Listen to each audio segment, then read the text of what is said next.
Okay.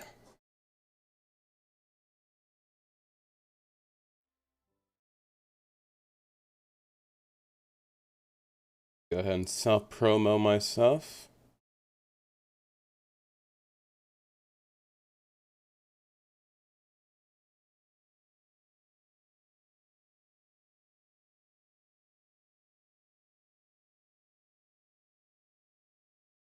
Gotta remember, that self-promotion stuff, it does have a high competition outside of, like, the YouTube space, but it does actually fucking work.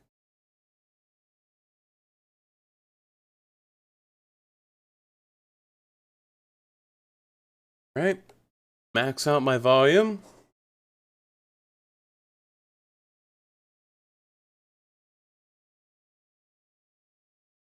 Hopefully, this isn't too bad. Hopefully. I cannot make myself any promises, though. And that is because, well, it's a horror game. And I get scared, really.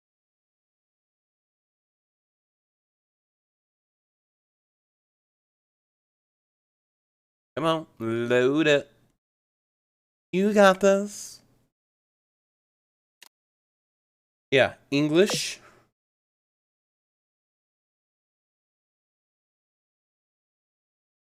Headphones are on.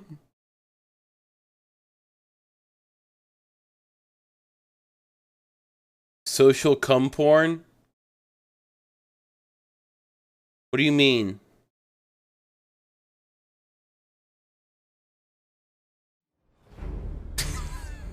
Of course. Of course. Okay. God damn it.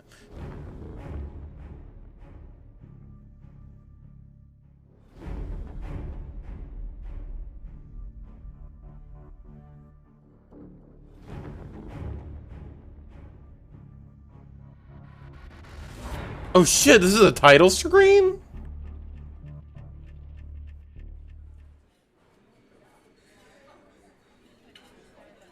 Doing alright?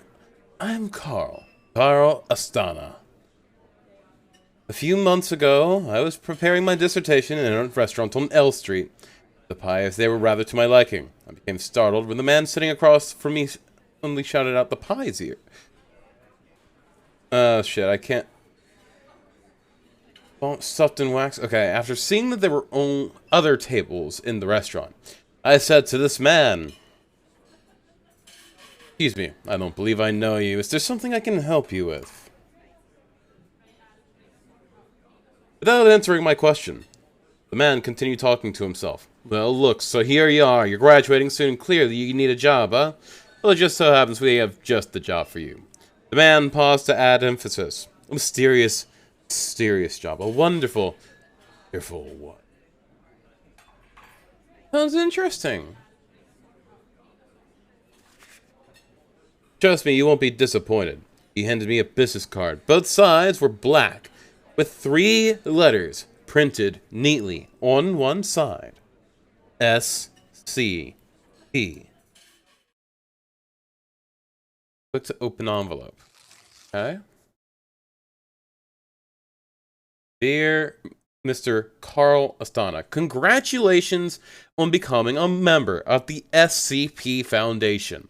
The Foundation highly values your knowledge and expertise, and we firmly believe that you are the one we have been searching for. You will assume the position of Assistant Archivist in the Archives Department, Group 3. Director Chuck Auer will be your superior. Please go to the security office of Sector Theta on 8/13/2012 at 0900 to pick up your employee card. We look forward to working with you. Personnel Department of Site 105, SCP Foundation. Secure, contain, protect. Okay.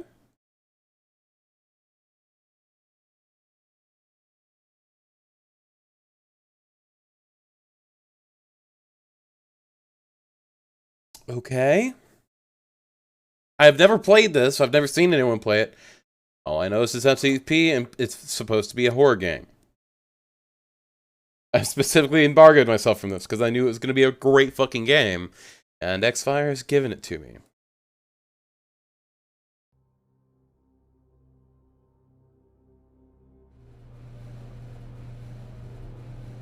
Oh, fuck. Since the beginning of civilization, the world has been full of unknown things. Due to their existence, the balance of... Really? What the fuck? Holy shit, that's awesome. However, no matter how advanced our technology... Oh shit, that's people. No matter how great... It's D-class, actually. Okay.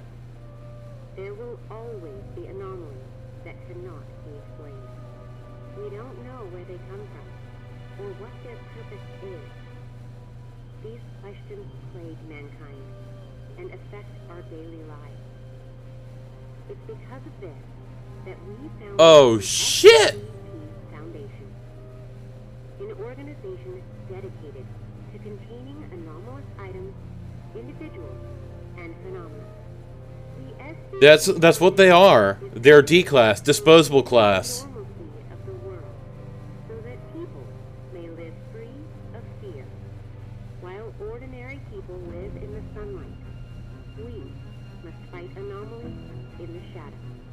We must prevent them from being exposed to Oh shit! so that people may live in a rational and ordinary world.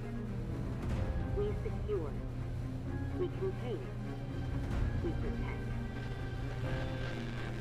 Okay. Dead fucks. Oh no. Why is the light flickering?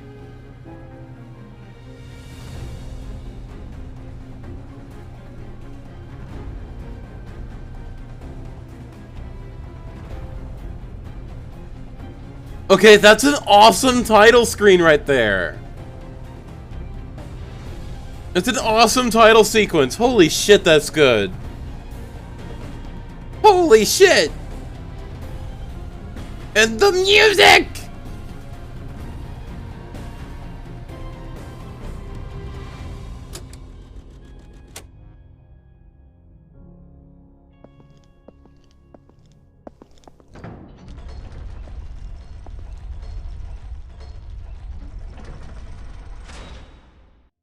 This sound design is fucking amazing.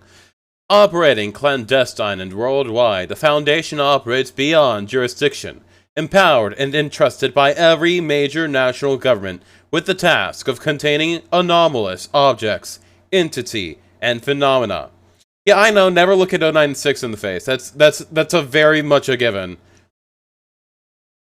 These anomalies pose a significant threat to potential global securities by threatening either physical or psychological harm. The Foundation operates to maintain normalcy so that the worldwide civilian population can live and go on with their daily lives without fear, mistrust, or doubt in their personal beliefs, and to maintain human independence from extraterrestrial, extra-dimensional, and other extra-normal influence. I really like that they've got fucking neon sign right here that says SCP Foundation at the bottom of that.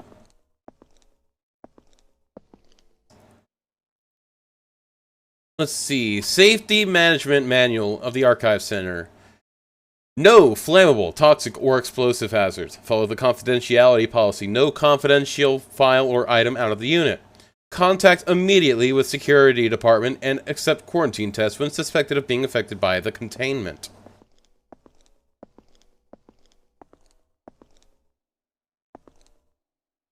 Level 1 security card. Just be right back. Okay.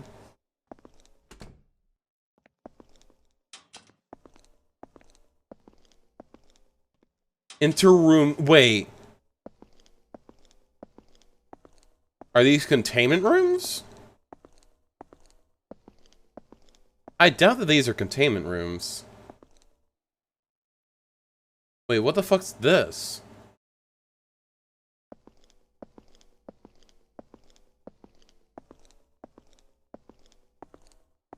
Oh shit, it's glowing.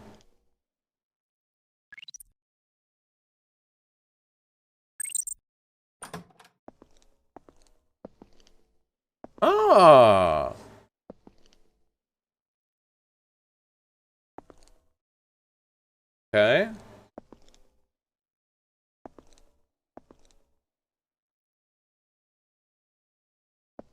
Okay. Select my card. Initiating SCPIA system. Okay. Massachusetts Institute. Okay, cool. Wait, can I, like... Oh, no, I can't. You'll have access to classified and top secret archives. Please confirm that you are aware of all confidentiality clauses and agree to swear by and strictly adhere to all SCP Foundation regulations and guidelines. Wait, you're in down left?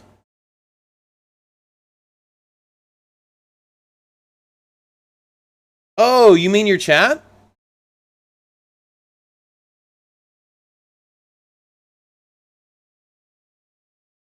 I agree to the SCP Foundation regulations and the staff regulations of Site-105.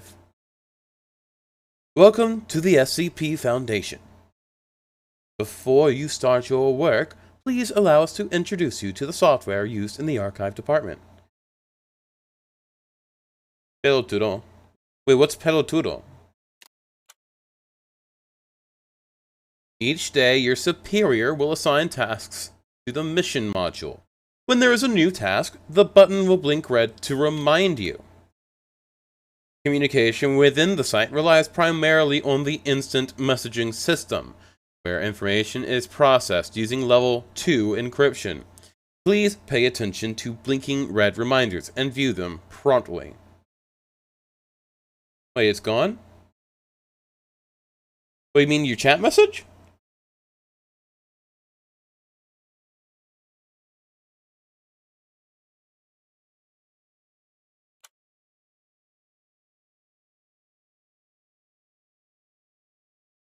Training is an effective means of information sharing within the network.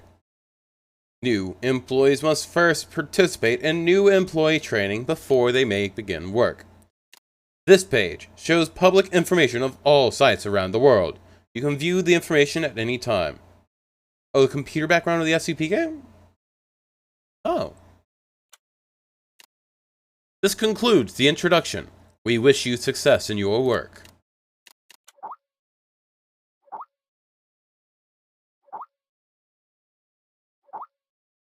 Oh shit. It's really fast. I can't read it aloud fast enough.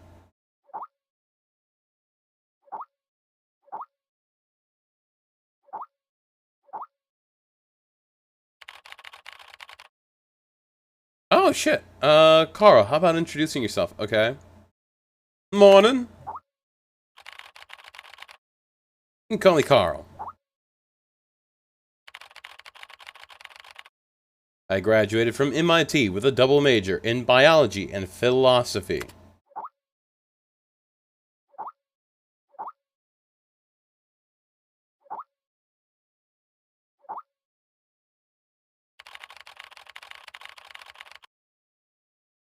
It seems MIT is not popular here.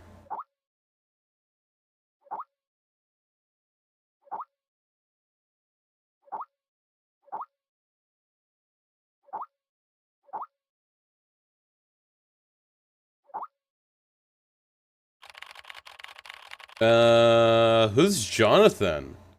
It was Poppin' Dev. How you doing?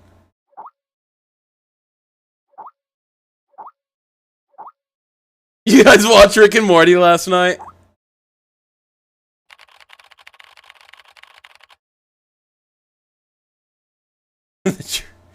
Oh god. Tragedy he went through was inevitable. Tragedy? Yeah, we're SCPing. Psst. I really gotta piss.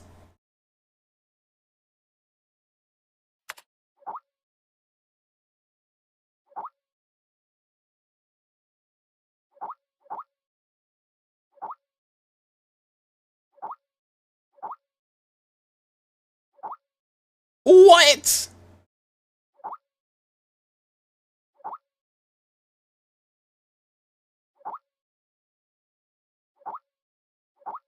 Oh shit.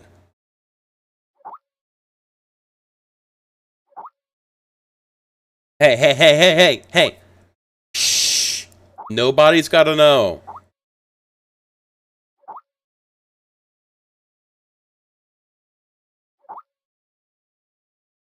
Holy shit, this is going so fucking fast. Ah!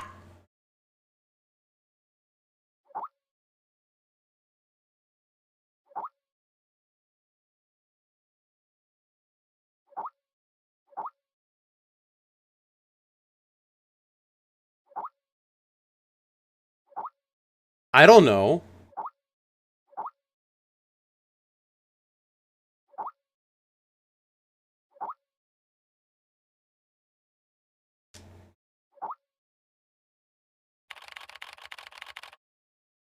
Okay, we gotta go back a little bit.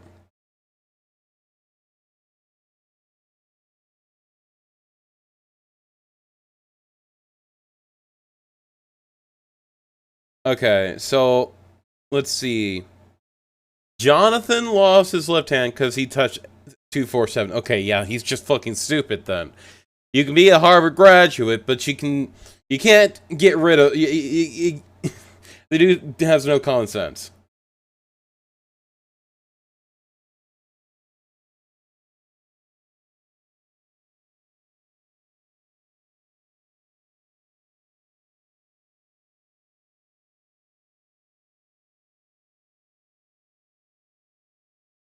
$247. Here, let me pull up that page for you. And send that over to you. Basically, it's an anomalous Bengal tiger. You don't touch a goddamn tiger.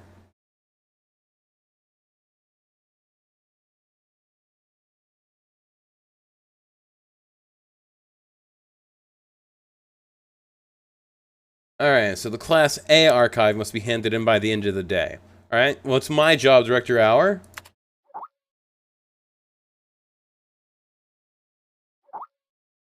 In the archives department, we need to review, organize. I can't read it aloud.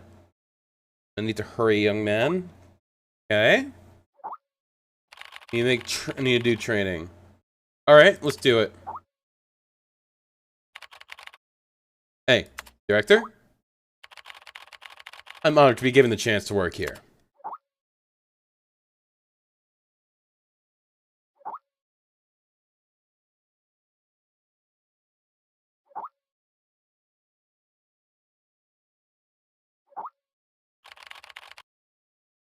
Holy shit. Look at this. Rule number 2, SCP-343 visiting hours changed to 1400 daily. If I remember correctly, 343 is the happy blob. The blob that just makes you unequivocally happy and is proven to massively increase productivity of the people who visit it. Understood, Director Hour? I don't know if I remember SCP-999.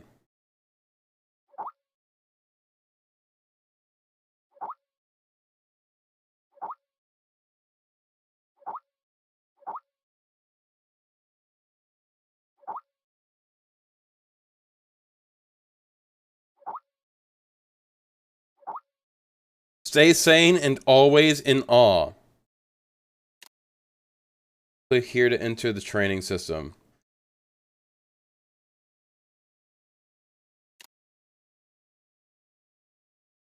Yeah, it's not just Legos, it's sentient Legos that actively hate knockoff Legos and kill people who use knockoff Legos. And if you try and use knockoff Legos in tandem with these Legos, they will actually just fucking unalive you. Let me check and see. 999.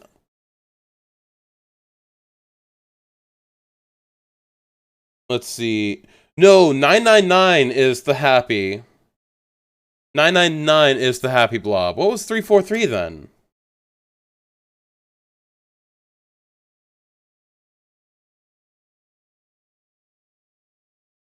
Oh, 343 is God. 343 is God. Gotcha. Mix the two up. Okay, so training. First Class by Dr. Ham.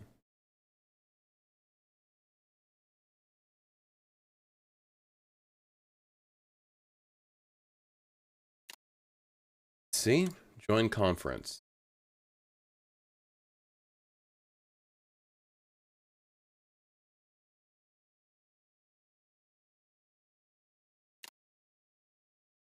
Ooh. Establishing multiplayer connection? Wait, are we about to, like, play a video game to do our training? Are we playing a video game inside of a video game?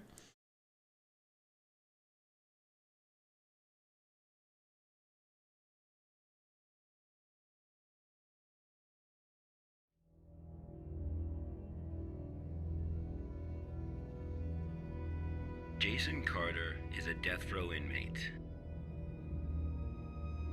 In exchange for clemency, he has agreed to work with the SCP Foundation for 30 days. Upon completion of his work, he will be a free man. Jason Carter is now D503. Okay.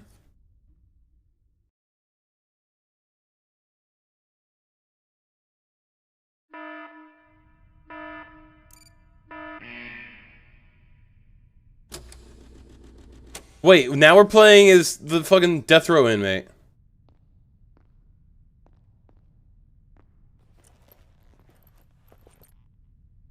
Huh?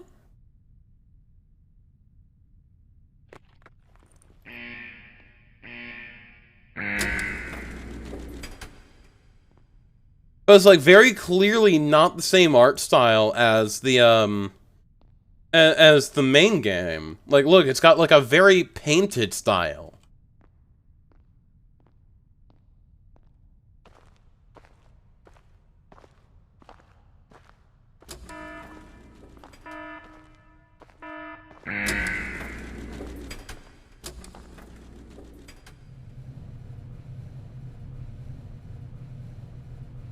So I think this is kind of like showing the game inside of a game type thing.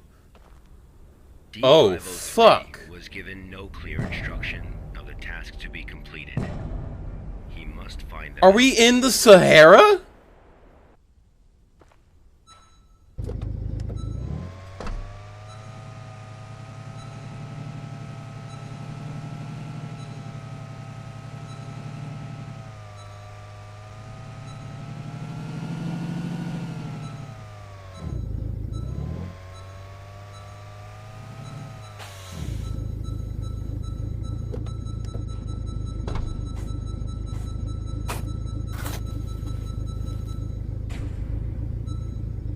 Petrol tank.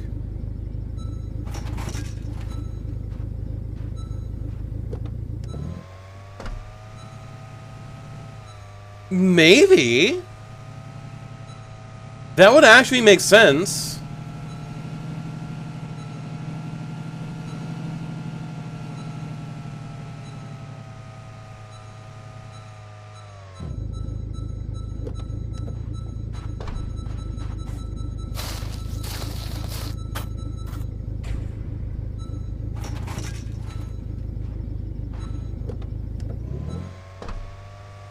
I think we're inside of an SCP right now.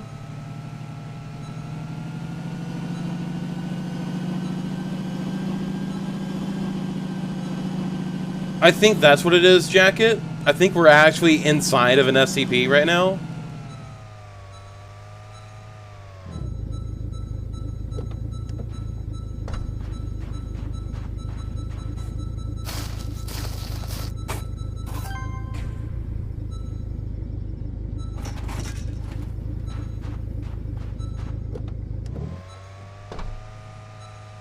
I'm not sure.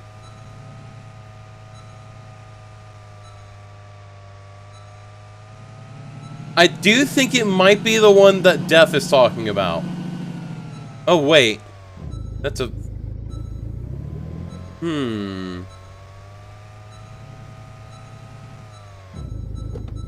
I genuinely am not sure anymore.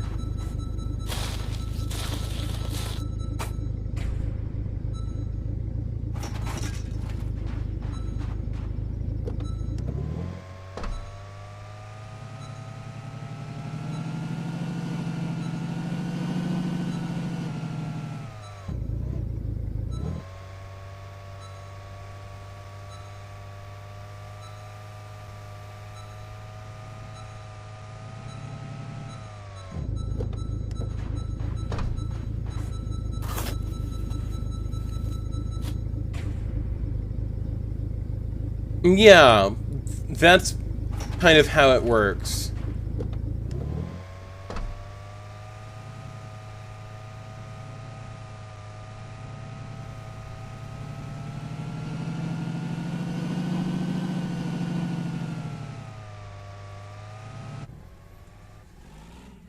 Okay.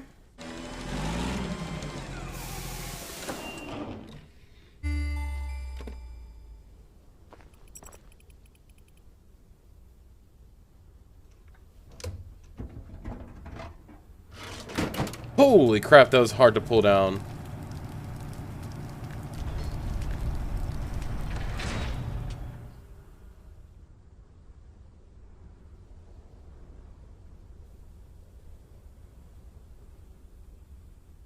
This was D503's first day of work. Okay.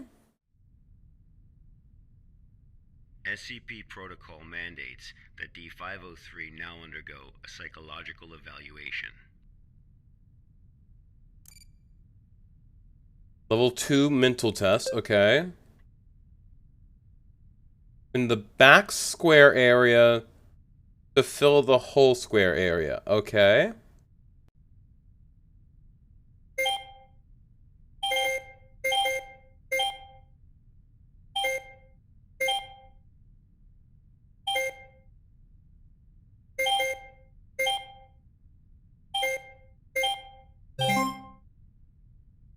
Okay. Identification correct. Please continue. Okay, this is kind of a different puzzle. I think...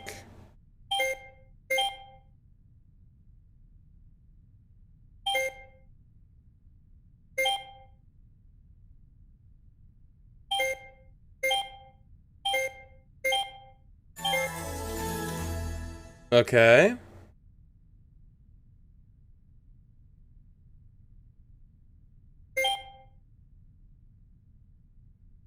So the work is complete.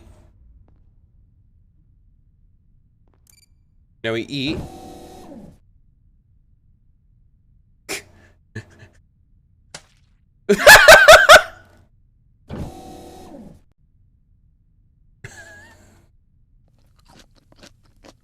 Still delicious.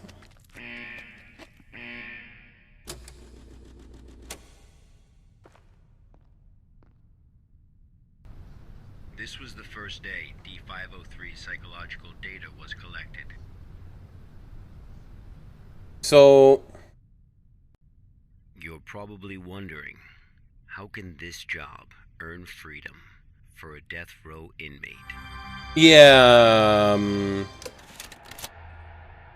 SCP-7457. Good afternoon, everyone. I'm Dr. Raymond Ham from Site-83. Welcome to today's training conference. Today, I'm going to share with you a little project I've been working on called SCP-7457. The desert you saw just now is SCP-7457. D503 is a volunteer who we invited to help us learn more about this desert. Prior to the Foundation's involvement with SCP-7457, 329 people went missing in this area. As a precaution, we have introduced lockdown measures as we attempt to find the cause of these disappearances. Oh, it might be a superliminal space. As everyone here is new to the Foundation, it will be good for you to learn about SCP-7457. Let me explain how it works. Before we get started, Are there any questions? Dr. Ham, I'm Will Barton, 3rd Special Squad, Site 86. Hello, Will. Before I came here, I thought I had a basic understanding of the Foundation. I've heard of these anomalies, but only in terms of human anomalies. I had no idea that SCP-7457 was a desert. How do we begin to make sense of this? That's a good question, Will. All the unexplained phenomena we are monitoring are being labeled anomalies. Human anomalies, regional anomalies, artifact anomalies, and various other phenomena beyond our control. I might pull up the The work of the 7457 page Foundation after is this. to isolate these anomalies and prevent the public from, shall we say, experiencing them? Okay, next question. Hello, Dr. Ham. I'm Mark Harris, a research intern from Site 26. Because I actually haven't, I don't know this one. D503 picking up garbage in the desert. Why did it do that? And what does this have to do with anomalies? Okay, Mark. What I can tell you now is that everything you see is part of SCP-7457. SCP anomalies can be a little difficult to understand. Yeah, fucking turns. Just know that it, or they, have their own rules. Perhaps you'll understand what I mean. God once we fucking finish damn it, watching the Dev. video. Okay, let's move on. They do deserve more. The first week was fairly normal. However, there was an interesting occurrence on the 8th day.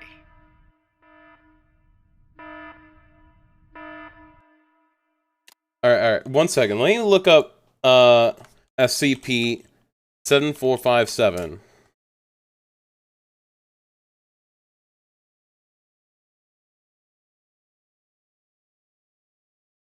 So we go into the Series 8, and we go to 7457. Access denied. So it doesn't technically exist. There's no official page for this.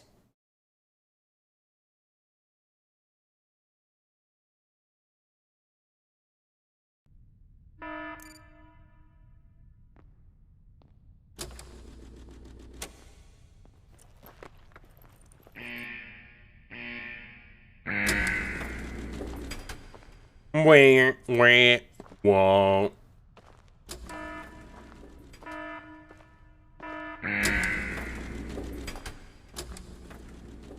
Let's have a look at what happened. Let me guess, he got eaten alive.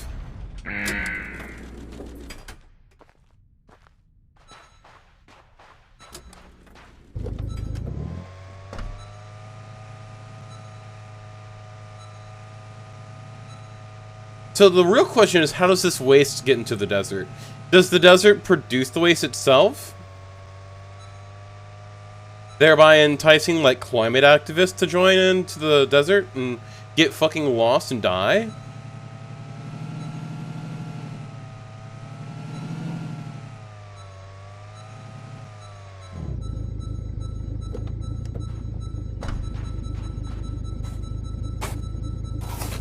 Also, it's at night this time. The liquid inside is highly corrosive. So this is interesting. Seeing as we know that this is an area where people go missing extremely often, I would assume that this waste, this barrel full of corrosive liquid, is actually produced by the desert. Backrooms is just discount SCP. And like 90% of the shit you read on the Backrooms wiki is just like some 4-year-old's OC that they plugged in.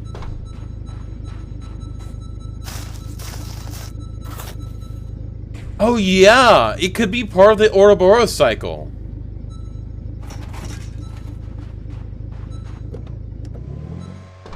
And Jacket, do you know about the Ouroboros cycle?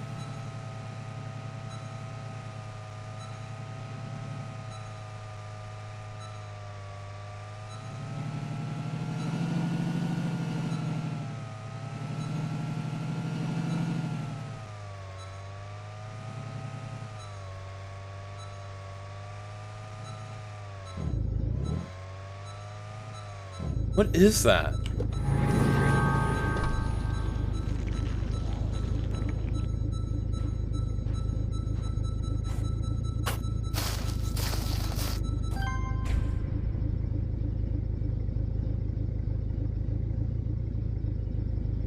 Wait, there's black cables, black sentient cables out here in the desert. Yeah, it's kind of like the Ouroboros, the classical Ouroboros. It's kind of like that. There's a reason it's called the Ouroboros cycle.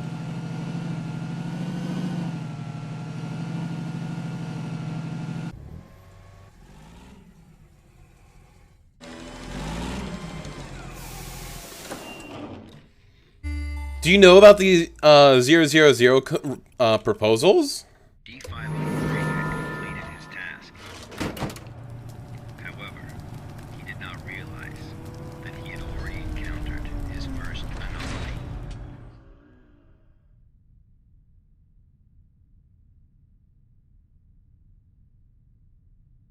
Interesting.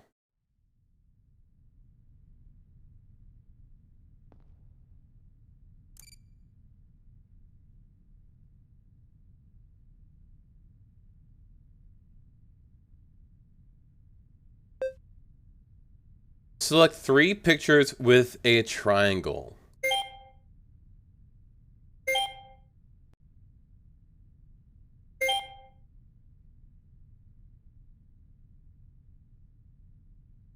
This one has to be fake.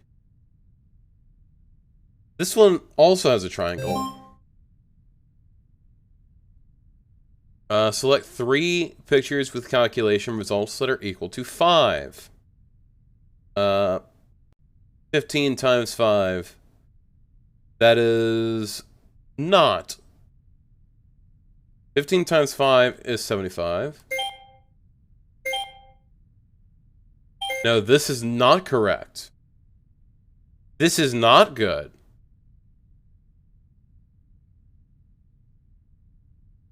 That's correct.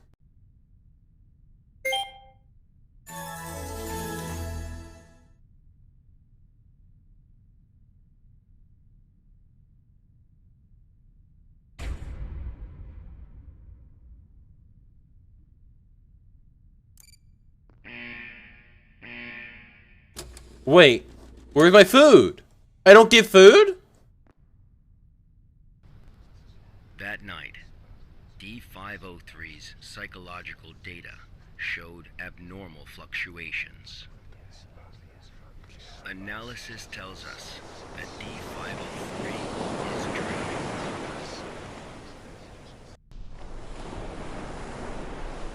Unfortunately, though, we have no way of knowing Oh. what he dreamed of that night. So this has got to be like a Keter class.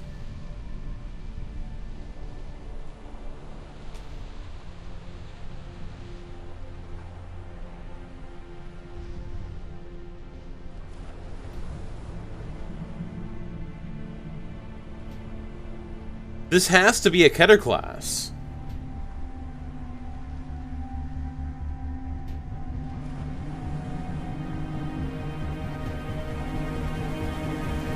What is that up there? Wait, the sky.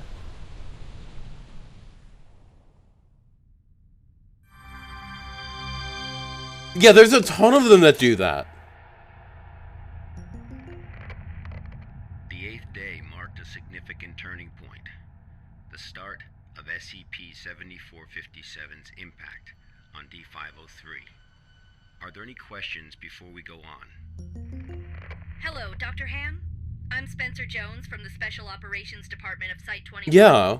Hello, Spencer. It's still unclear as to why D503 needs to pick up all of this trash. If you wanted to monitor his psychological response to SCP-7457, why not just leave him Because out you there? needed a control. Why assign him these tasks when there are already psychological evaluations taking place? Okay. Our analysis has indicated that SCP-7457 produces a new cluster of trash every 8 minutes and 37 seconds. If waste collection is not done regularly, All that trash may soon flow into our world. It is worth noting, though, that the quantity of waste created here pales in comparison to the amount produced by humans. However, it still has the potential to become a significant problem in the future. By assigning these tasks to D503, we can monitor his reactions while also containing the trash. There is another reason, but we will get to that one later. Is it not the case that the Foundation is exaggerating the importance of a minor issue before the issue is fully understood? Okay, everyone. I must Never underestimated an anomaly. the general public, who are wholly unaware of any of this. Being meticulous and maintaining a serious attitude is essential at the SCP Foundation. Any oversight or underestimation of the enemy may result in disaster. Yeah, a lot of them flicker lights. Pam, I understand. Even the ones without the ability, they'll sometimes. I've read some stories where that they fucking flick the light switch over and over to comedic effect. On day 15 of the test. Due Oh, to the shit. conditions that day, we were only able to track his movements after recovering data from his radar. It was definitely a bad day, perhaps the worst, even for a death row inmate.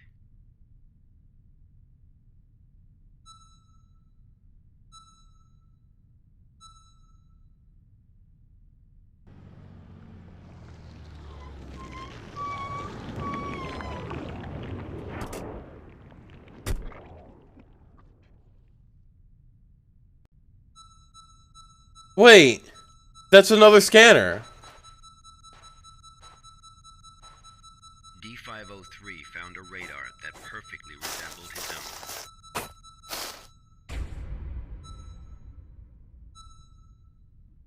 However, D503 didn't seem to think much of it.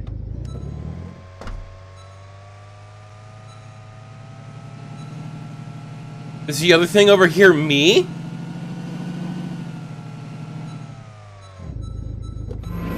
Oh shit, it hurts to look at. It's another one of those coiled wire things.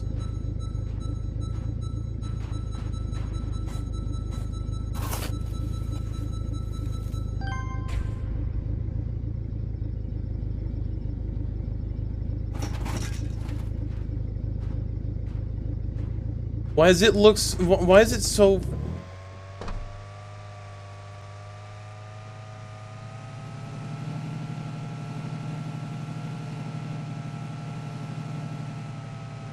Bro, I really like smart lights. I fucking love smart lights. My room is bisexually lighted because of smart lights. I have bisexual lighting in my room. Yes! My room is bisexually lit. Persistent adverse physiological reactions proved to be a challenge for D503. He still managed to complete his work on day 15.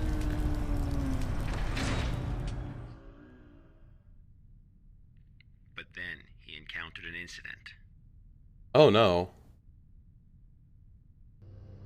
Wait. A sandstorm. Yes, bisexual lights. D503 walked in the sandstorm for a long time, but he couldn't seem to find his way back.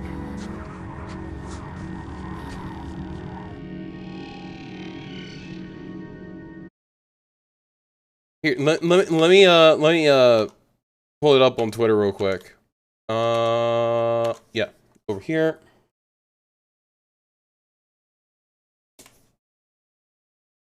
Because my room is bisexually lit.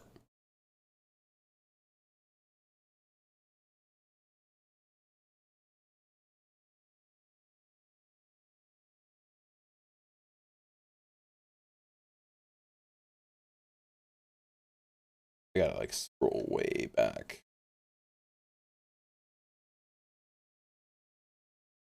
Way back.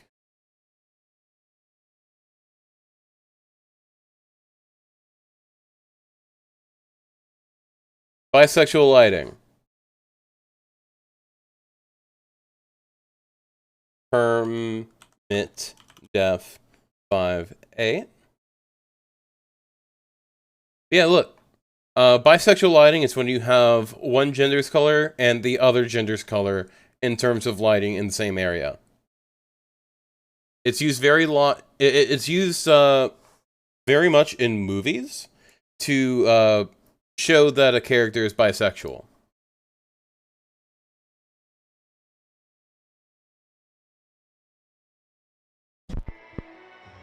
Music, one of man's greatest achievements, is quickly becoming... Wait, I've fucking watched this fucking bajillions of times before. Where music is created not by man, but by machine.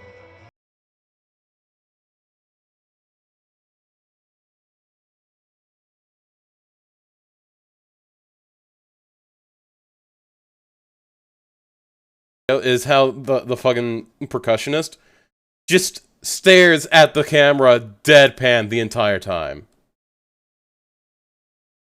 Just stares dead at the camera. The entire fucking video.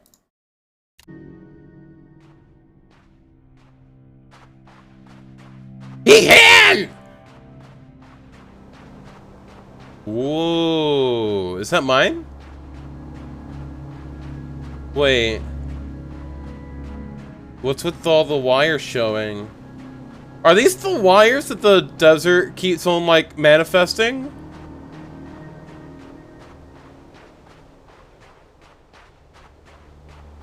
No, wait, this has gotta be a mirage.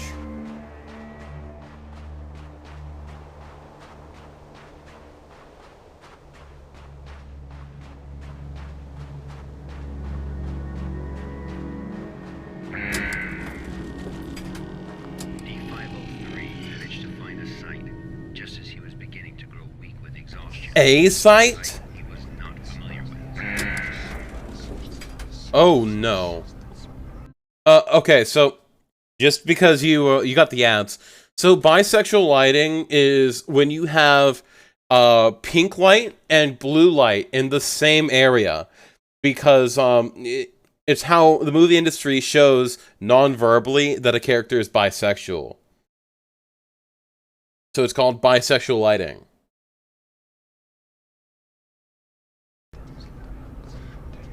Oh, dear God. Why can I see this stuff? Wait, is that another motherfucker? God, fucking... the voices. Ah! Is that me?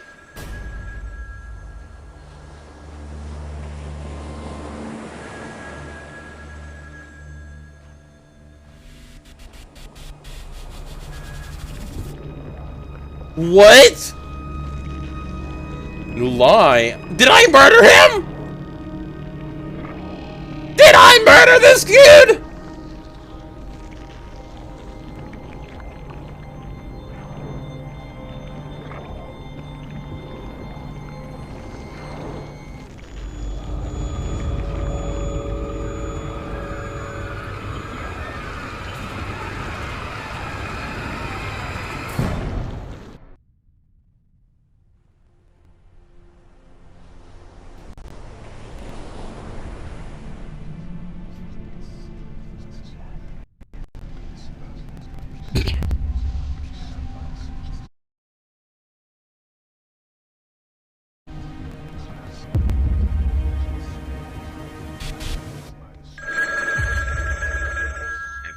Experienced a call from an unknown voice?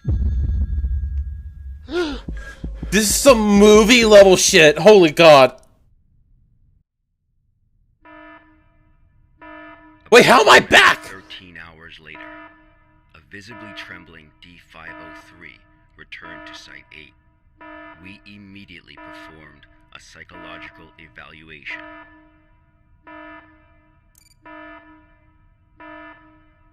Whoa! My goodness!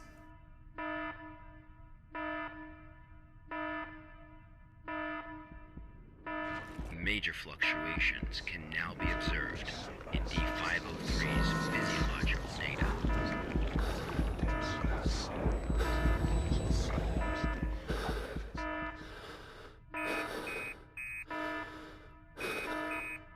results of the psychological evaluation were so troubling, we had to abort the mission.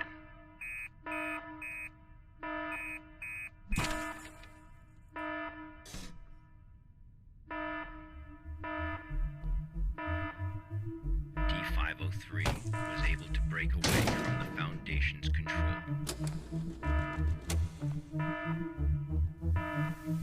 He has seen the test results of other Level D personnel who were analyzed at SCP-7457. That's right. None of the Level D personnel at SCP-7457 Well, no shit, they're disposable class! have ever been able to leave this desert.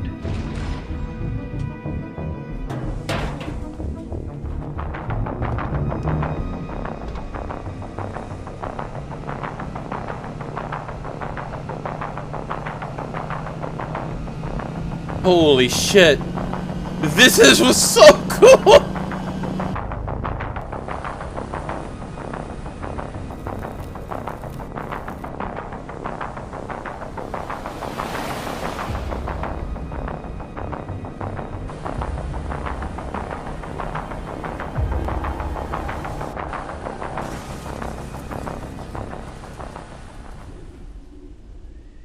It's also fucking horrifying!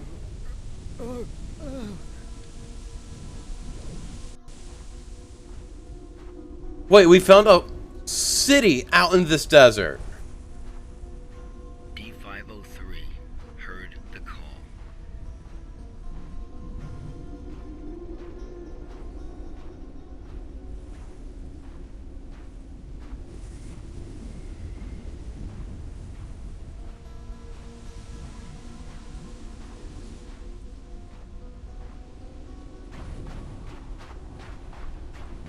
How did I know this? Humans often believe that their fate is in their own hands, that all choices come from their own free will. They don't realize that we humans form only a small part of this world.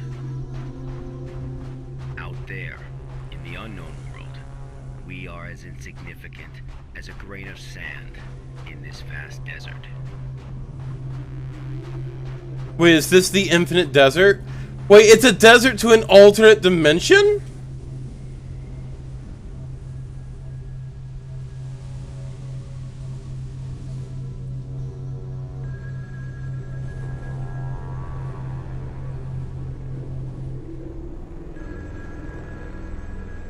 Their phone lines?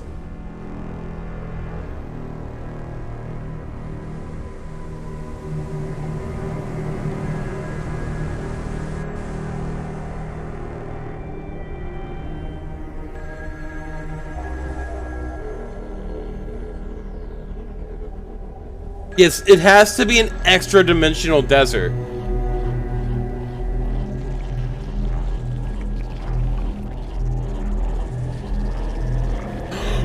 I'm being encased.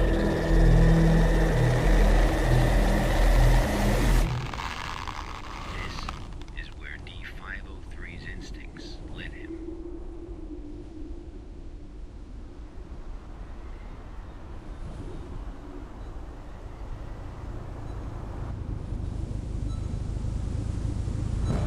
What?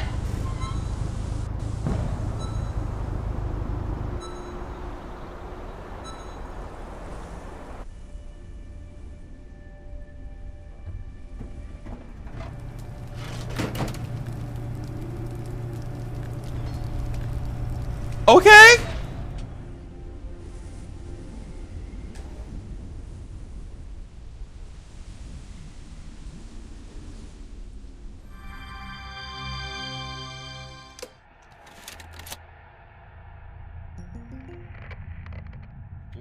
Days later, experiment participant D-722 found the radar that had belonged to D-503. The radar was 31 miles away from the waste treatment facility. All the data we have came from this radar. People entering SCP-7457 Yes! will suffer varying degrees of psychological stress within an acute period. Yes, I was picking up fucking corpses and I didn't even know. Physiological and mental disorders. so far, not one participant has left the desert unscathed. The Foundation has tested 31 Level D personnel in an area spanning 2,267 square miles. Our testing continues. When you work for the Foundation, you will face various anomalies. Some can kill you, some may drive you crazy, and some will make you feel that living Excuse me. is worse than death. Let this be very clear. SCP-7457 is just a taste of what you will face in the future. A In joining taste? the Foundation, you are all leaders in your respective fields and industries. Researchers, special forces, FBI agents, national security experts. Well, SCP does not care how smart you are, how accomplished you are. It doesn't matter to them how many doctorates and titles you have. You are no different from helpless ants when confronted with these anomalies. Remember this. It is the most important advice you will receive. Do not take risks. You will die. You are not as special as you think you are. If you encounter an anomaly, put your pride and curiosity aside. Run, because that's the only thing you can do. God won't protect you here. Welcome to the Foundation, rookies. I'm Dr. Ray. Holy shit. And this ends the first class of our employee induction program. Holy shit!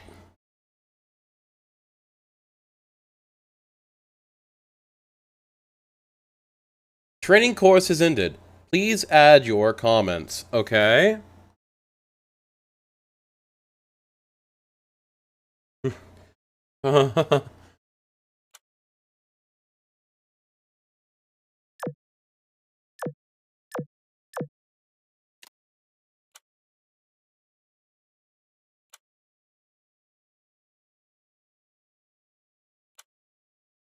What the fuck?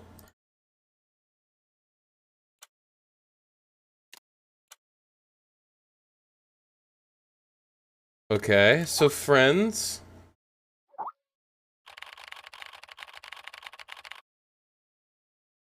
Feel a little uncomfortable.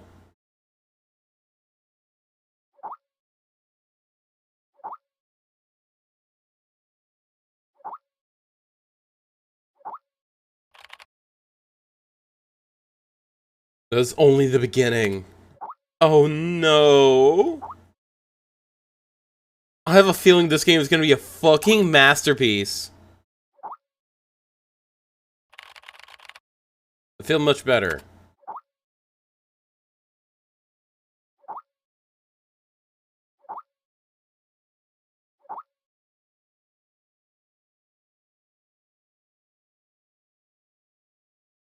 The past hour has been torture. I don't know how the others managed to hold on. I messed up during... You jumped off a cliff?! Oh no. The past hour has been torture. I don't know how the others managed to hold on. I messed up during the training session. I jumped off a cliff, fell into the icy water, and choked hard. I don't know how I even recall any of this, because I have no memory of ever visiting any cliffs or waterfalls. But it was also real. I can even taste it in my mouth now. The foul taste of the river water. But in any case, this is my first day at the Foundation. Gotta go to the cafeteria and get something to eat. Maybe something that'll make my stomach feel better.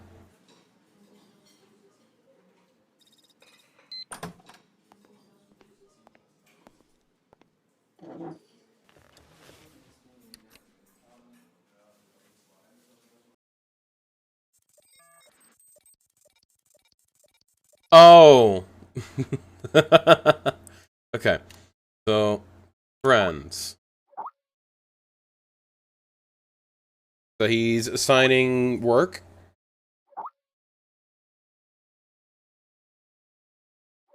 Cockroach people?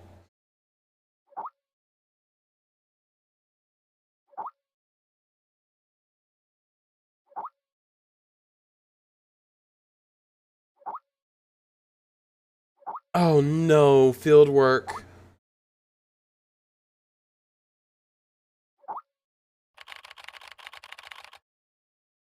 I feel much better, Director.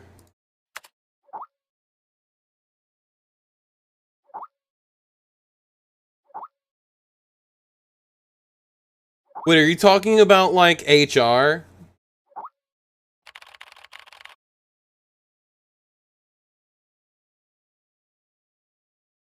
Okay. I'll do my best.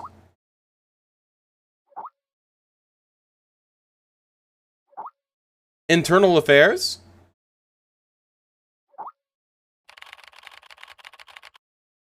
Okay, don't act on your own without authorization. Thanks, I got it. Oh! Board of Directors, gotcha.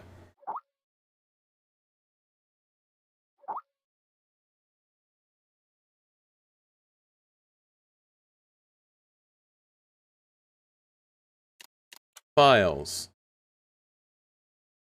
Okay.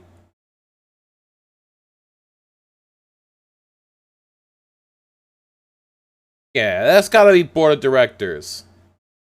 Alright, let's see. Today's mission. Enter data regarding the investigation reports into the archive system on the right. Method of operation. Click text with the red underline. After clicking, the data dragging effect will be activated. Drag it to the archive system on the right. Left click to release data. Data will be uploaded automatically. After entering all data into the archive system, click submit to complete the task.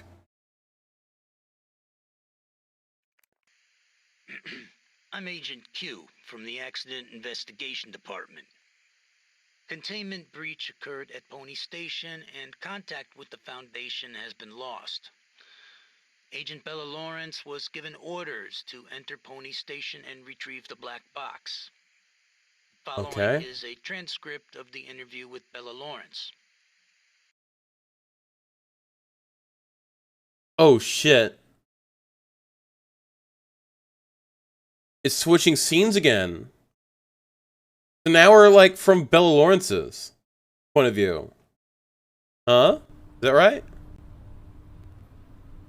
Oh fuck. Okay, this has PS2 horror game vibes.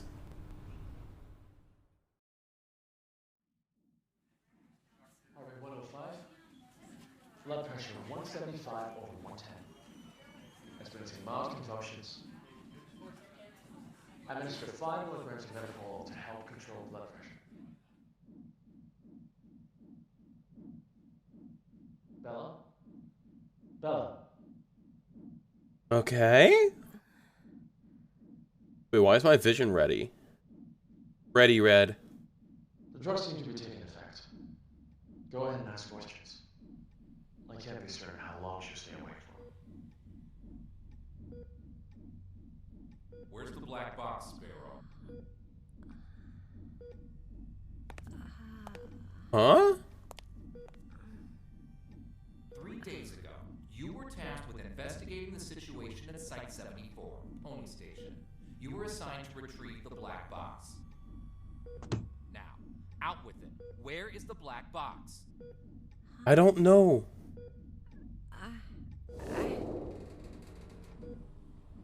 Wait, I had it. I brought it back. I brought the black box back. Don't lie to us. You never brought it back. No, that's impossible. I remember. I completed my assigned task. I swear. Shit, my head. Ugh. All right, here now. This isn't an interrogation. We're not here to lay blame or point any fingers.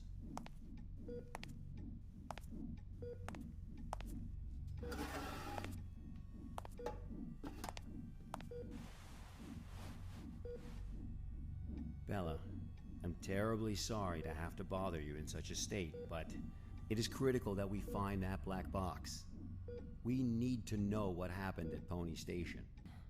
My memory's a mess at the moment. That's fine. We'll take it slowly, step by step. Why don't we start from the moment you received your mission? Tell us what you remember. I'll try. That night. Eh?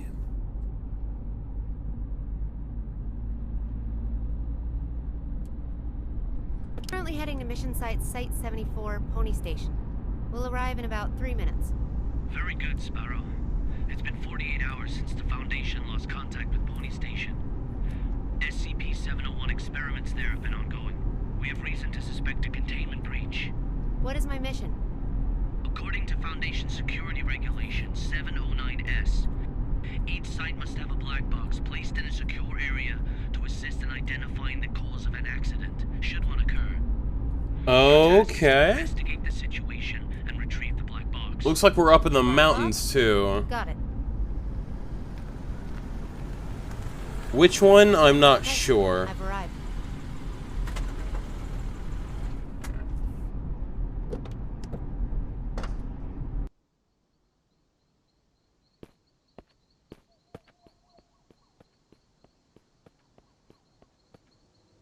I'm able to observe the mission site from here, but it doesn't seem like one of the Foundation's secure facilities. Pony Station, officially known as Site 74, was originally a hydroelectric power station. After it was abandoned, the Foundation repurposed it as one of their sites. Initially, it was used only to contain a few safe-level anomalies, but recently it's also taken Oh, over no. SCP-701. I don't know all the details. We won't know the truth until you retrieve the black box. Got it. I'll complete the task as instructed and retrieve the black box. Oh no! Oh no! No! Oh no! Oh god! Okay. I think I know this tale.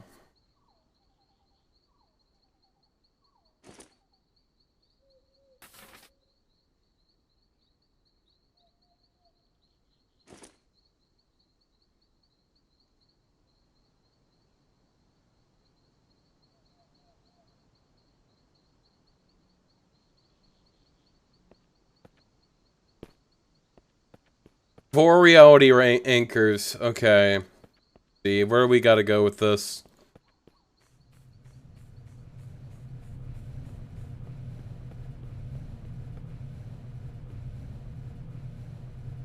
No wonder her memory's a mess. Reality anchor probably... Okay, so... You know how airplanes have black boxes? SCP Foundation sites also have black boxes.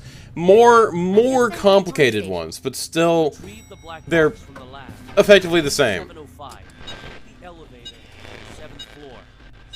Oh god, no. What's that? Bald Eagle, you're cutting out.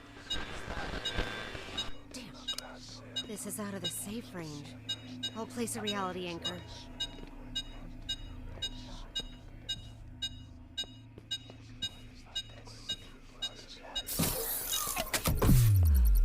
Okay. Much better. So let me explain what's going on here. So in the SCP Foundation lore, what we're holding is a Hume counter. It's called a Kant counter after the guy who made it. His name was Kant. But it measures Humes, which is a specific unit of measurement used to derive how stable reality is. The more Humes there are in an area, the less stable reality is. It's kind of like a form of radiation. It's usually extremely localized. On top of this, Kant made reality anchors. And these reality anchors absorb the Humes from the area, thus anchoring reality. And when things when the amount of Humes in an area is too high, you end up having a lot of extra-dimensional beings breaching through the veil. And when that happens, bad stuff happens.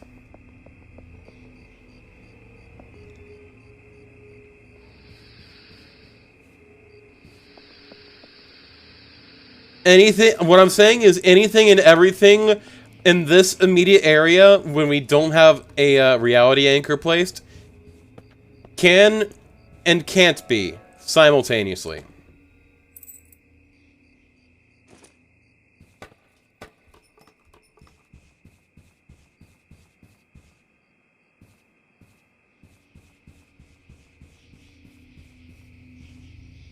Somewhat. I haven't played I'm on observation duty. Also, I'm on observation duty was actually explicitly... They actually explicitly said that they were influenced by the reality bending sorcery in SCP lore. Let's see. Site 74 scene size. Palace. Okay, gotcha. All the plans, including the project schedule that follows, have been disrupted. The actors of the whole site is theirs. They managed to procure a goddamn script from God knows where, and they've taken over my laboratory accordingly.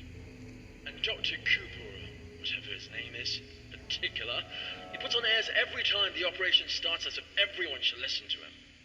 Who does he think he is? I have to let him know who's the boss around here. Damn.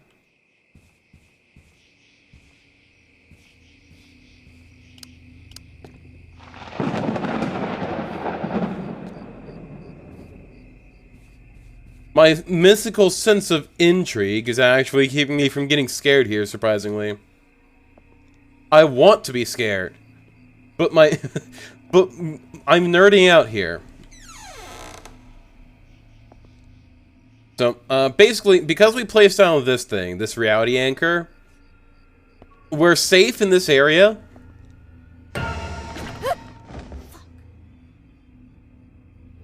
Yeah, that was actually pretty scary.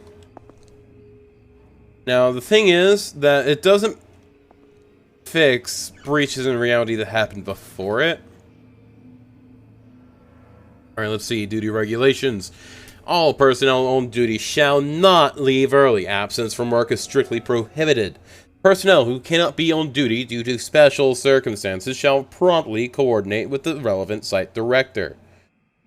All personnel shall strictly comply with the prescribed regulations and rules pertaining to the access of classified files. All personnel on duty shall fill in the inspection form truthfully and correctly. If a situation that cannot be handled independently should arise, personnel must immediately report to the incident to the site director. Spare key to room 101 placed under the flower pot in the visitor's lobby. If used, please place it back in its original location.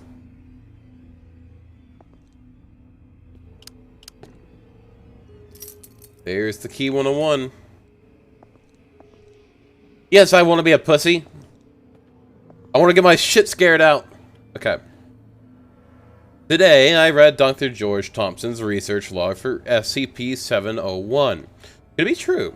Has he been performing comparison experiments on chimpanzees his entire time?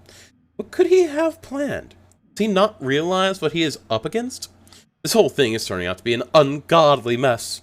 It's now abundantly clear why the Foundation transferred him out of Pony Station, leaving me to take over his post. He is performing the experiments all wrong. The whole direction of the project was all wrong. SCP-701 holds great potential. I still believe that. I will have to adopt a new method of study. Efficient, fast, direct. All begins tomorrow. Well, this guy... But I haven't found out. I've heard of this guy. A bit of an eccentric and a thrill seeker.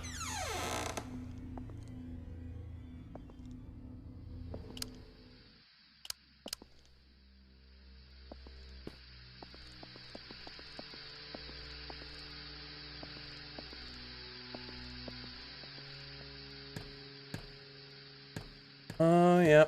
That's about right for something that's bending reality around here.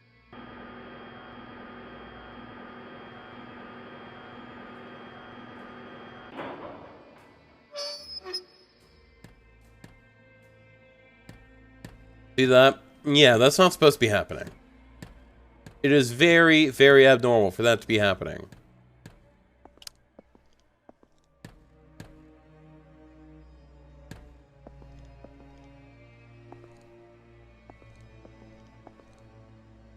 Let's wait. Okay.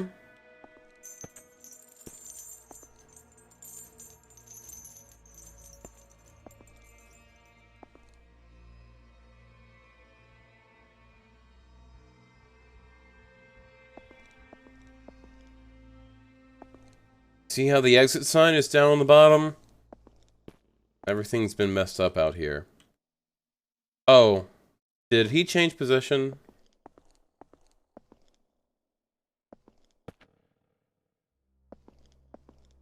Maybe.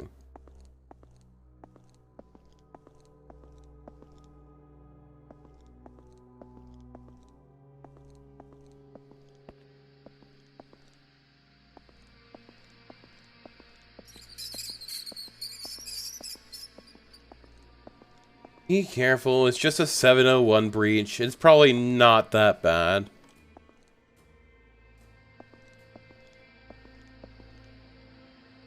I'll leave you. You're, God, I hate this. Where?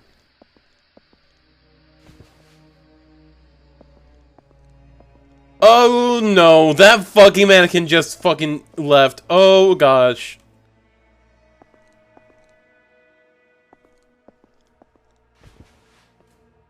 And this one left. Okay, let's see. Multimeter. Okay, this is fairly normal. Fairly normal stuff.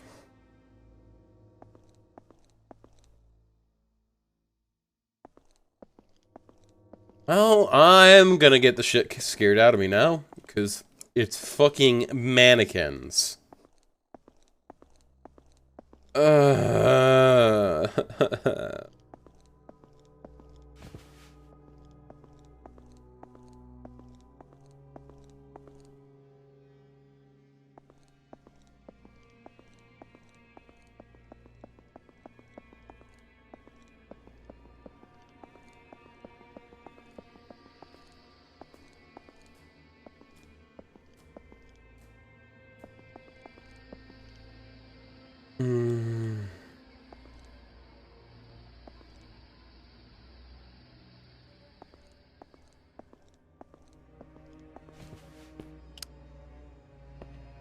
This must be the elevator.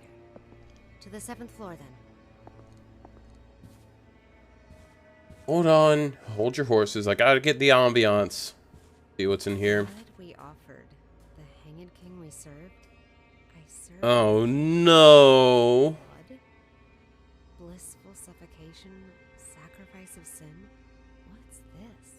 Some kind of poem? Ah, my head. Ah.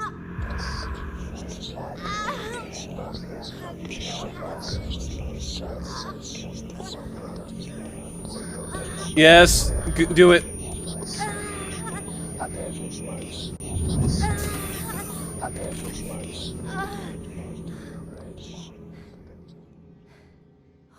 Oh god, I can't believe that you actually fell for that. Well, I did actually.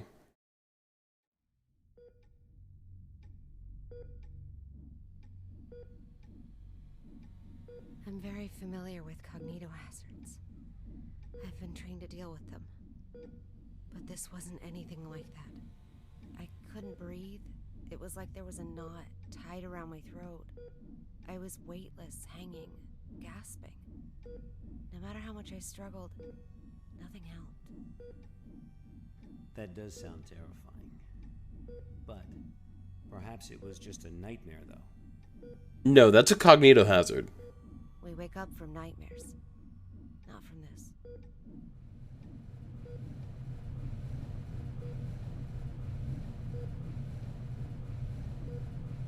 The Hanged King. So that's something to look up.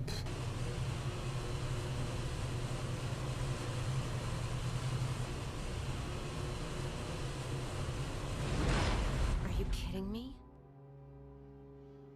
Alright, let's look up the Hanged King real quick. Oh, actually, we can also take our time and look up 701. Make sure that I know exactly what I'm looking at. Go to SCP Series 1. Now, luckily, these should be, this is Series 1, so should be fairly easy to find it. The Graffiti Fact, no wait, that's 700. The Hanged King's Tragedy. So, this is definitely what we're looking for. Alright, so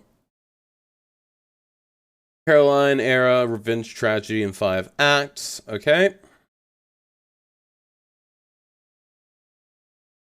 Oh shit. I think the last time I heard about this was like fucking 2016, maybe 2017.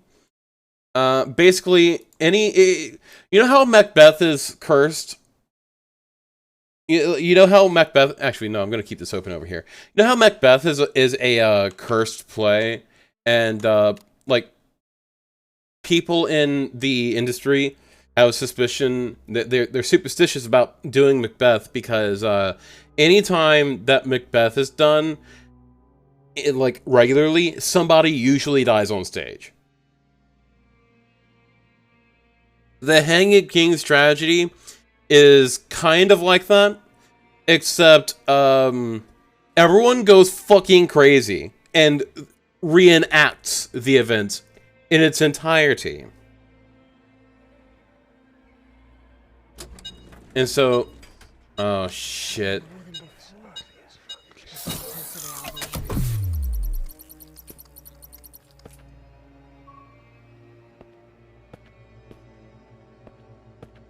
I guess I'm taking the stairs.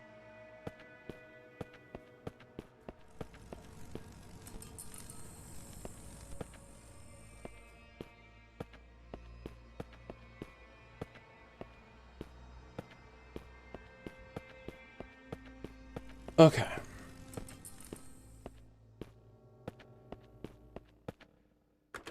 It's locked. Whoa. Okay.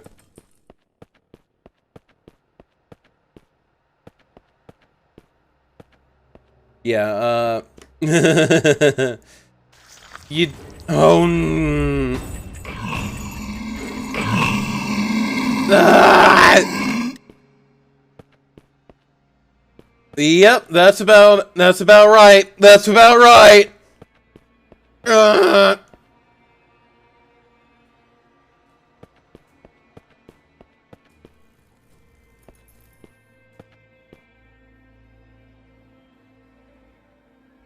I can't read it.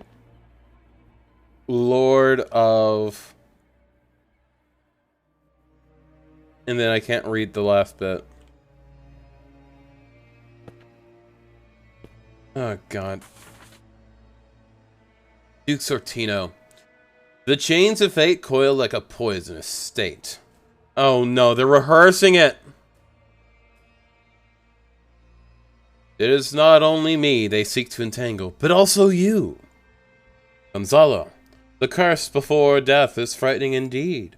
Petruchio, get this meddler out of my sight. Let dead men remain speechless. Petruchio extends the noose and strangles Sortino's neck. Traitor! Stop her! Ah! Ah!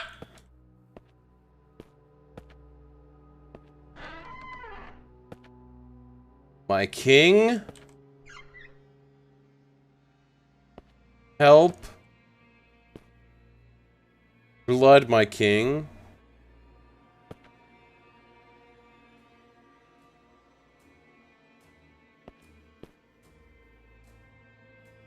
Yep. That's about right.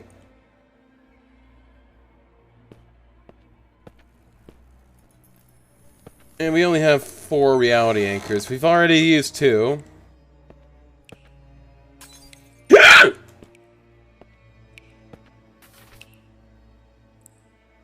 Isabella, if the lives of the monarchy were to be recorded in a book, the archivist would never know a moment's rest, and would evidently become overburdened with fatigue. Beatrice! Empress! Yes, this is really fucked up shit.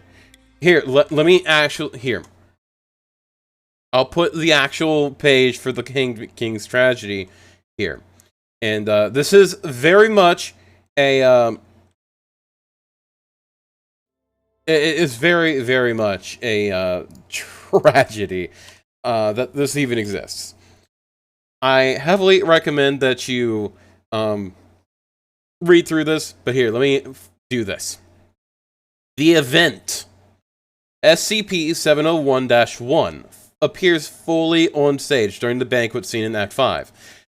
That's the Hanged King. That's the person who fucking appeared in the middle of that fucking vision and then disappeared because of the reality anchor. Yeah, that's the Hanged King. The cast will either murder each other or commit suicide, sometimes using items that seem to appear spontaneously on stage.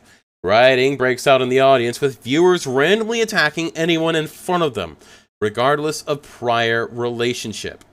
It's not just if you read those, you go crazy. If you read those, reality breaks and everyone around you goes crazy. And the Hanged King himself appears. He tears through the veil. He's an extra-dimensional being. What is that you say? My estranged son? Why would he come to see me in the convent? Go give me my very best dress at once, and prepare a glass of poisoned wine. As you say. Maid Beatrice leaves. Isabella. What a sad truth. The dice rolls with lies and bears my name. And the martyr under this conspiracy shares my own flesh and blood.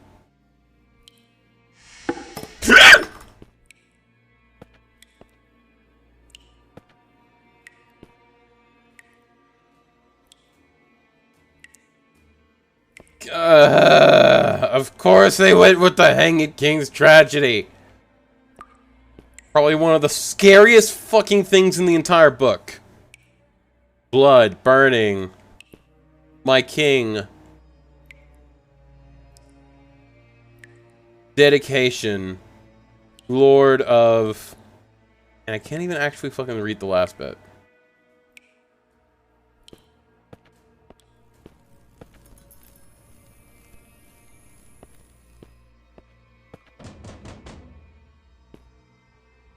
That's me getting scared.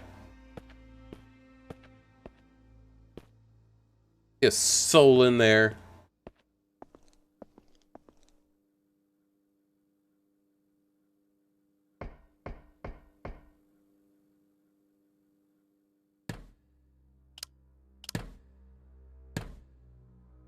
Magneto hazard. Could it have something to do with SCP? Yes, absolutely. It is SCP-701. More serious than I expected. And you've already read 2 stages. Two parts of the play.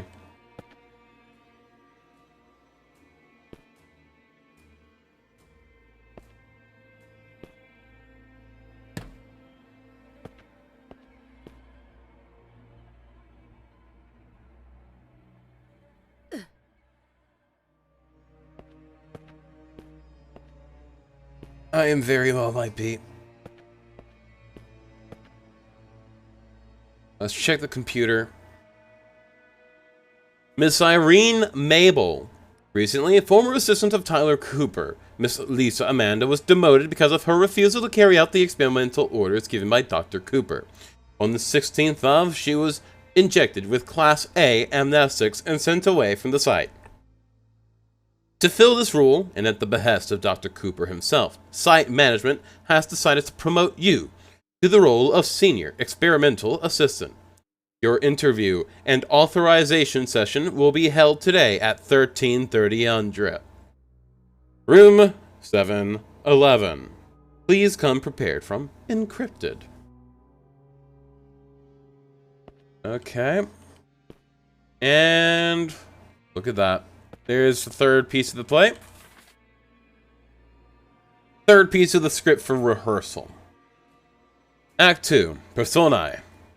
Gonzalo, Antonio, Isabello, Lodovico, Francisco. Scene. Convent. in act description. To cover up the truth, Gonzalo orders the arrest of the 3 men who witnessed the Queen's confession and imprisons the Queen at the convent. Gonzalo then goes to have a secret meeting with Ambassador Aligata. After learning of the Queen's captivity, Antonio begins to plot his revenge.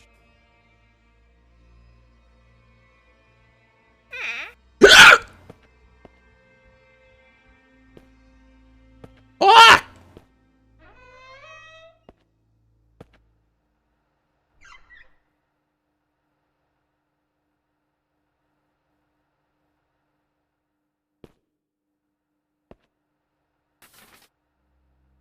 Alright, clipping 1. On December 19th, local time, a massive incident involving several students in the auditorium of Frenchester High School took place. The incident escalated into a violent riot with fighting on a mass scale. The incident reportedly took place in an auditorium while, as all participants were in the process of blank. This triggered the audience to attack each other, resulting in 13 deaths and 27 injuries. The cause of the incident is unknown at this time. So many files. This must be the archive room. What, this? You can do it yourself. You can do that too.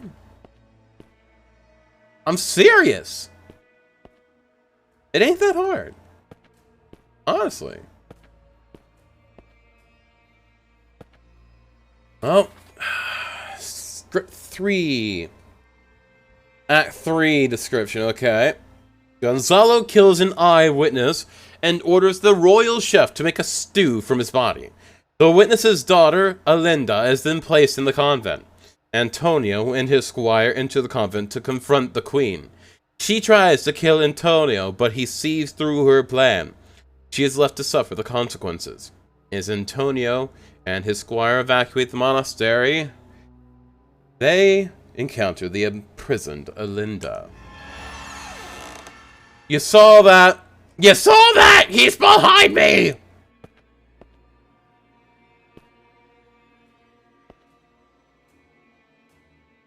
What do you want to know how I do it, Jacket?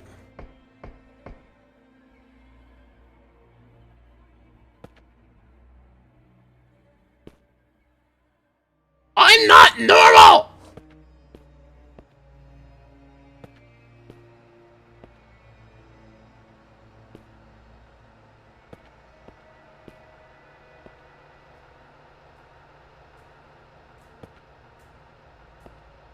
Like Goku when his lungs are crushed by his ribs. Oh my god. Oh no. It's all very unusual these days. Many people have come to the site, but they haven't registered with the authorities. I've heard that Cooper and his team are rehearsing a script into a play, and that all participants are required to record their daily status. My experiment has to be put on hold because there's no way. It's very easy! It's not. Yes, dog was really damn! And inform them of the malpractice going on here. Who's that?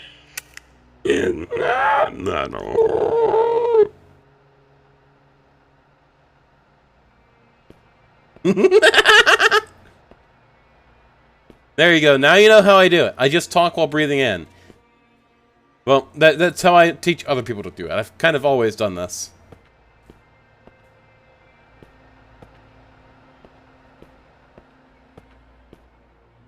That's just me. I've always done it, but like if other people want to know how to do it, it's just dog wall breathing.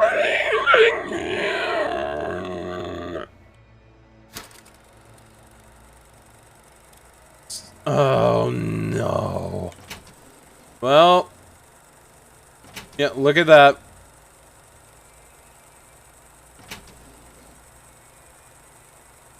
Okay. That's just a collection of what is there at the site. But Bane from the Nolan movies? I don't think I've even watched the Nolan movies. Alright, we've got the file cabinet handle, and no doubt we're gonna get another jump scare when we go past the door. They're gone. Oh no, they're all gone. All of them.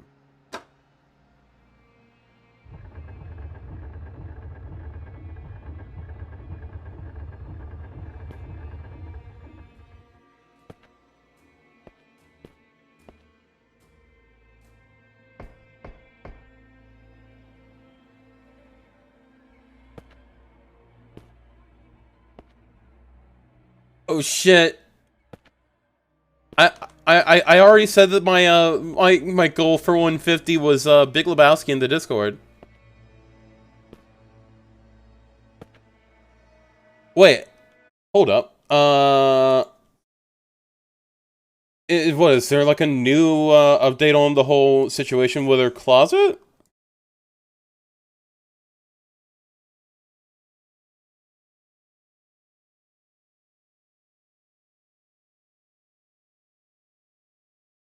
Okay, let me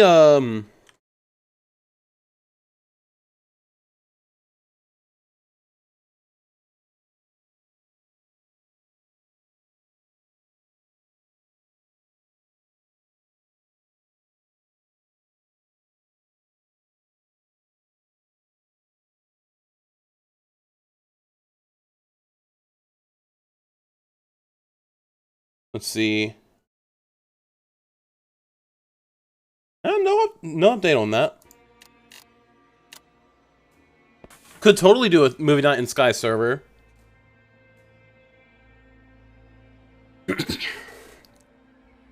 Tyler Cooper's journal. 2. At first, most of the on-site personnel were apprehensive about participating in this project. But oh no, Tyler Cooper went insane and he decided to fucking fuck around and find out.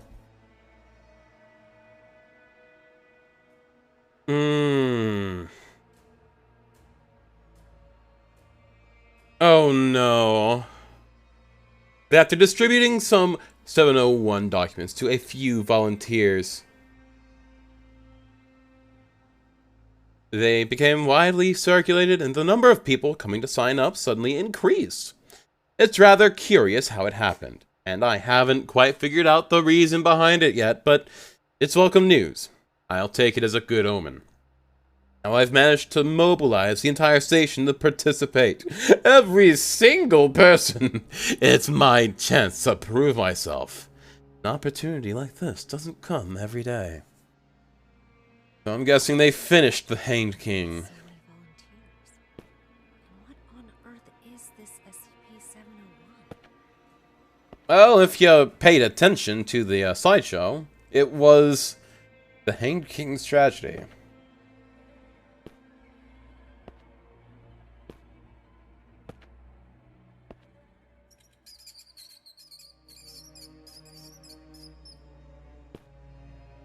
Yeah, I want her to know that too. Finally,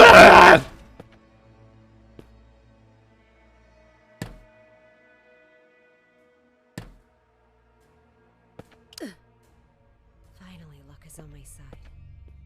This ought to get me to the 7th floor. On floor 4F. So we need to go to... Oh, we need to go down.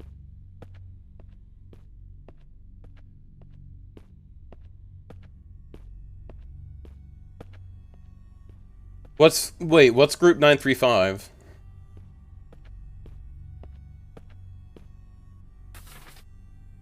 Rehearsal notice. The Hanged King's Tragedy. Sacrifice everything. Rehearsal notice. First group rehearsal. Oh, God. Look. It's an almost perfect time. Rehearsal notice? I'm right. I'm right. I'm right! Wait. Hold up. 6F. It just looped. What's going on here? 4th floor again? Oh no. The way out of here might have something to do with these clocks.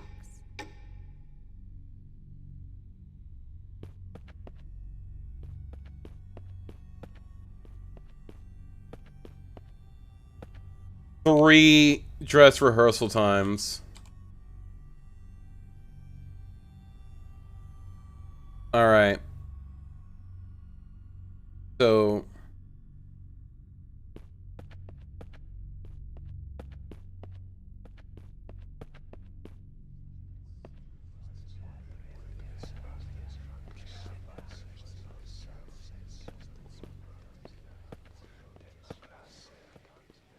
Oh no.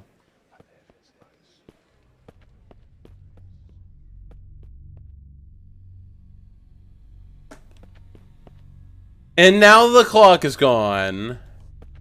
Oh joy. Alright, so let's see.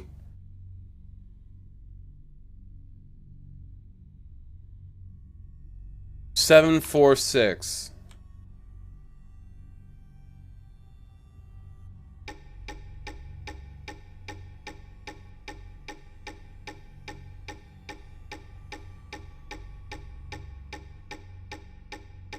Zombies reference.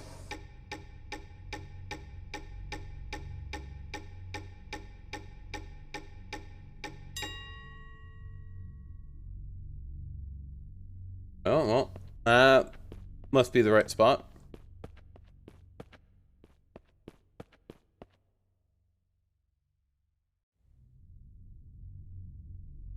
$11.11.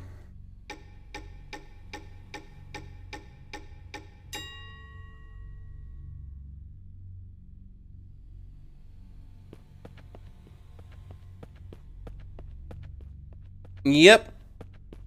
He fucked it. He fucked reality. And 9 o'clock.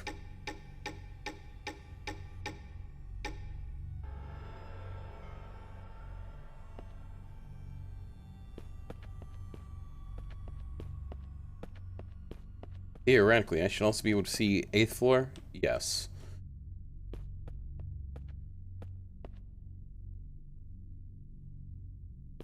Well, that doesn't bode well for me.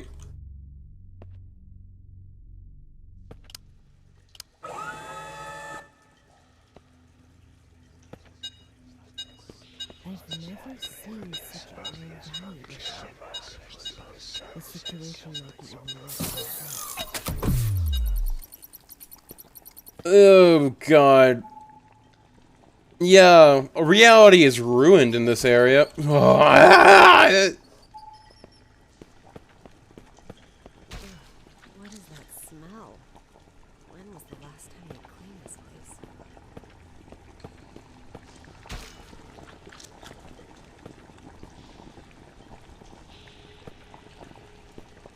You sent a message? Oh, in Skycan's chat?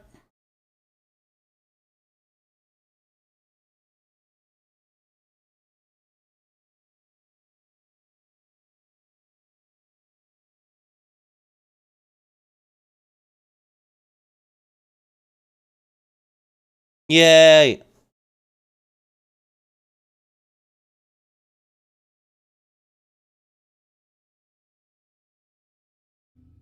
Okay. Every time I get a little bit further away from this, it's like something's stabbing me. Like, look, will it redo it? Or like resets.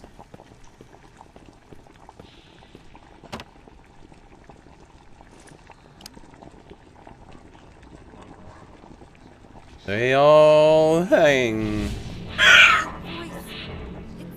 Voice again. Voice? What voice? I serve my king with my blood. Blissful suffocation. Tell us what it's saying. Sacrifice of sin. No.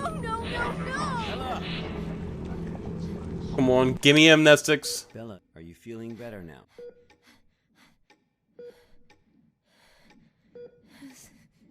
Suffocation. Like a rope. Looped around my neck. Pulling tight. She's gonna die. Hanging. Nothing around me. Just my feet. dangling, struggling, fighting. It will swallow me and make me its slave. Bella, you are completely safe here. Yeah, bullshit. Okay, let's continue. The situation there was much worse than expected. Much worse. Why didn't she fucking read up on the anomalies held there? I managed to find a phone, and I called her backup. Like, why didn't she read up on the anomalies held in Site-74? This is Sparrow, 09868, for Bald Eagle. I'm at Pony Station on the 7th floor. The situation here is much worse than expected. I need backup. Bella, are you sure this is actually what happened? What do you mean? Yes, of course I'm sure. Come on, Bella. Try and focus. What are you talking about? Bella, you never made that phone call. Of course What? Pony Station was completely cut off. There was no contact with the outside world whatsoever. A phone call? That would have been impossible. No. Oh, shit. I saw. Him.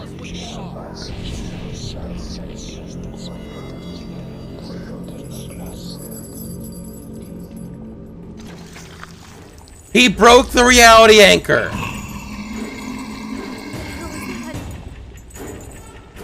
That's the Hanged King. Come on. No, no, no, no, no, no. Ah!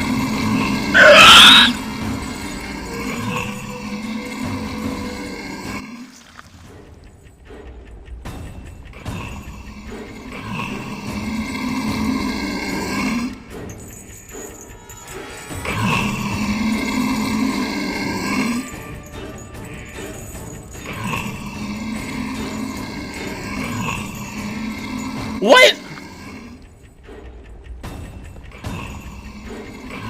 Oh god.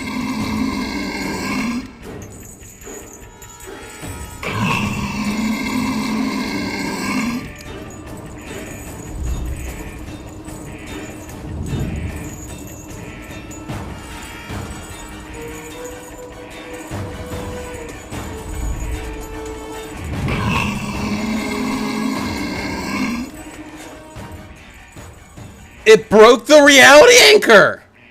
Bald Eagle never said anything about that. Bastard.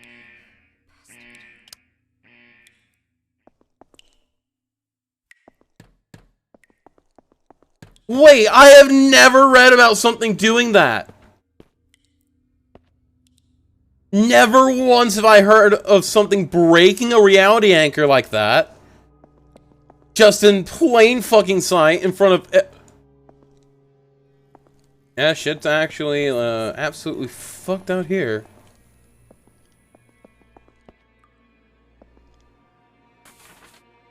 Well, I wouldn't put it past the Hanged King. He's absolutely one of the stronger entities in the lore. Experiment project number Site 105.0603.2. Object class unclassified. This experiment was a multi-object project including blank, blank, and blank. And we know one of these is SCP-701. The experiment primarily focused on researching the process of reality distortion led by Dr. George Thompson. The project lasted for a duration of 5 days. During the first 3, 2 Rorschach tests were conducted on SCP blank and SCP blank. A level 3 hypnosis experiment was also conducted on 3 level D personnel influenced by SCP-701. Within a short period of time, the experimental subjects revealed varying degrees of immersion state, and on the 4th day claimed being in a primary forest.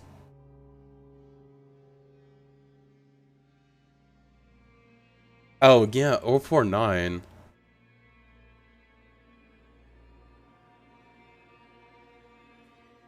The trees here are mainly sequoia and Pinus caribea. On the same day, the Hume level of the surrounding environment was decreased to 37.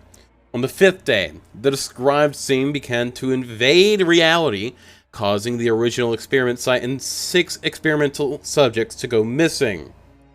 Yeah, the Doctor is really fucking scary. Absolutely. Fucking hell. The Doctor is hilarious, though. Like, isn't there one part in the lore where the Doctor just fucking straight up roasts another SCP?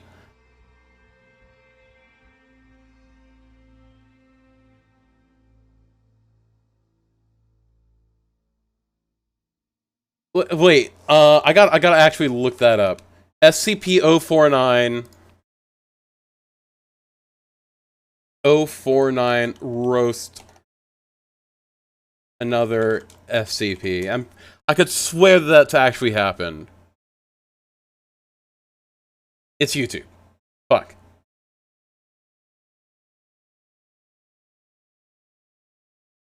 I could have sworn the Plague Doctor has fucking literally, like, roasted somebody. Like I could swear that he's been shown to have a sense of humor.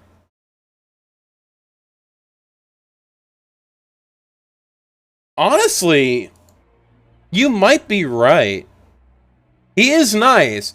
His memes aren't always the best, but he is pretty fucking nice. Alright, so let's see. On the 5th day... Okay, wait, we've already read that. There are no further investigation reports concerning this area. Dr. Thompson believes the experiment was primarily influenced by the reality distortion effects of SCP Redacted, and thus can be considered its creation SCP Redacted 1, uncoded officially. This detailed experiment record can be found in internal document site 105.0603.2. I do like the Plague Doctor. He is a pretty nice person. It's just, you know, he's misunderstood. Don't mess with 049 though. Seriously, don't fuck around with 049. You do not want to fuck around and find out with that guy. You seriously do not want to fuck around and find out with him. He does work. We're evacuating. Damn it. After the show, everyone went crazy. Some hacked themselves. Some killed each other like beasts. And that damn evil white monster. This was all destined to happen when it brought in that script. Everything that happened here is all Cooper's fault. It's their fault! This will be the last recording from the experiment.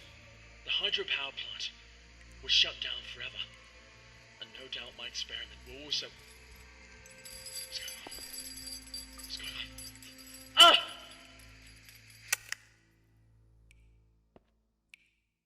Yep. He is not having a good time over there, is he?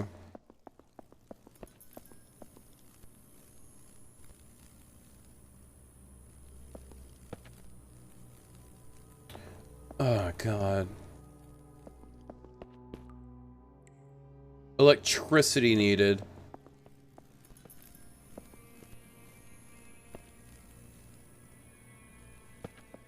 Okay.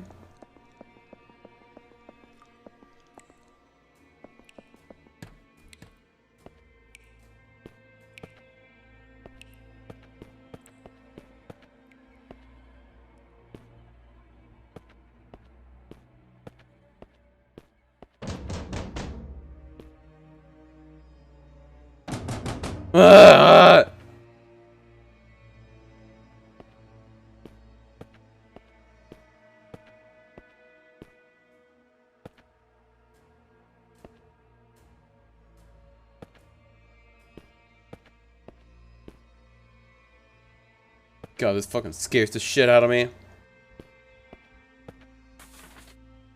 On April 27th, local time, 5 students were involved in a collective blank incident At the Cleveland Institute of Arts. Okay, so it's a 701 incident. And another faculty member died of stab wounds. A janitor was taken into custody as a suspect in the incident. His statement mentioned that 4 students used the blank from the ceilings during rehearsals. This was then repeated by the last remaining person after they assaulted the teacher. The teacher died 2 hours later. Following a forensic investigation of the scene, it was determined that the janitor had no clear motive for committing the crime. He is currently undergoing further observation in a psychiatric hospital. That's 7 out of 7 documents.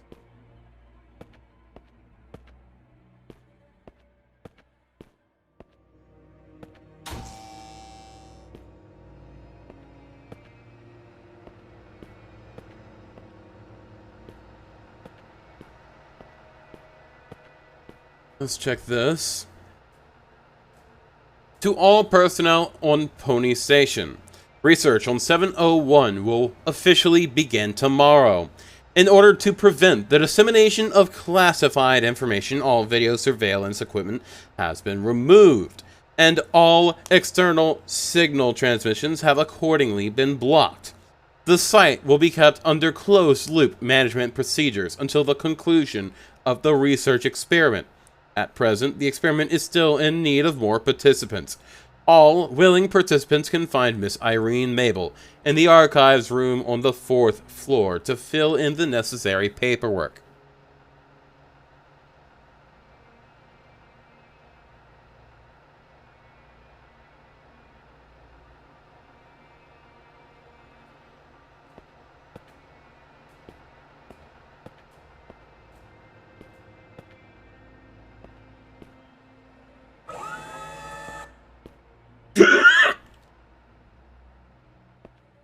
They're not here.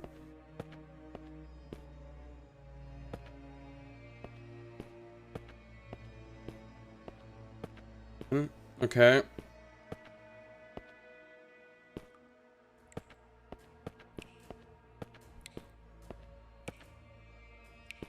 Oh no, you see that? He's not on the other side of that door anymore.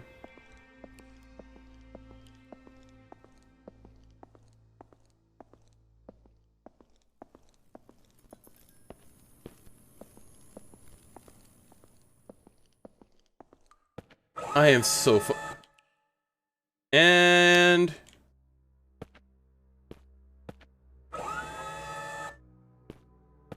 well, I'm locked in here.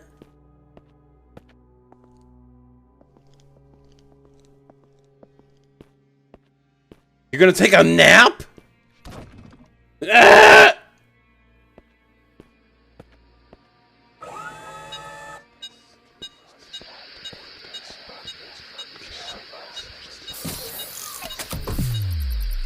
Oh no.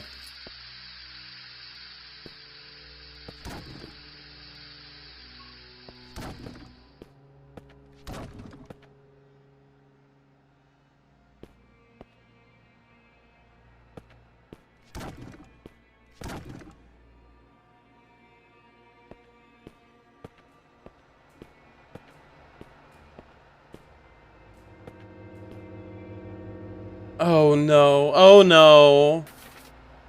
Rehearsal script 5. Act 5, Personae. Get to the rest of the audience. At the banquet, Antonio Barcena confirms Gonzalez's murderous crime as well as his own lineage. Gonzalo is deposed by an angry mob of ministers. Instead of killing Gonzalo, Antonio exiles him to the convent. Antonio then orders his squire to plan his wedding with Olinda, and the play ends with a dance by the group of courtiers. But that doesn't happen. Ever. Usually, by that point, most if not everybody is dead.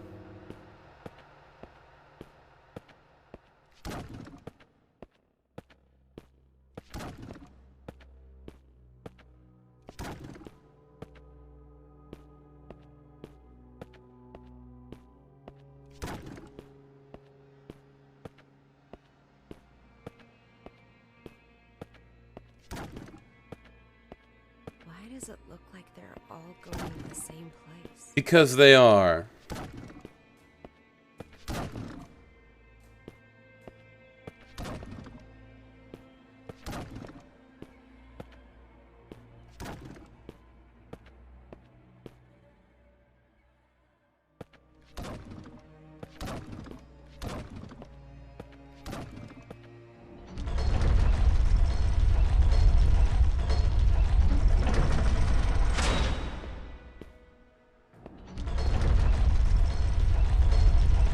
And of course the door closes behind me. Okay. The black box.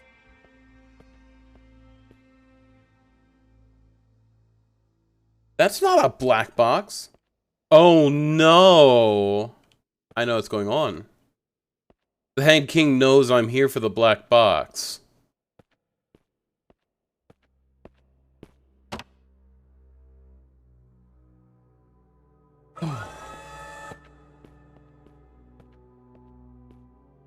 And guess what? Only way up is further down. The 8th floor.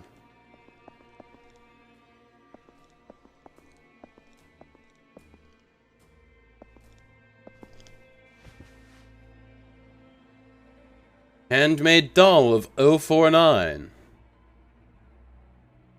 I am the cure.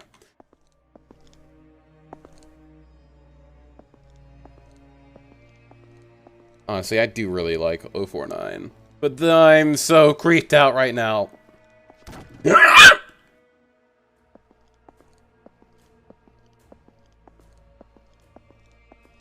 Okay.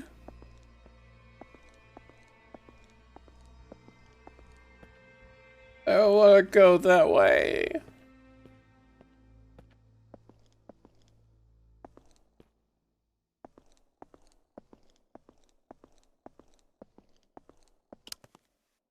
The elevator. Oh no. This is where the end of our memory is.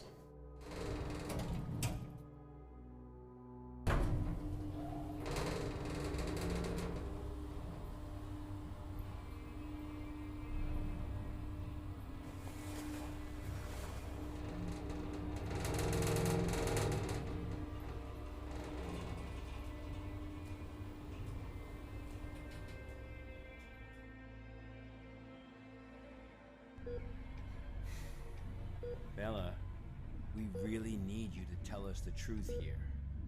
What do you mean? I'm telling you the truth. I completed my task.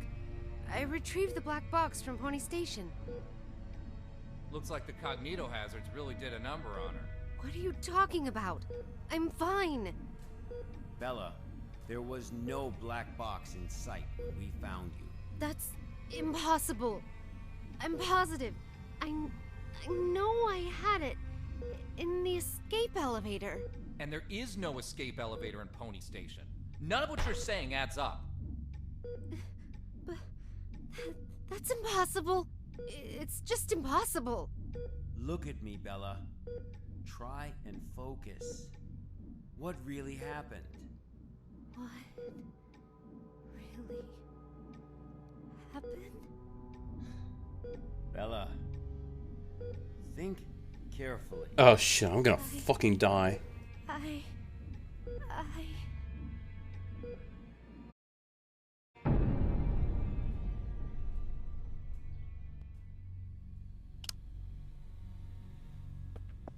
And the mannequins are gone. And here's where reality hits in. There was no black box up there.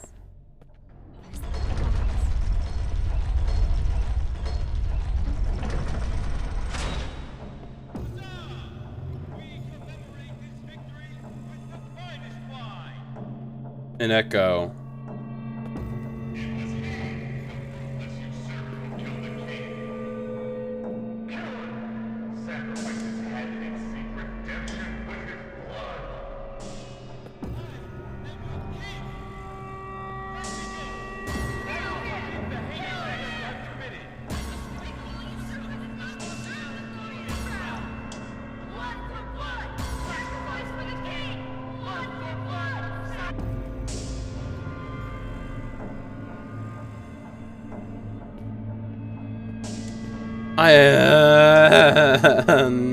No.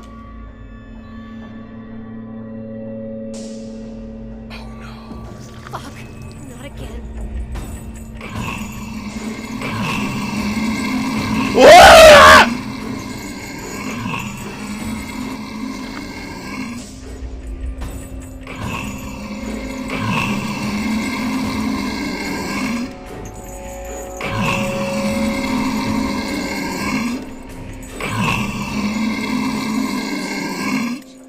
Pony Station will have to be locked down.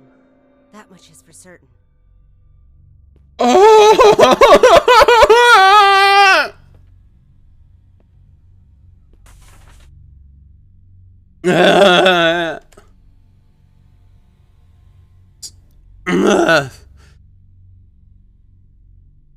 I missed number 3. Okay. Tyler Cooper's Journal 4. The rehearsals have officially begun. Positively brilliant. My hands are shaking now as I write. This experiment, the exciting avenues ahead. Oh yeah, what a good day on the job. A great day. I almost died. Although some sections stray from the original 701 script, everyone remained perfectly in character. Wholly consumed in the act, the audience too seemed to be entirely absorbed in the performance. A strange thing, though, I noticed a certain something. A person perhaps appear on the stage. He was not one of our original members, but, well, he was quiet and reserved. Rather friendly. A tribute to Ambassador Eligata! That is, it must be the truth. The splendid, magnificent truth. Hang the traitors, one and one. Hang the betrayal and the ignorance. Together with the news, hang them to alert all the world. Cheers and cheers all around for our great king. Let us bask in this glory. Together we follow him. The blood of fools we offer to thee, hanged king. The writing follows is covered in blood. So SCP-701 is a script.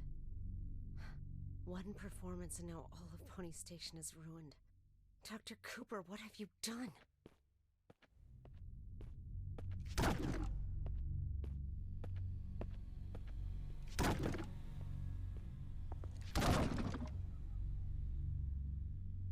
Oh, fuck.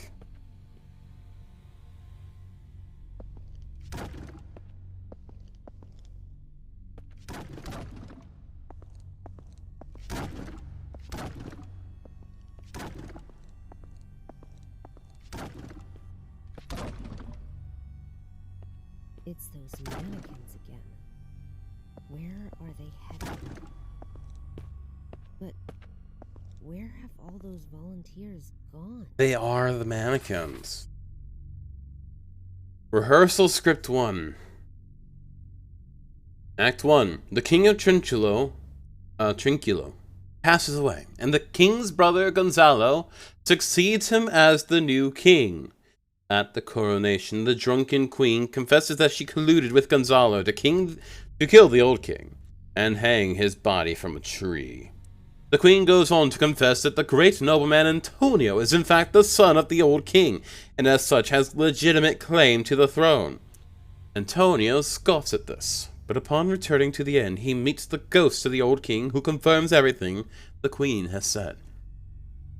Blood we offered, the hanged king we served. I serve my king with my blood. Blissful suffocation, sacrifice of sin.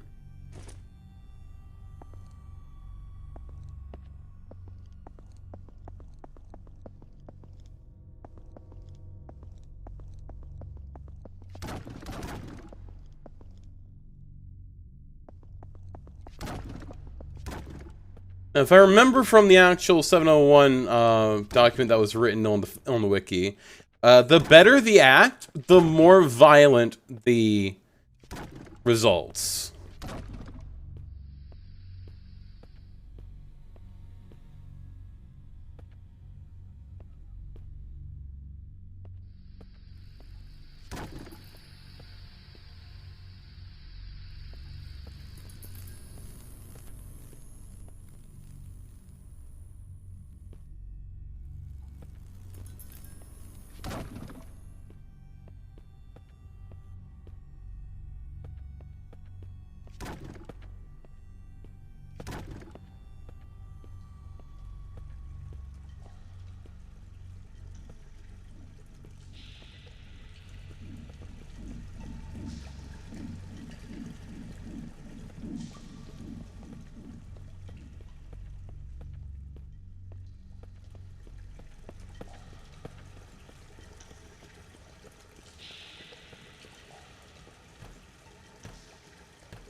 Yep, that's the end of the performance right there.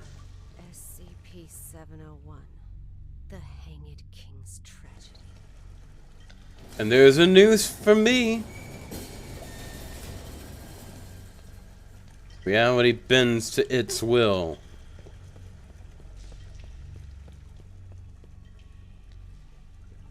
I serve my king. Who's there? With my blood.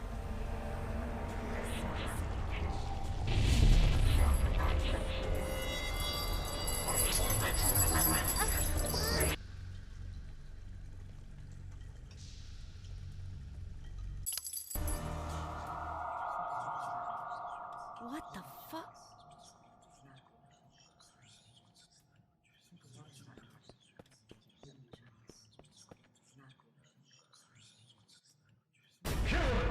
Sacrifice his head and seek redemption with his blood. Kill him! Kill him! A despicable usurper does not deserve the glorious crown!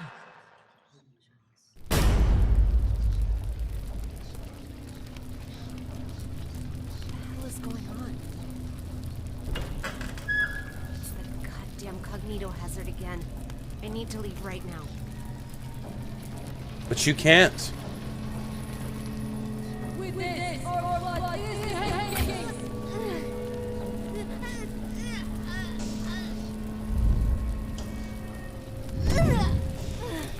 Look at that. Literally helpless to do anything.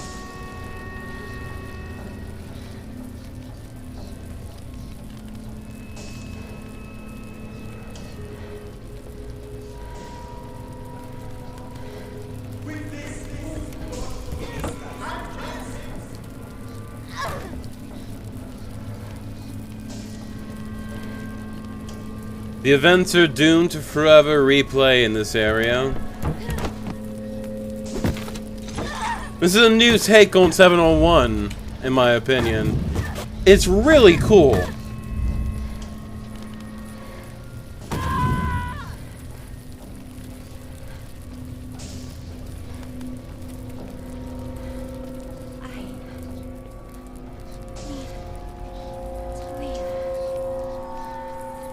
This is a really cool take on 701.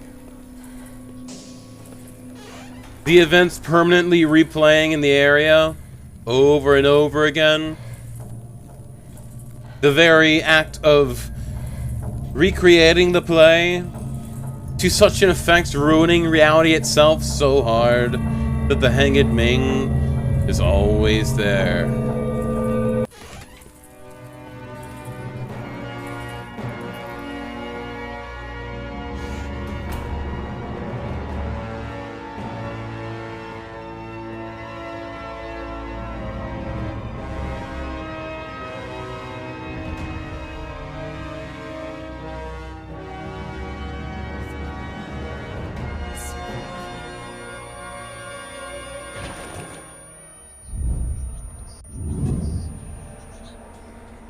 With my blood, I serve my king. I'm not gonna get wrong. I am still very creeped out, but holy shit, this is so cool. This is so cool. My blood, I serve my king. With my blood, I serve my king. With my blood, I serve my king. With my blood, I serve my king.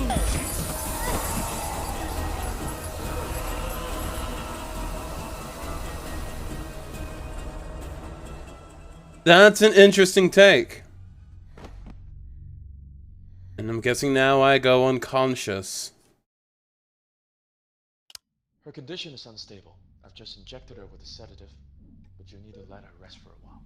Thanks, Doctor. That was so fucking scary. Let's go then. What? We haven't found the black box yet. You still don't get it, do you? Get what? What do you mean? A black box is merely a vehicle for recording the truth. But a black box isn't always a black box. You mean... That's right. She is now the black box. Got time for a cold one? Because our work here is done.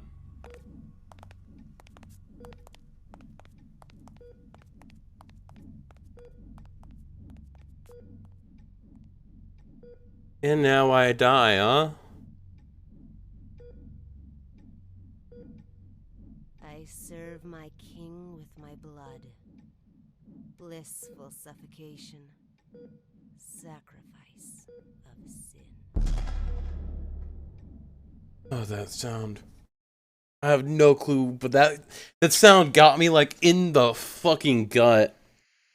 The black box has been properly contained at Site-105 and pending further Yeah, she's probably an SCP in and of herself Above is the now. full record of the inquiry.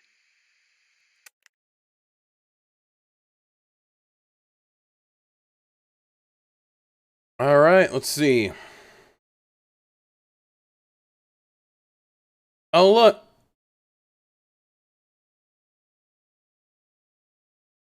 Alright, let's read this. This is the archive for 701. Agent Q, SCP-701. The Hanged King's Tragedy is a 5-act revenge tragedy from the Caroline era. Performances of the play are associated with psychotic and suicidal behavior amongst both audience members and participants. In addition to the appearance of a mysterious character, SCP-701-1.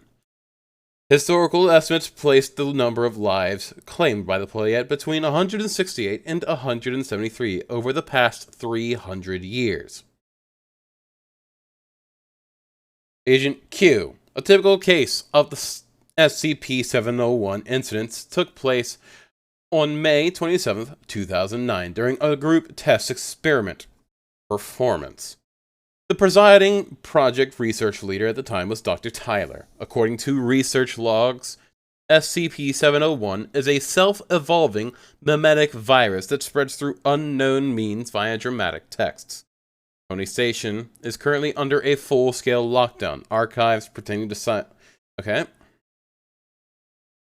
And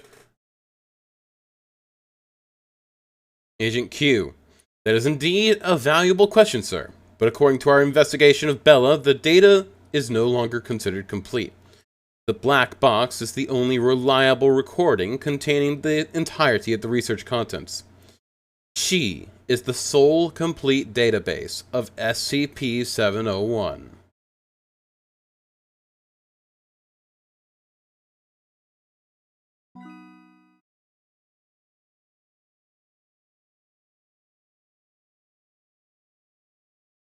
So we're literally like setting up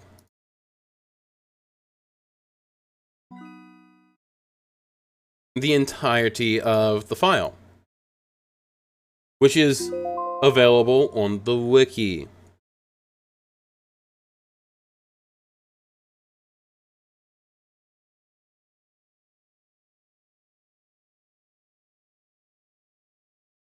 All right.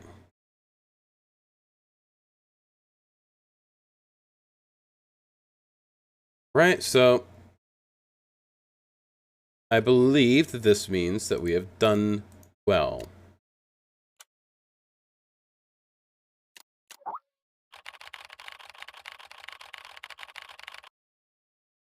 I was a bit confused at first, but I got over it.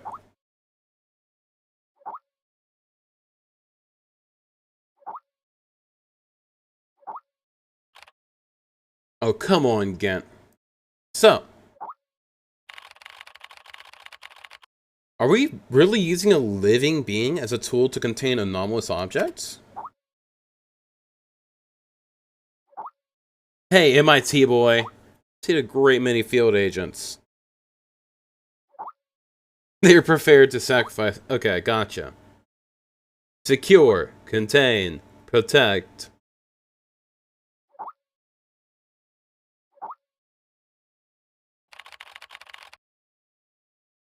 Alright, I understand.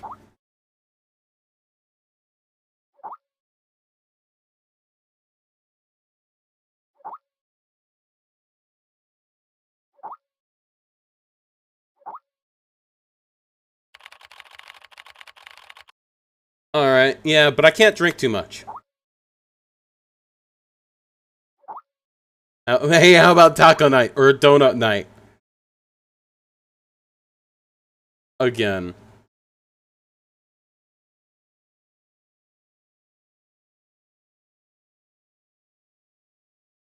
Two red dots monitoring my room.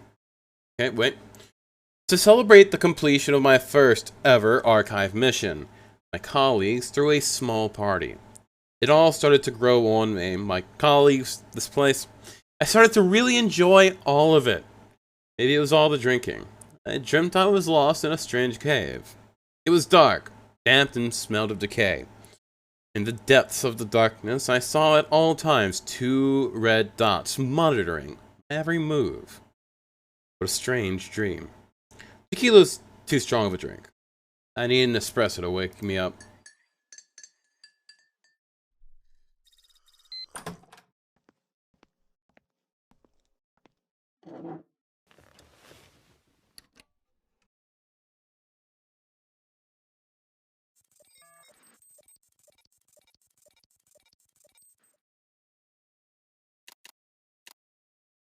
Okay, let's see.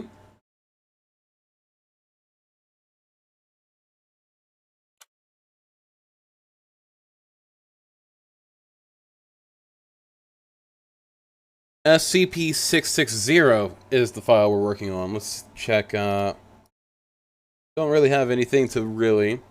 Alright, so appendix.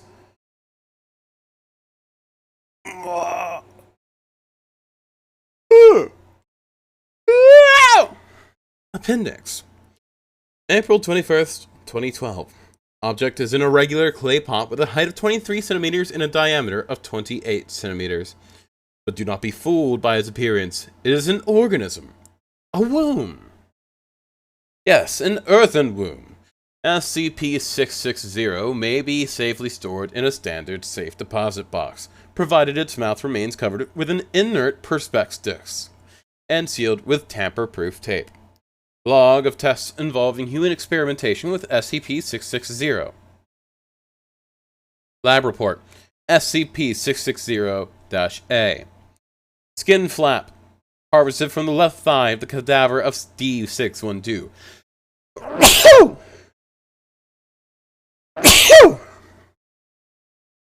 Donor was healthy in all respects prior to death. Sample use. Tissue sample left in 660 for 2-month duration. Result. Daily biopsies indicate viability of sample. Thank you. Cell samples taken from tissue grafts are cultured in vitro, revealing a predisposition towards precancerous and cancerous growth. For lab report, 660-B. Sample condition. Skin flap harvested from the left thigh of the cadaver of D612. Sample use. Tissue sample left in 660 for 2 months duration, then grafted onto the torso of a D-class personnel with 2nd and 3rd degree burns. The recipient's anomaly testing record had no contradictions with SCP-660. Result. Tissue graft takes without complication, healing according to usual steps of adherence, serum inhibition, and revascularization. However, as is common with severe burn cases, the compromised skin barrier led to infection and eventual fatal septic shock. Post-mortem biopsy and analysis indicate skin graft would have returned to full histological structure and function had the recipient survived. Lab report 660-C. Sample condition. Live member of Mus musculus, the house mouse. Valve/C strain acquired for laboratory testing. By use of SCP, the consciousness of D614 was implanted into the specimen. D614 was chosen for its demonstrated resistance to the negative effects of prolonged isolation and sensory deprivation. Sample use. Specimen left in SCP-660 for 2 months duration. Result. Unusually, SCP was incapable of restoring D614's consciousness to its original body after removal from SCP-660. A computer interface was developed to facilitate two-way communication with D614. An interview was conducted once D614 was familiarized with this interface. An excerpt is included below.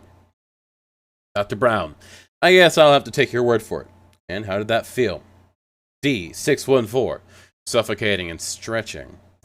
Dr. Brown, could you be more specific? D614, how the hell do you think it felt? Even mice need to grow and move and live. Every part of me was straining. But I was stuck. I thought I would explode. Full contents of the interview are classified. An autopsy revealed precancerous growths throughout the mouse's body. Lab report 660D. Sample condition. Right arm lost in traumatic amputation, just beneath the elbow. Sample use. D778 was severely injured in an incident involving SCP redacted. Lost limb recovered as part of cleanup operation. Subject would not have survived immediate reattachment surgery due to other injuries involving severe vascular compromise. Severed extremity preserved in SCP-660 in bid to preserve tissue viability. Result: right arm successfully reattached to its previous owner. Subject reports return of sensation in fingers of right hand, contrary to poor prognosis due to severe tissue avulsion and nerve damage sustained in initial injury. Biopsy reveals little to no precancerous cell growth. Transplant ruled a tentative success. D778 has been retained for further observation. Addendum. Human testing of SCP-660 is suspended due to the sudden death of D778 from teratoma with malignant transformation. I've seen fetus in fetu before, but never have I had one try to grab my probe during an autopsy. Dr. Grayson. Appendix. August 30th, 2012.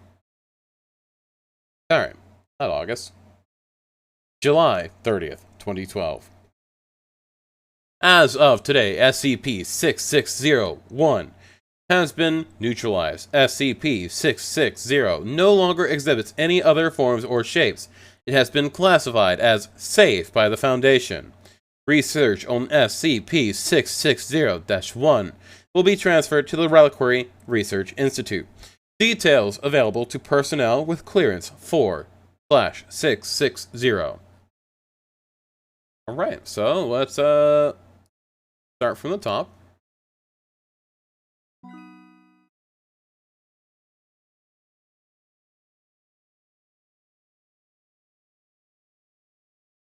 Alright, so we checked out for testing and research with the written approval of staff of level 3 clearance or higher. Alright, let's see. It's got dried mammalian uterine tissue, similar to human endometrial lining on the interior. DNA testing is inclusive. I don't feel like reading the entire file out loud, because my mouth is going to get really dry. But whatever. See, SCP-660 is capable of indefinitely preserving all biological tissue placed within it, regardless of external conditions or the state of the sample until the tissues are removed. Living tissue will remain viable, and living organisms will remain alive, even when deprived of sustenance for extended periods of time. While the exact mechanism responsible for this is uncertain, isotopic labeling has shown that it involves the exchange of biological matter between the sample and SCP-660's interior coating. Cell cultures from tissues preserved in SCP-660 retain an abnormally high rate of cell replication. Several samples have tested positive for precancerous markers and smear tests. SCP-660-1 was a human fetus originally found in SCP-660, most likely having been sealed in the artifact for at least 6,600 years. However, SCP-660-1 immediately underwent massive transformation upon removal, additionally developing several redacted, consistent with anthropogenic redacted progression. SCP-660-1 is most likely neutralized. Details are available to personnel with clearance 4/660. SCP-660 was originally recovered from an archaeological dig in Redacted, where it was found in a purported grave site among a number of other mundane artifacts. A beeswax seal covering the mouth of SCP-660 was dislodged during the excavation process, revealing SCP-660-1. Data expunged, after which the site was secured by the Foundation. The notes of Dr. Redacted, presumed deceased, enabled the isolation of SCP-660 from the rest of the artifacts.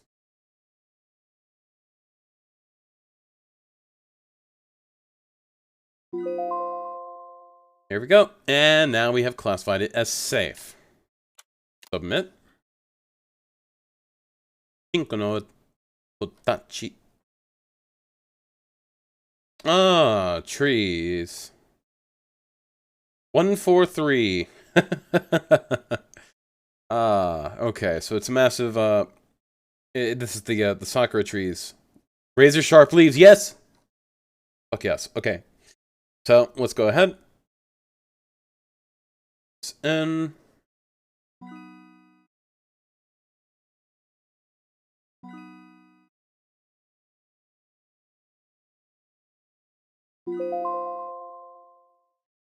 Alright, so let's see. Notice the Bladewood Grove. Right?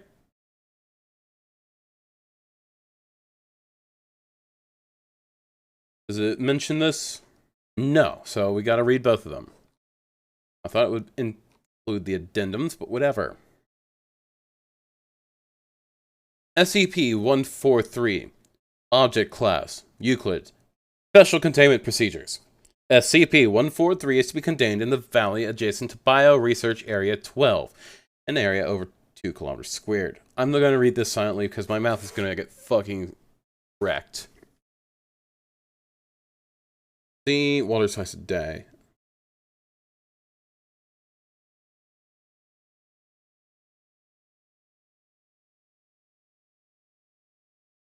Yeah, let me go Hydranch.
Okay, let's see. SCP-143 is to be contained in the valley adjacent to Bio-Research Area 12, an area over 2 square kilometers. Area surrounding SCP-143 for up to 20 kilometers, and all line of sight from the surrounding hilltops are to be denied public access. SCP-143 is to be watered twice every day on a regular basis by a large sprinkler system, unless already watered by local precipitation. Personnel are not allowed to enter the enclosure without Level 4 administrative clearance, and they are not advised to touch any of SCP-143, nor stand beneath them unless wearing proper protective gear. It is important, however, that no one be within the containment area when SCP-143 begins to shed. However, after the shedding has concluded, the collection of falling petals for testing purposes has been authorized by the project director. Description: SCP-143 is a plantation of 300 specimens of a unique type of tree. These are similar in appearance to Prunus exierosensis, Japanese sakura tree, also known as a cherry blossom. They bear no fruit, and the only known way of reproduction is by careful on-root propagation, using cut saplings from an older sample. The petals are a light pinkish color, slightly translucent, and with a texture of smooth glass. Care must be taken when handling the petals, as their edges are razor sharp and can easily slice through flesh when mishandled. The wood and bark are of a light grayish color with a texture expected of wood, although the grain is very smooth to the touch. However, the petals and wood of these trees are much harder than most natural or man-made substances, reaching up to 5,000 HP on the Brinell scale, and withstanding pressures of up to 1,800 degrees Celsius. The weight-to-strength ratio surpasses even that of titanium, being some 15% lighter than aluminum.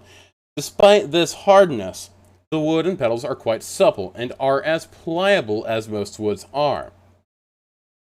Both are notoriously difficult to work due to their properties, but under high temperatures, upwards of 1,500 degrees Celsius, separate pieces are capable of being fused together. They make excellent armor, shielding, and weapons. Due to the slow growth of the plants, the material is slow to harvest, although the petals are shed regularly enough, falling from the trees twice every year.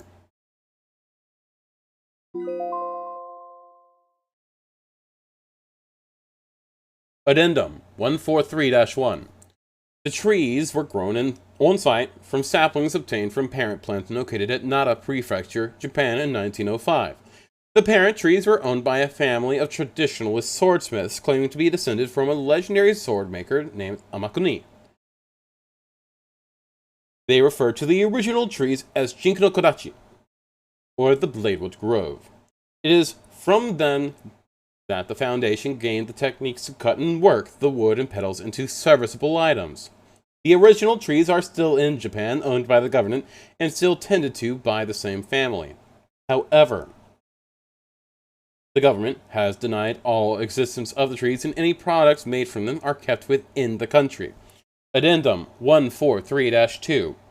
SCP... Okay, so this is the testing procedure. Okay, so...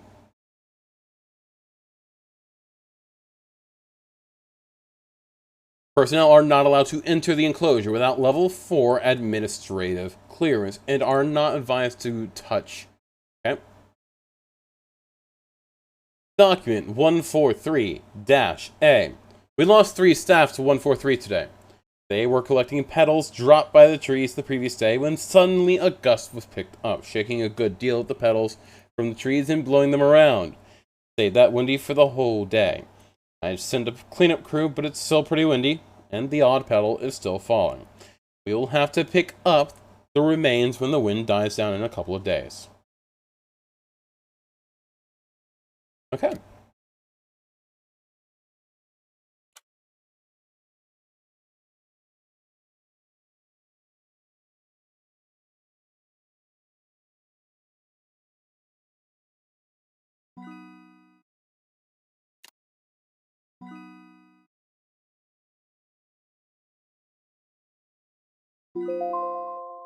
Alright, let's see. Item number SCP-261. Object Class Safe. Special Containment Procedures.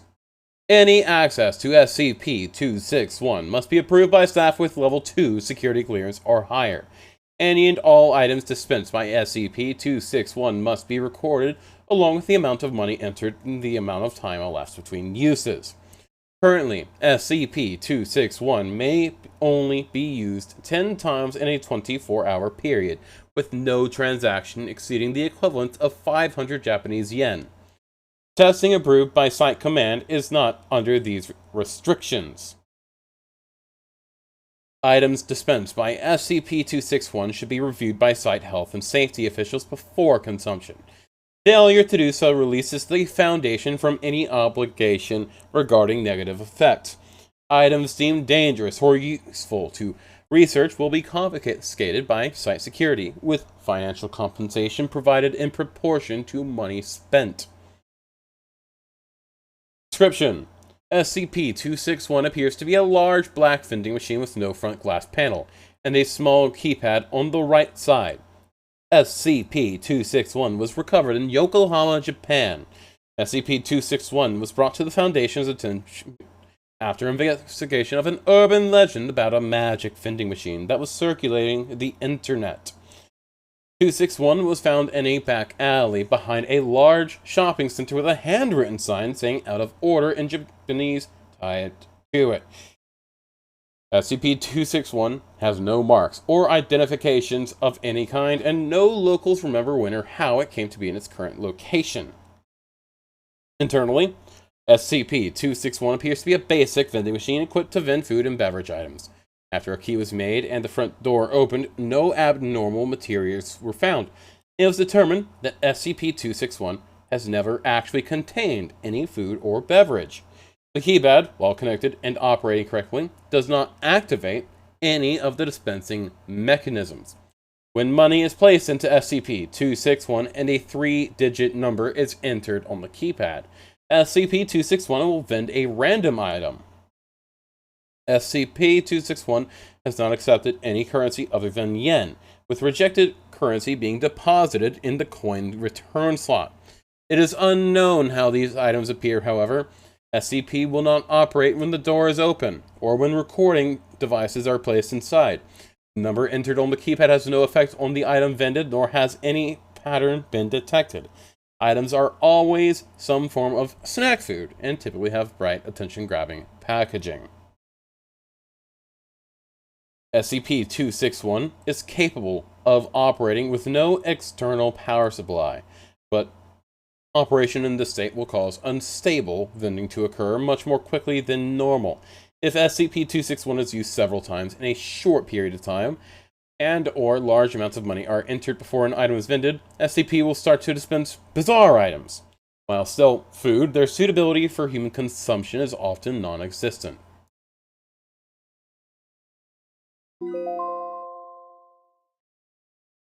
Log of items vended during testing phase 8.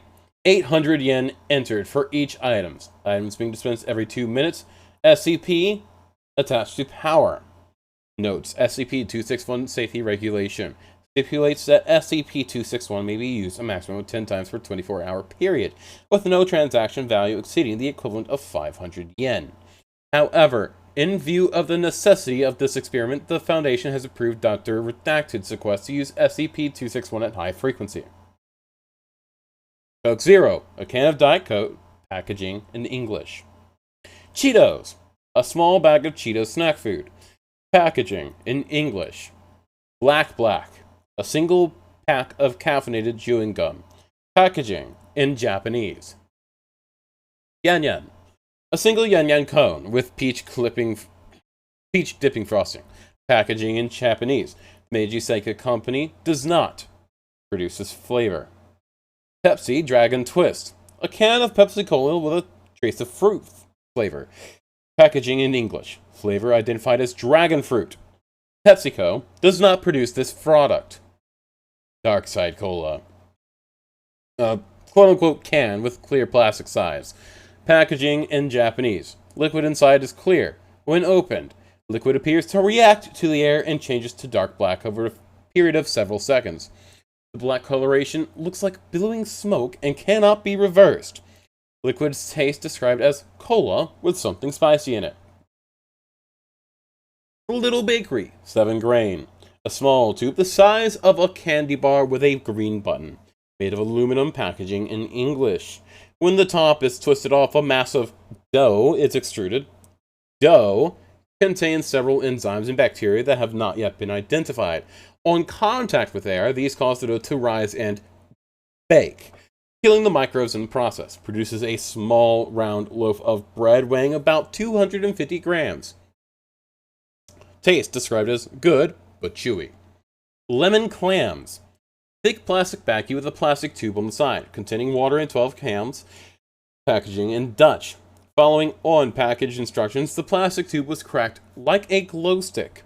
Liquid in the bag flashed to steam, venting from a hole that popped open in the top of the bag, slightly burning one researcher. Steaming finished after about 38 seconds, after which clams were found to be fully cooked and infused with a mild lemon flavor. Upon investigation, clams match no recorded species. Diet Ghost. A can containing an instance of SCP-2107. Packaging was in English. Testing done on this instance provided similar results to other contained instances of 2107. This marks the first time SCP-261 has visited another SCP object. Unknown. Small mesh bag filled with small multicolored pyramids, packaging in an unknown language. Pyramids found to be very hard and unpleasant tasting compared to chalk in taste and consistency. When placed in hot water, pyramids open and produce strings that quickly resolve, coloring the water the same shade as the pyramid. Water had no additional taste, but testing revealed a sharp increase in mineral, carbohydrate, and protein content, with several minerals unidentified at the present time. This content was found to be consistent with the recommended daily intake of nutrients for adult humans. Researcher ingesting the water reported stomach cramps 2 hours later, but no other effects. Unknown. Aluminum box with a small glass window on the side and a large round button on the top, packaging in an unknown language. Box is seamless and appears to be filled with a small round animals covered in fur, each of the 3 small paws and a single large eye. Pressing the button causes the inside of the box to rapidly superheat, cooking the small animals alive. Muffled noises and scratching were heard for several seconds during the cooking process. After 1 minute 38 seconds, the front panel opens and gives access to the now cooked animals. Professor Kane volunteered to eat the animals, and with no other researchers willing to do so. Taste described as crunchy and very spicy with a slight hint of beef.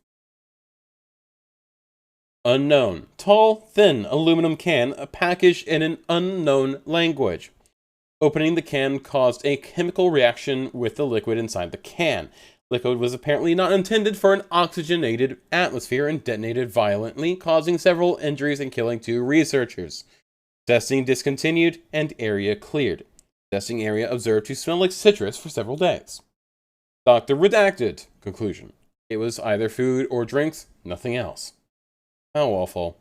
Let's call it an end.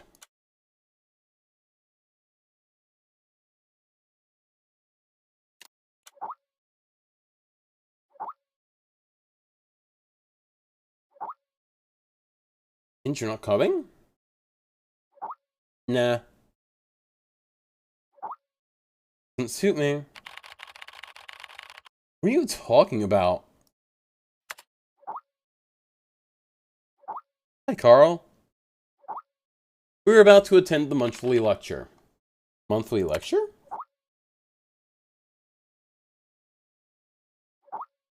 Each month, the Foundation invites someone famous to hold a lecture to share new knowledge and insights containing to SCP. They invited Dr. Trevor, who holds a high reputation within the Foundation, for this month. Okay, yeah, cool, let's go.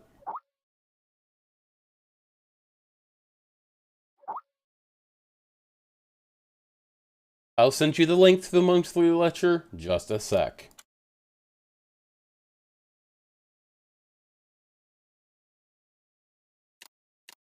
I'll join the conference by Daniel Trevor, 14th of September 2012 at 4 o'clock to 5 o'clock p.m. Excluding medic influence done. Alright, training is about to begin. Oh no, you know Death? Hey! Oh god! Thanks for following Dreamsplay 13. How you doing? How you doing? How's your day going? I really appreciate the follow. Thanks for becoming a Buckakin. Welcome to the party. Hope your day's going very well. I know that mine is. There are many stories in this world. Some are read widely all over the world. Some are hidden in dust and known only by a handful of people. Today I'm going to tell you a story no one else has heard before. A real story of mystery and wonder and adventure. And then you too will become the guardian of this story. Okay. The story takes place in a world of long ago. The hero of our story is a little boy. His name oh is no. Daniel. Wait, isn't this like I think this is SCP-1551? Where the dragons went? I know that's what it's called, Where the Dragons Went. One day, out of nowhere, Daniel got a serious case of chickenpox. It made him look like a strawberry. To make sure he didn't spread it to others, Mrs. Page, the principal, had him isolate in an attic. And so, in the attic he lived, all on his own. Mr. Daniel, while up here in this attic, you'll have plenty of time to practice your penny whistle. I hope you'll practice well and prepare for next month's art festival. But Mrs. Page, the melody is so difficult. Don't Aww. boy. You don't give up before you fight.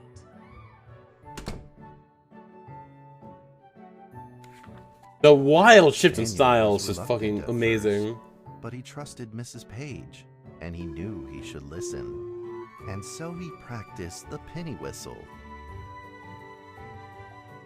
Wait, rhythm game?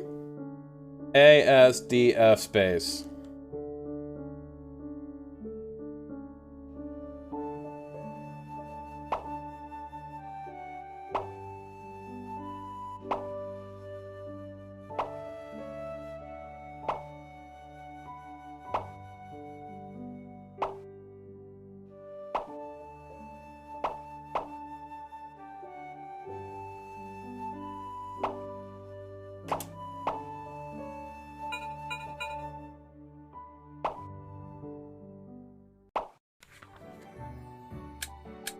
Suddenly, he heard some strange noises in the corner of the attic.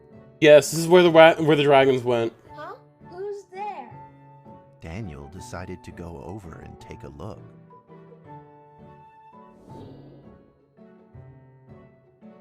This is where the dragons went. Oh shit. God, I love how fucking cool this is. Like, they really do sell that painted atmosphere for this shit. Holy fuck.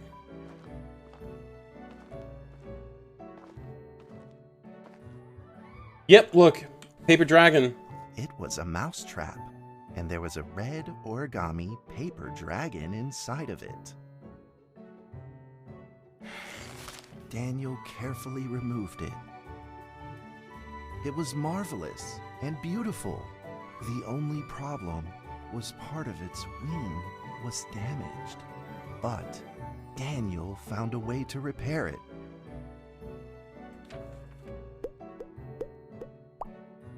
Oh.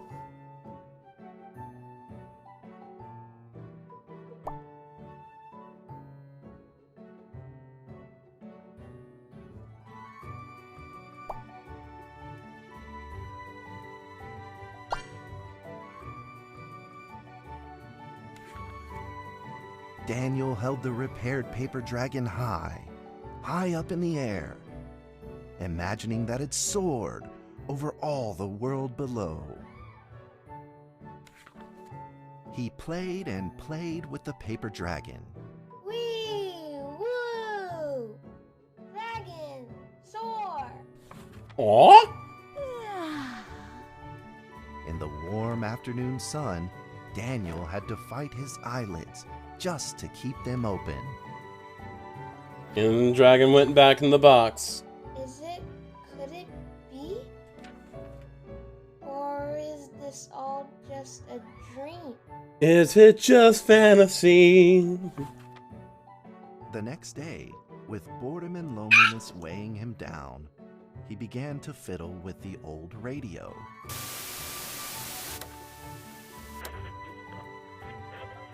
Our town is located in the plains where earthquakes are not particularly common. Although there are 17 fault zones around us, they are all inactive. 17 fault zones. A scrunched up ball of paper rolled over to his feet. Where did this paper ball come from? Just as Daniel went to pick it up, the ball suddenly came to life, and it rolled away. Daniel chased after it.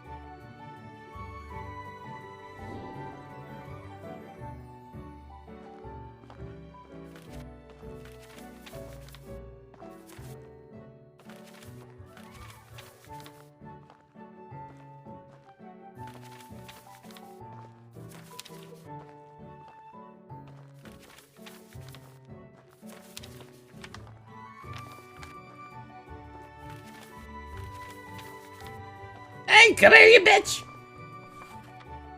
Just as he was about to seize the rolling paper ball, suddenly, terrible sparks erupted from it. What the hell? Before his very eyes, the paper ball began to grow, bigger and bigger. At that moment, a red figure suddenly appeared. The red figure quickly subdued the paper ball and threw it into a cardboard box. Daniel studied the red figure carefully. It had a sticker on its fluttering wing. It was the paper dragon. I wasn't dreaming. Thank you for saving me. Daniel was grateful and very happy. He walked closer to the paper dragon, but the paper dragon seemed timid and afraid and backed away. Just then, Daniel had an idea. He took out his penny whistle and slowly played a tune.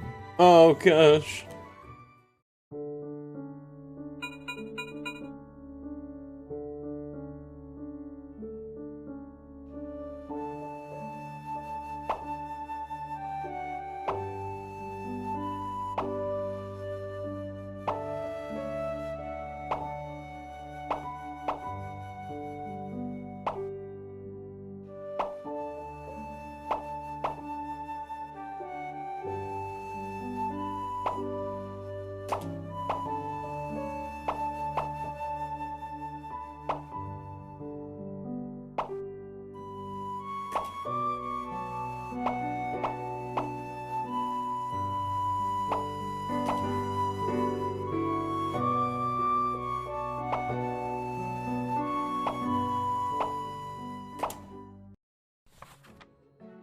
The paper dragon enjoyed the sound very much. Yay! It began to move along with the rhythm. Yeah! Up and down in the air. Soon the two were playing and dancing, just like old friends. What?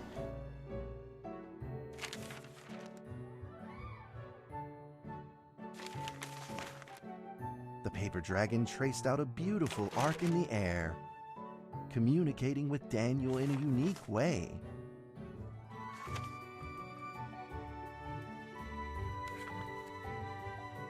My cherished friend, after many long years, we finally meet again.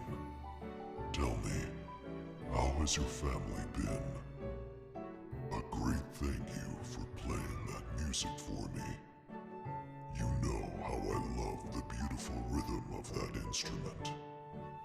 But we ought to take precautions, as the room is not stable. Do you still remember how the room works? You're welcome to visit anytime. The piece of paper then changed back into the shape of a paper dragon and flew into the cardboard box. The box closed shut, and a calm silence was restored to the attic. Daniel rushed to find a watercolor pen and marked the box with excitement in his fingertips.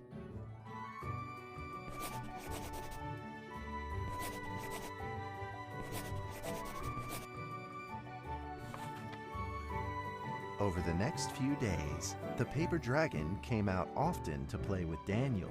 During this time, Daniel introduced many of his friends to the paper dragon.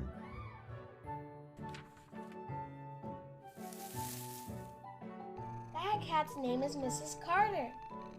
Ever since I secretly fed her some fish for dinner, we've been good friends.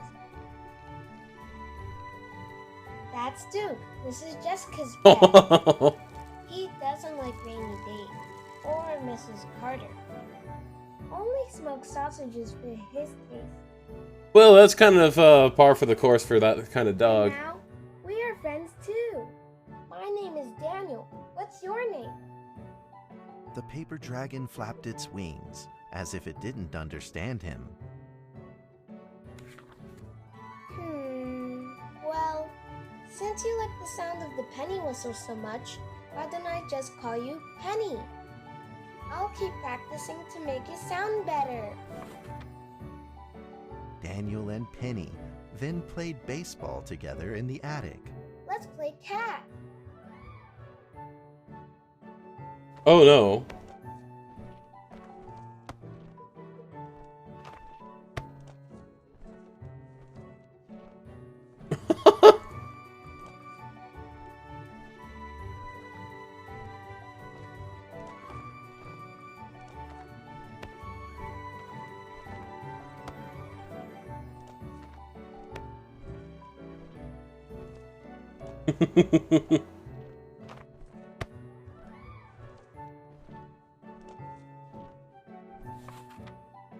But just as they were in the middle of enjoying themselves, a violent shaking suddenly rose from the ground. Whoa! Earthquake. A stubborn earthquake is back at it, folks, and it seems even stronger than last time. At this moment, the box suddenly shot open, and thick clouds of smoke billowed out, followed by several paper balls.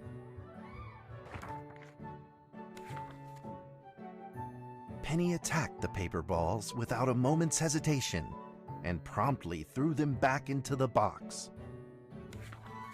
Penny then flew around in front of Daniel and rushed right back into the box. As the box closed, the earthquake stopped. Facing a friend's farewell without a formal goodbye, Daniel felt confused and lost. He moved the box to the center of the attic. Facing it, he practiced his penny whistle, day in and day out.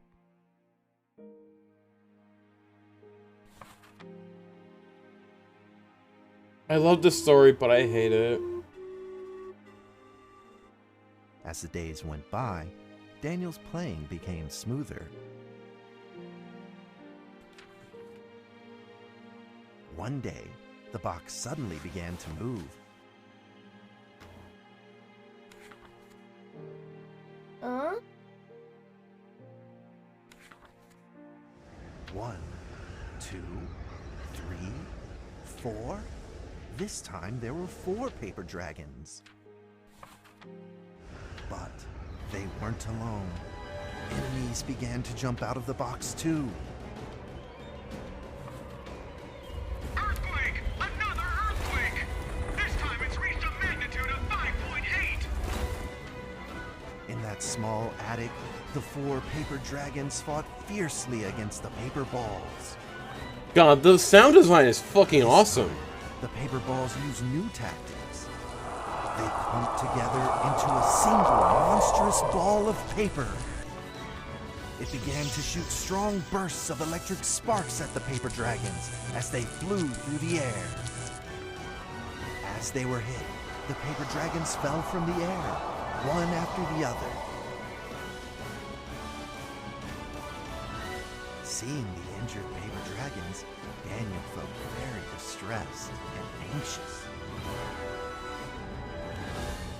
Just then, one of the paper dragons painfully started to fly and gathered the remainder of its power.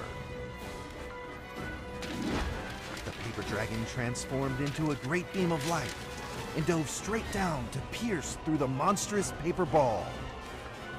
And then came another paper dragon. The monstrous paper ball was blasted to bits, exploding into smaller paper balls. Trembling, they struggled to escape back into the box. The sacrificed paper dragons were reduced to swirling shreds of paper, and a silence pervaded. Peace and tranquility were restored once again to the attic. Daniel saw the remaining 2 paper dragons lying on the floor, badly wounded. He rushed to grab some stickers and treated them at once.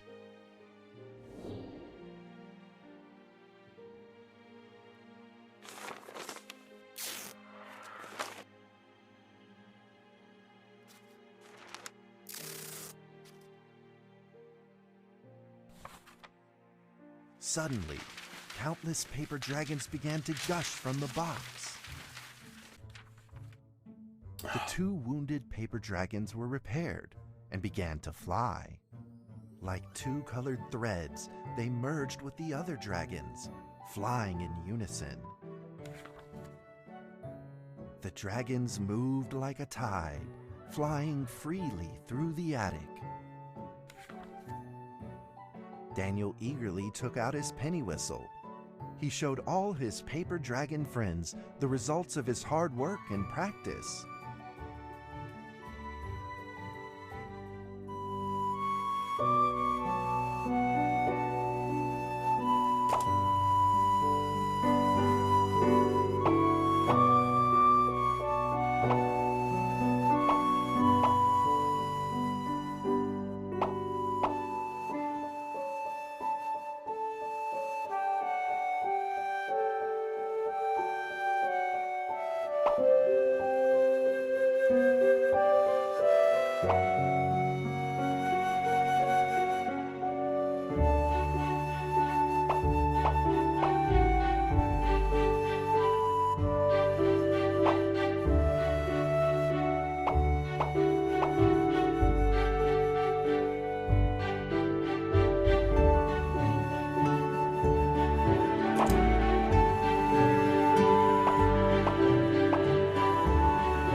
The music is fucking great.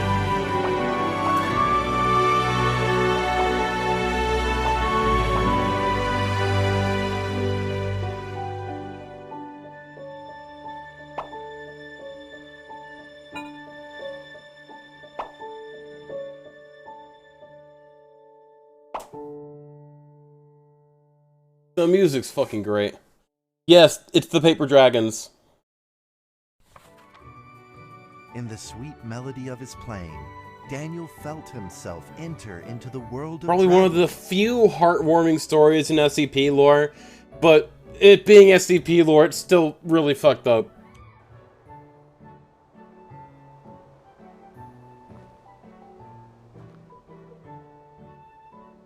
Yeah, I love where the dragons went. It's just I wish the dragons didn't just disappear.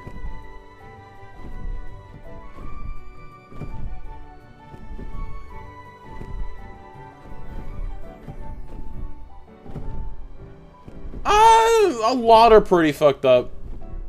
And yeah, some are pretty fucking funny. The paper dragons merged into a long letter and floated down towards Daniel to tell their story. Wait, isn't the corn dude an SCP marked -J? After the last war, the fantasy world enjoyed a long spell of peace and stability. But now, the giants have returned. They have launched ferocious attacks, trying to invade your world through the room. We are prepared to launch the final defense. Then we will have to destroy your room, for it is the last remaining entryway into your world. Please believe this farewell will only be temporary.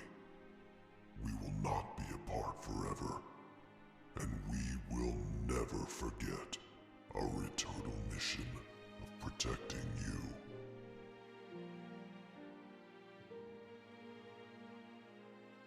Yeah, the dude with the planet in his abdomen is fucking hilarious. And the half dog. Wait, there's the half dog in the wall? But isn't there also just the straight up half dog? With the fuck... No, there's a half dog in the wall, and then there's the half cat. With the... Where the bad cat for the cat is just straight up missing. The half dog in the wall is the one with where he's just a half dog attached to a wall. And then there's the half cat with only the front bit and the rest of it's invisible. Well, not actually there, I should say. At that moment, the paper dragons flew back into the box. Daniel still couldn't fully understand what the paper dragons had meant, but he had a vague feeling in his heart that he may never see his new friends again. A few days later, Daniel's chickenpox had fully recovered. He could now play the penny whistle very, very well. But the paper dragons never returned.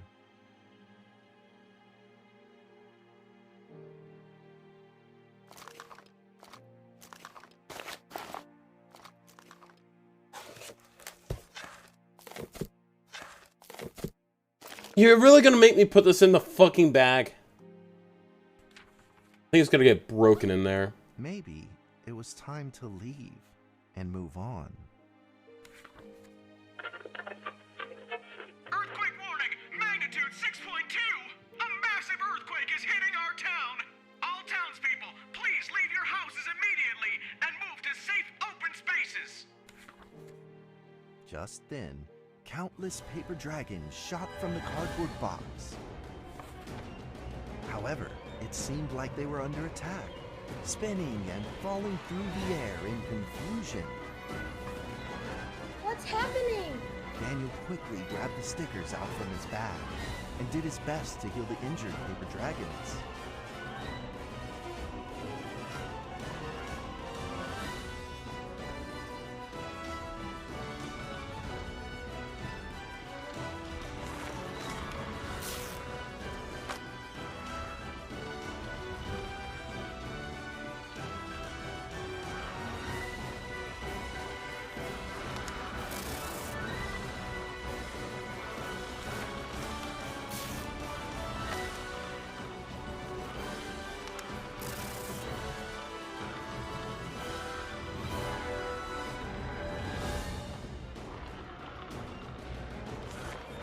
God, I love the dramatic music. While I'm literally just putting stickers on these dragons.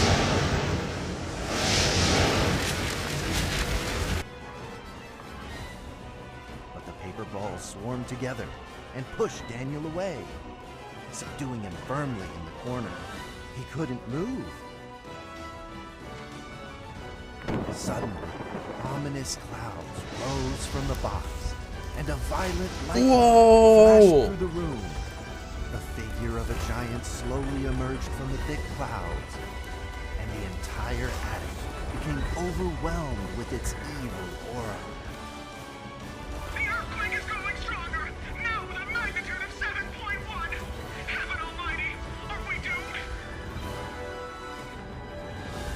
giant unleashed its power maniacally. The paper dragon struggled against it, with no means of fighting back. At this critical moment, two paper dragons shined brilliantly. Together, they heroically crashed their bodies into the giant. Daniel thought the giant had been defeated by the paper dragons, but soon he found that things would probably not be so simple. The giant's figure could still be seen in the thick smoke, looking evil and terrible. The attacks of the paper dragons had had no effect, and the giant had only grown stronger.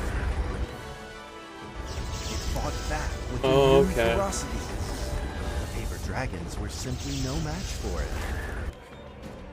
The earthquake is growing stronger still! The greatest disaster this town has seen in over 100 years!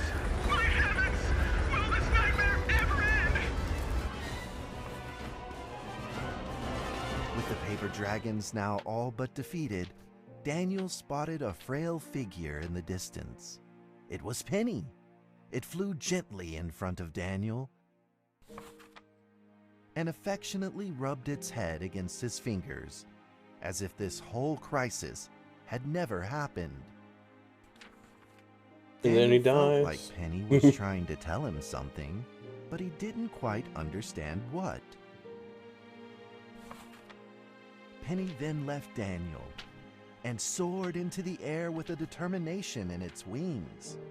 Suddenly, the other paper dragons seemed to be summoned. They flew through the air, all together in unison, responding to the call without an ounce of hesitation. At that moment, Penny turned into a great red beam and rushed fast towards the giant. The other dragons followed, shining together like a shooting star. At that moment, Daniel seemed to see a real dragon flying. No!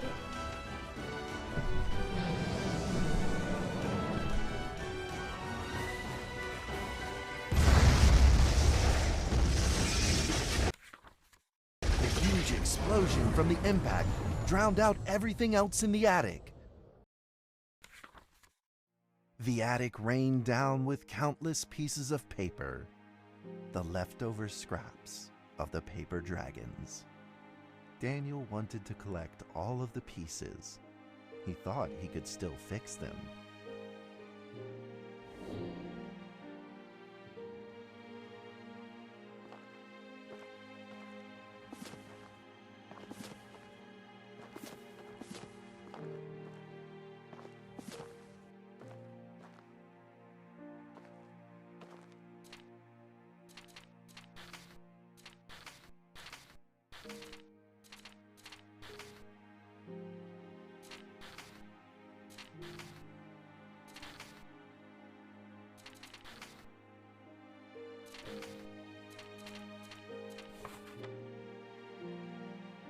Goodbye, my friend.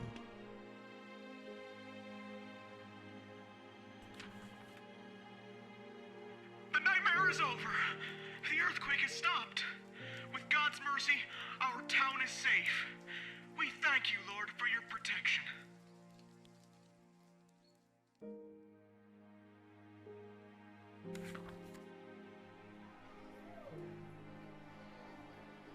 A few days later, the art festival was held as scheduled. Daniel attended the show with his penny whistle.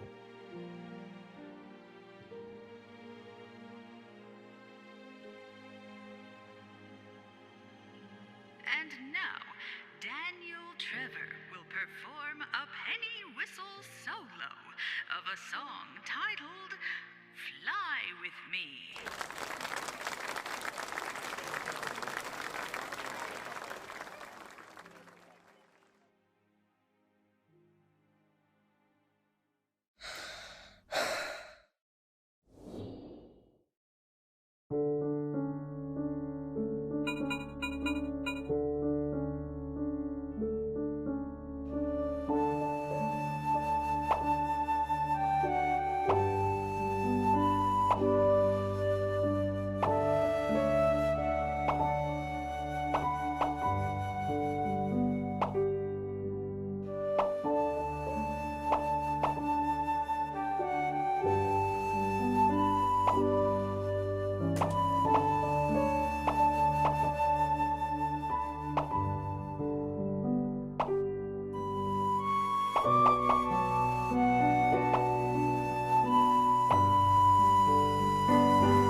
that's how the story ends.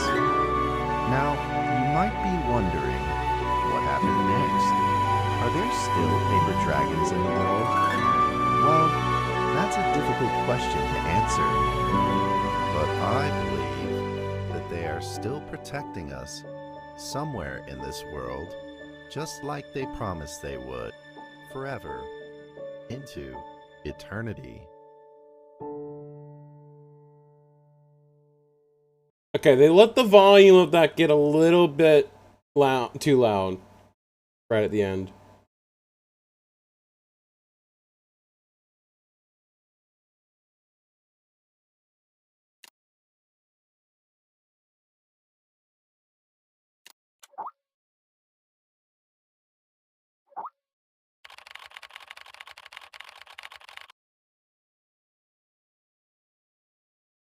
Where are they being contained? Yeah, it is one of my favorites. It is sad, though. Oh, it's 1762. Dr. Daniel is the supervising director. Oh, don't worry about it, Def. You're good? You good?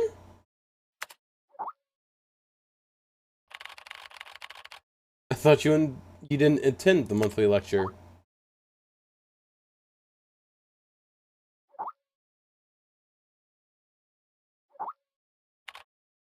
Oh, wow.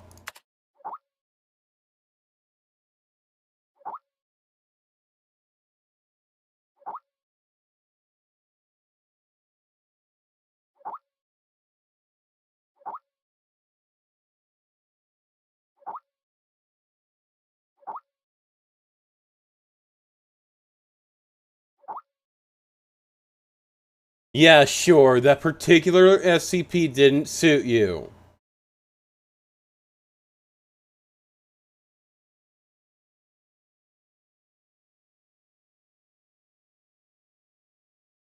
I've been here for a month now.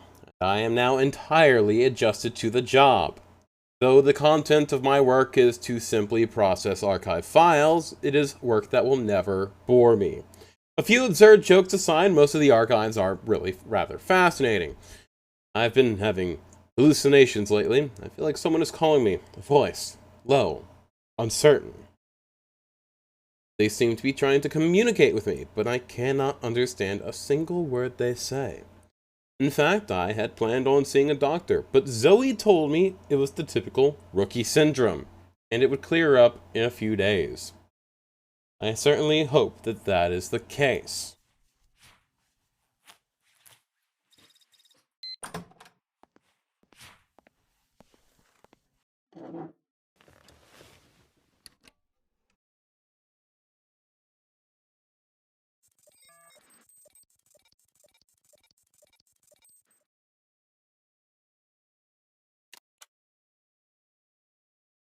Okay, let's see. SCP-300. Go ahead and drop in the files.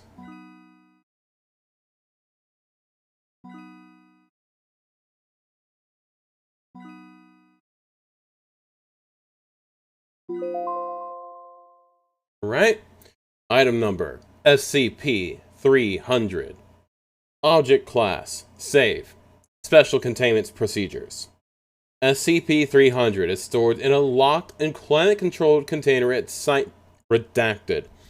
Experimentation on SCP-300 may only be performed with a prior written permission from at least one Level 3 senior researcher, and any observations made must be recorded for later analysis.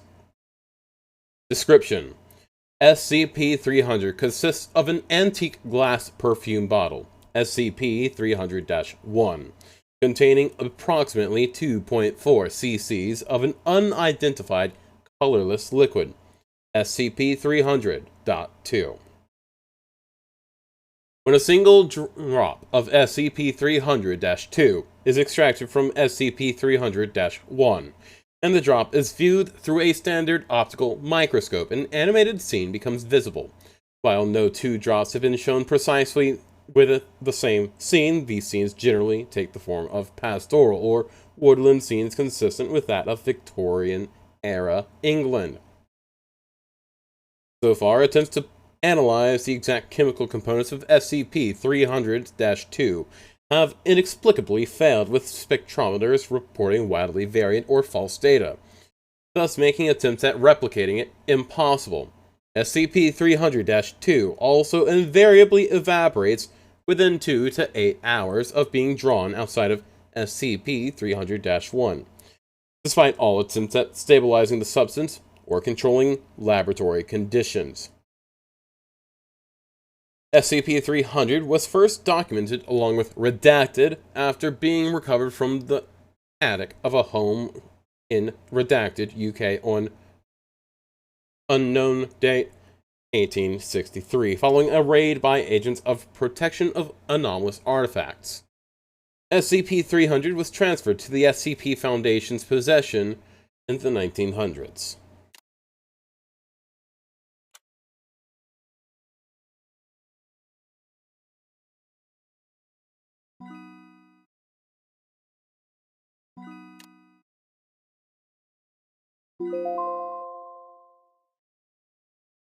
SCP number 090, Object Class Keter. Special Containment Procedures. Artifact is to be held in a secure bunker in the facility at Site Redacted, and constantly monitored by an approved Class D personnel. The object's new arrangement is to be imaged every time it shifts. New arrangements are fed into the facility's Class OT computer. Division Chief is to be notified of all changes and current estimates every half an hour. No personnel is to touch SCP-090, except under Order Redacted. AXA security level has been created for monitoring SCP-90. Non-AXA personnel found in the facility will be terminated. Description: SCP-090 was located and retrieved in Redacted on April 10th in the 1900s. Prior to retrieval, SCP-090 had been located in a chamber at the nearby cathedral. SCP-090 was then removed, the cathedral was burned, and the 6 months and the priests were terminated. SCP-090 had been located at Site Redacted since the retrieval. Object's initial location prior to the cathedral is unrecorded. SCP-090 is a black cubic structure of 20 square centimeters made of an unknown ceramic material. Object is classified as indestructible following tests outlined in document 090-B. Unattached. Each side is divided into 10,000 individual squares in an arrangement similar to a Rubik's Cube. 100 segments per edge, each segment 2 millimeters wide. Each square has part of a design etched onto the surface. The etchings glow white. An unknown internal structure causes the realignment of a single row or column roughly every 2.8 seconds. Vague records of the object's alignments have been kept since 1242 CE, but those kept before 1533 CE have been lost. Modern technology has allowed the exact alignments to be imaged and recorded as well as studied. Segments are divided by a thin white line unless they are aligned correctly with the square directly adjacent to them. There are 22 correct alignments on the object's surface currently. See 25.090.090.04D unattached for complete current surface alignment. D023-016-024-016-025-015 is currently the only alignment of 3 adjacent segments on the surface of SCP-090. B-100024-1000024-099-024 and -098-024 and C-043077 -042077 -042078 042-075 are the 4-segment alignments. There's also a 6-segment alignment. See document 090-B for research notes involving alignment effects. Full item completion has been hypothesized to cause an unparalleled disaster to occur. Appendix. Addendum AXA security level personnel should see document 090-B. Document 090-A. Dr. Redacted. Experiment notes. Experiment 0012. Observation is going well. We have managed to develop a system to record and analyze the shifts in the cube almost as quickly as they occur. No correlation between shifts and any world events found yet. Experiment 0048. We observed a 6-segment alignment today on the first side. It was noted and passed without incident. 2 hours later, a research assistant returned from the break room with news that a tsunami had occurred in the Indian Ocean and caused hundreds of thousands of deaths and extensive property damages. No correlation is currently known, but we will make note of it. Experiment 0150. After our 120th alignment on the 4th side of the cube and 120th accident report in the lab, we are designating the 4th side as local and will implement safety measures tomorrow. Staff are discouraged from making bets regarding the outcome of alignments. Experiment 0172. A 6-segment alignment was recording this morning on the local side. As a safety precaution, site redacted was evacuated. 2 hours later, a containment breach occurred, but resulted in no loss of life due to the evacuation. Object determined to predict events, not cause them. First side designated global. Upgrade to Euclid class requested. Experiment 0240. We stepped up our experiments today by attempting to modify the cube itself. When D-Class personnel redacted attempted to make a shift, SCP-090 immediately created a 10-segment alignment of its own accord near the top left corner of the local side. Exactly 2 hours later, SCP redacted broke containment and data expunged. Agents redacted and redacted were also lost during the incident. Recommended forced shift testing of SCP-090 postponed. Upgrade to Keter class approved of SCP-090 is obviously capable of causing events of its own accord. Object may be sentient. Experiment conclusion 0193-1. The combination of different alignments patterns on its body can cause disastrous effects of differing scales. It is presumed that full completion of the item will result in a catastrophe of an unprecedented scale. SCP-090 appears to possess the ability to actively change alignment patterns at will in order to cause said destruction.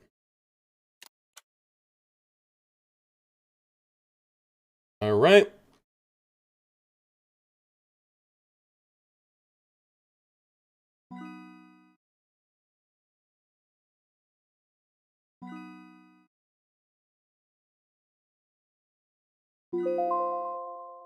Interesting. I'm gonna go ahead and submit this one. It's 898. And let's check with our friends. Carl! Here, Director Hour.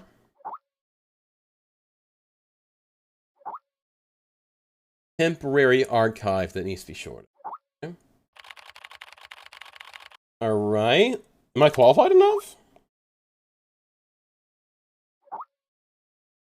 It's an emergency, Carl. Oh. It is beyond your current level. But your recent performance has proven that you have the ability to accomplish it. I understand, Director Hour. Remember, stay sane and always in awe. Alright, get to it then. Oh no. SCP-239. Object Class Euclid. Special Containment Procedures. Obsolete data.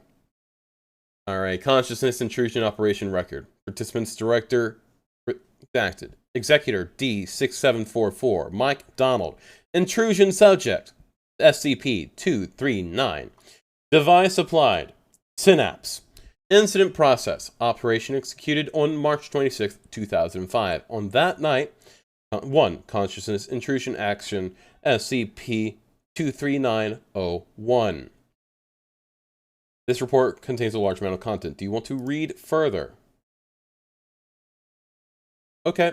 Okay. Oh, fuck. Okay, well, let's get ready to be scared. Get ready to be scared. So, Witch Plan 26104. ARB Potential Development Plan. Mandate from O5 Council. Okay. Maternity registration form. Oh, no. This is the chick who's pregnant with the last child of the Scarlet King.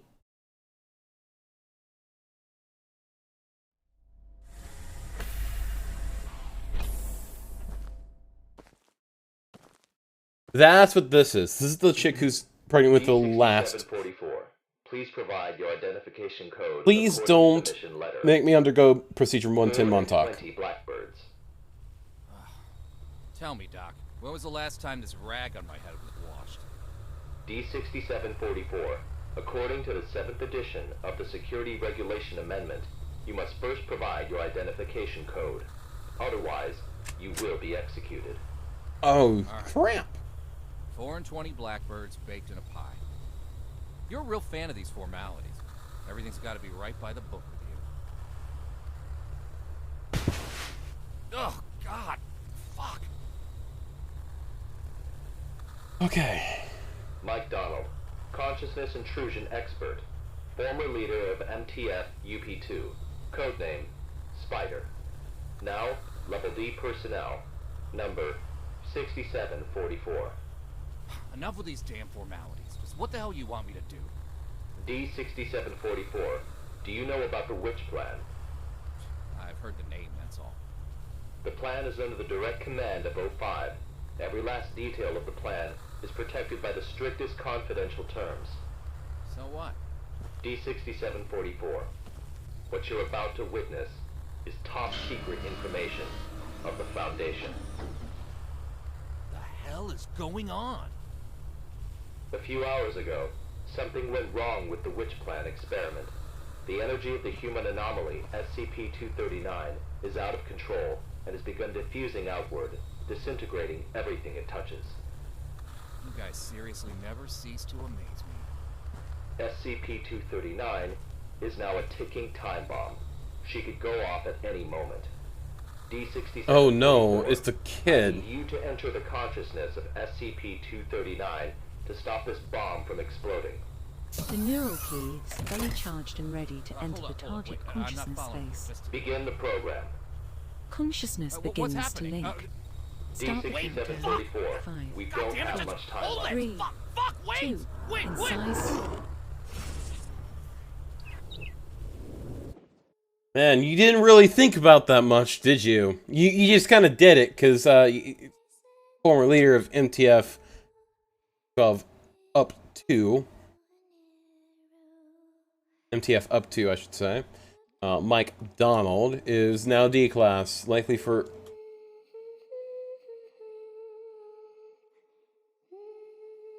Thomas Maugham.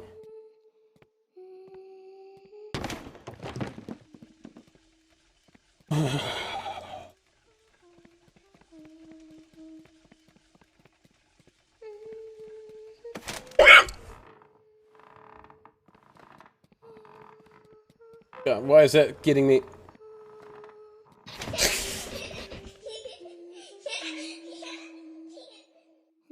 Oh God, where am I?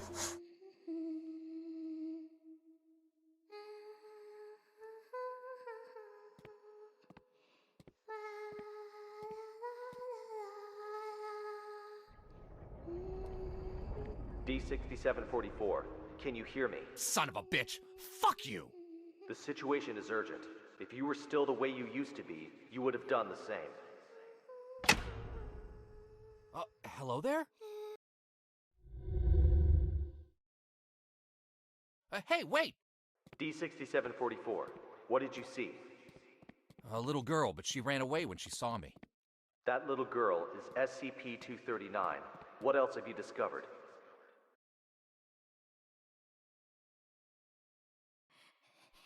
Sorry. Euros.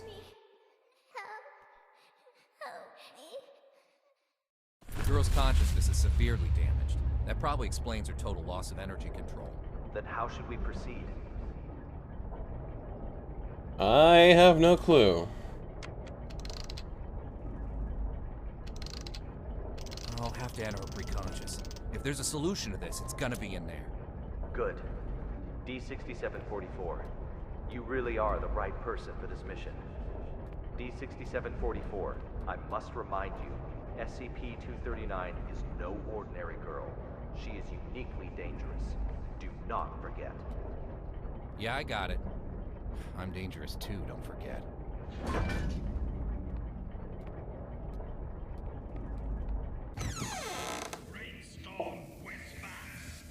Okay. So we're inside of a child's brain, so things probably aren't going to be the most sane around here. Stone green, touch, move, anxiety, close pain, lust, ladybug, time clock, summer, verb, 28 Valley Lane, Venus, Florida 33960. eternal blood, science, Zeus, rainstorm, whisper, butterfly, garden, activate, wings, fan, passion, French, resin, Rora, red, sleep, stone green.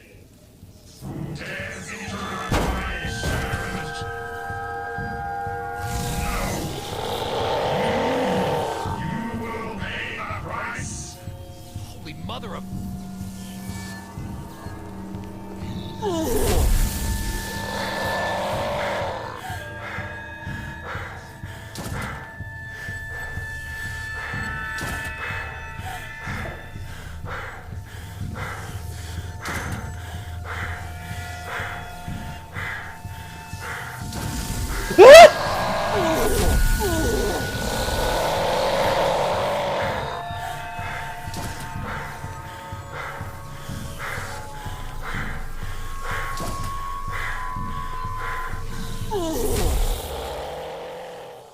Am I dead?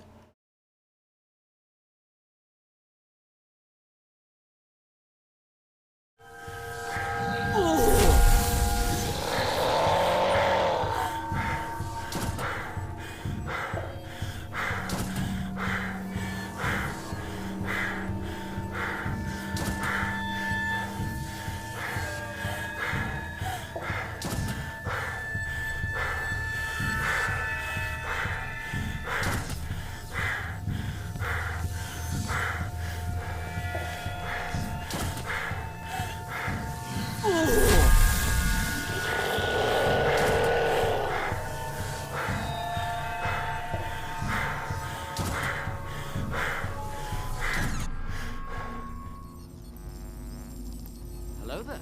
Hey, how you doing, Aura? How you doing? Reset parts. Link all fragments in a correct order. Lines cannot intersect. Fragments may only be linked once.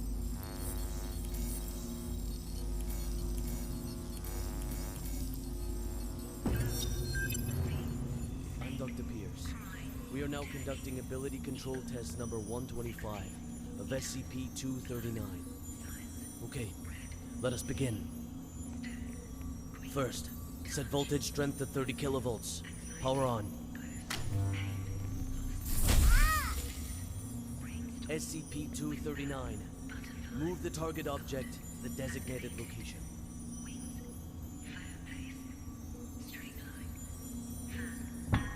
Ability control test number 125 has failed. The voltage intensity must be insufficient. I'll need a new test site, along with new equipment that can handle a greater voltage load.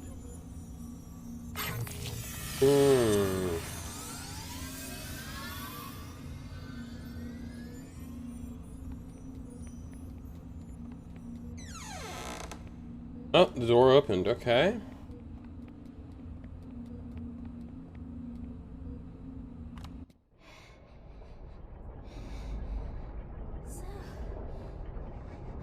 Tired. Sleep. Let me sleep. Just a while.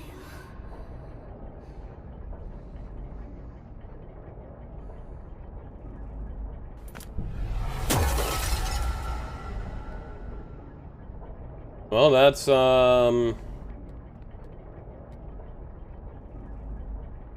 disconcerting. Oh god, I forget how fucked up that was. Bird's Nest calling D6744. Do you copy? Copy.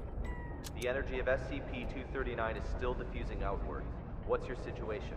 Situation's more complicated than I thought. I'm gonna need more time. Be quick about it. I got it. Quit rushing me.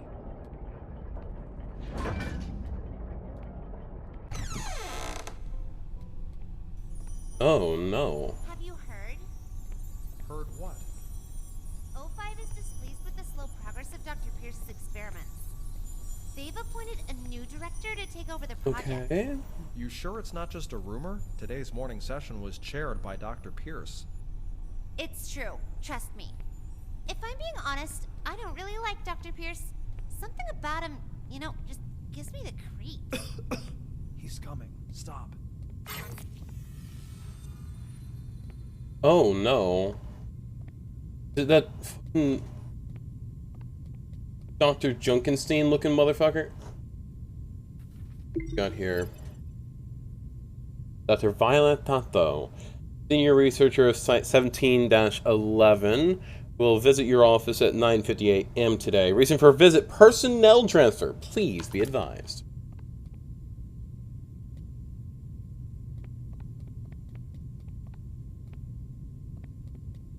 That door looks electric.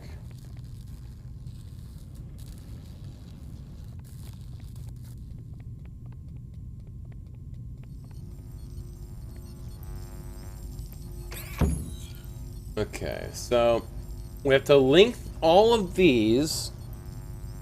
Actually, it's a lot simpler than I thought.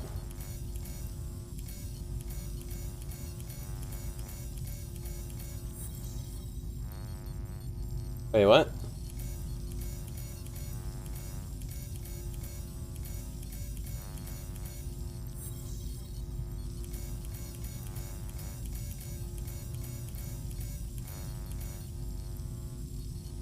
That should be all of them, right? Oh. What?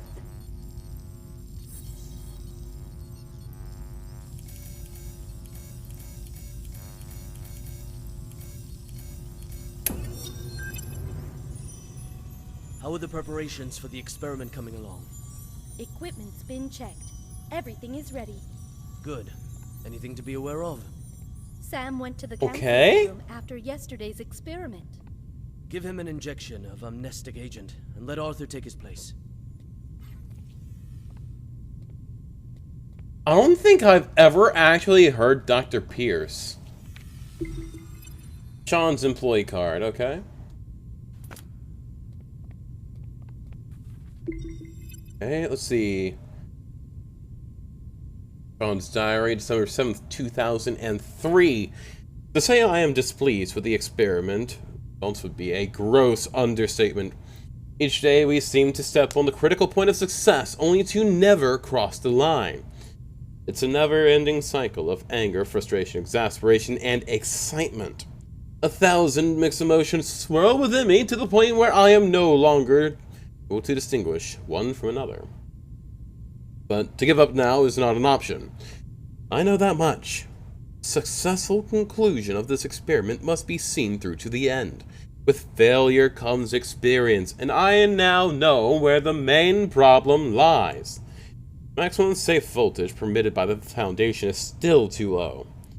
I need to find a way to increase the limit. Resistance Agency free will is sure nothing will stand up to the power of extreme voltage. Ah, so the fucking Frankenstein-looking motherfucker. That's Sean.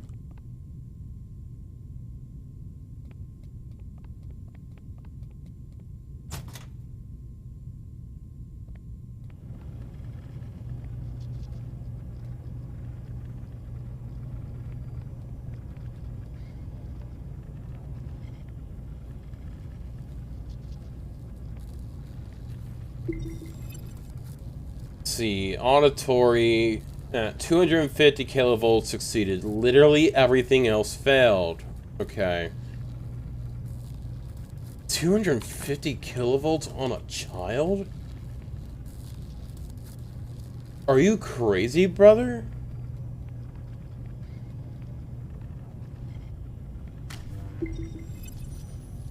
Try again. Set voltage strength to 250 kilovolts. Dr. Pierce, the heart rate of SCP-239 has now exceeded 160. Her physiological indicators are quickly approaching their limit. Perhaps we should consider pausing for a while. Continue. Pressurize. Set to 250 kilovolts. Go. Now. Yep. SCP-239. In the dishwasher? No, they're clean. Pay close attention to my instructions. Crush that car in front of you.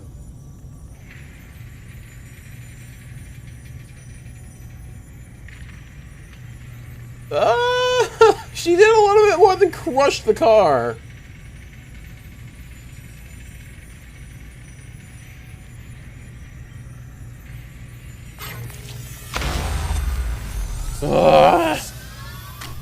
She drew all the voltage.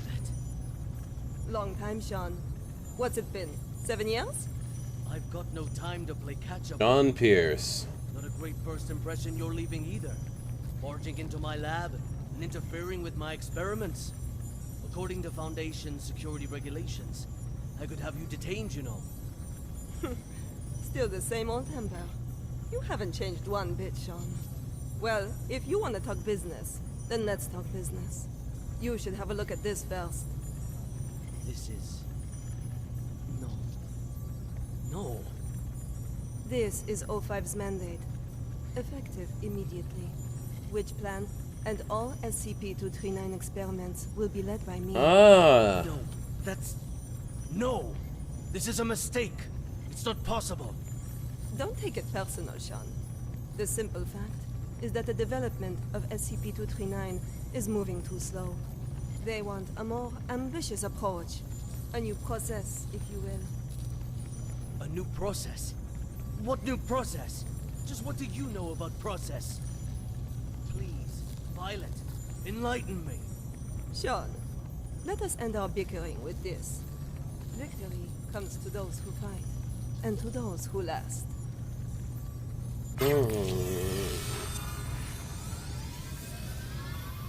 The mandate of the Foundation.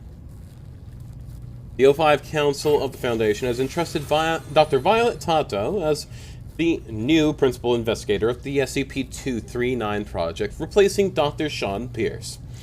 The authority of this position shall include the transfer of personnel within the project, the formulation of the project development method, the signing of documents, and handling of matters pertaining to research activities. This authorization order shall be recognized immediately. O5-redacted. December 28th, 2003.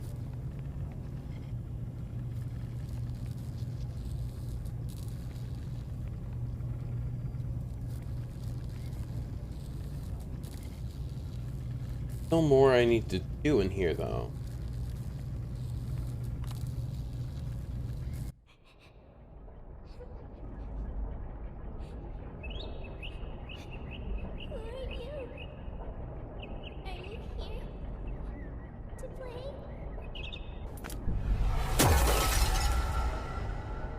They really just tortured this poor girl so hard that she ruined reality.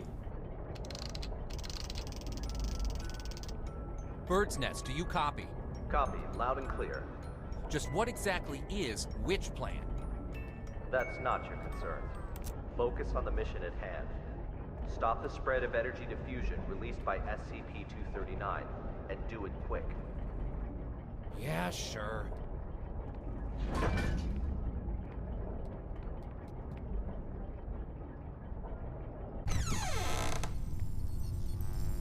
Let's put this back together. Okay.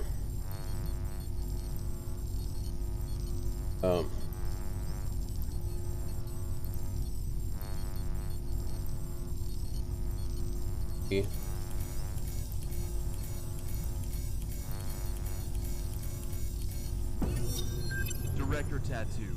The storybooks and toys we ordered have arrived at C3 warehouse. Good. How's the containment room remodeling coming along? The bed and daily necessities are all in place. The demolition of the ARB potential development plan will be completed next. Good and good. Now, how about the formal meeting with our little princess? Okay.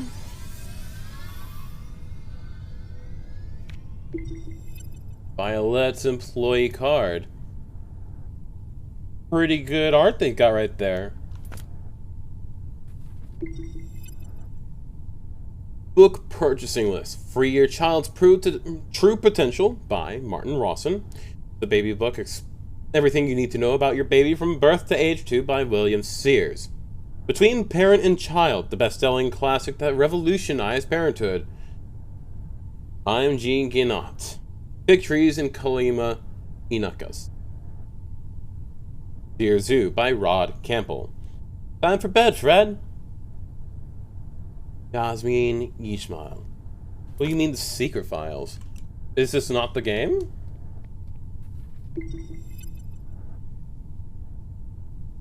Got a remodeling plan.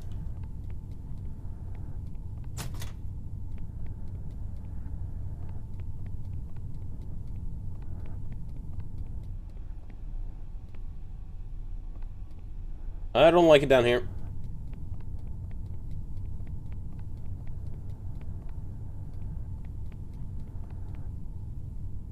Well, we're at SCP-239. The part where she, like, went fucking berserk, and now we've got, Mike here. Mike Hawk, if you will. Fixing up her brain stuffs. Violet's reading notes. Our highest endeavor must be to develop free human beings who are able of themselves to impart purpose and directions to their life, by Rudolf Steiner. Okay, let's see. Understanding your child's inner turmoil provides an emotional mirror that helps them understand themselves. By allowing them to feel recognized, to feel that their views and ideas are valued, you build up their self-esteem. Once a child feels that their personal worth has been recognized, they will be much more capable and resilient when dealing with people and events in their lives. The motto we must hold in our hearts is this: I will seek to understand, I will show my understanding. I will not criticize and condemn. Once a child identifies with the values the parent embodies, the child will develop and acquire personal standards of self-regulation within their own selves. Okay, we've got to have like one more file left out here somewhere, right? One more file's got to be out here somewhere.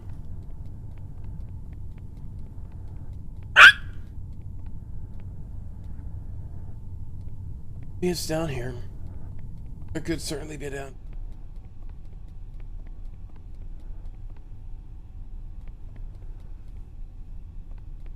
Most certainly it could be down here. Oh yeah, I got the shit scared out of me when we did fucking 701. Holy fuck, SCP-701 was terrifying. Hello there. Hold on a second. I'm not gonna hurt you. God damn it. Monsters. Monsters. Scared. scared. When you feel scared, just close your eyes. Imagine something beautiful, and those terrible things will disappear. Who are you? My name is Violet Tattoo. You can just call me Violet. I will take care of you from now on. No one will hurt you ever again. Violet Tattoo. Okay. Alright. That's it for today's bedtime story. We'll have a little test tomorrow. You need your rest. Afraid. Sleep. Nightmares. SCP-239. Are you afraid of having nightmares again? Yes. Afraid. Just remember what I told you. When you feel scared, just close your eyes. Imagine your little friends in the stories all running out of their books to come play with you. Then you won't be afraid. Get some sleep now. Remember to imagine those beautiful images. Close Gotcha. eyes. Imagine. Imagine. Beautiful images. That worked out spectacularly. Except for the fact that I'm fucking blind! A long time ago, there was a robin. It Oh wanted no. a home of its own. But what should a home look like? It decided to ask other animals. See that? The world is... The world around us isn't real. Well, I should say it's about as real as her imagination is. Which appears to be very, very real.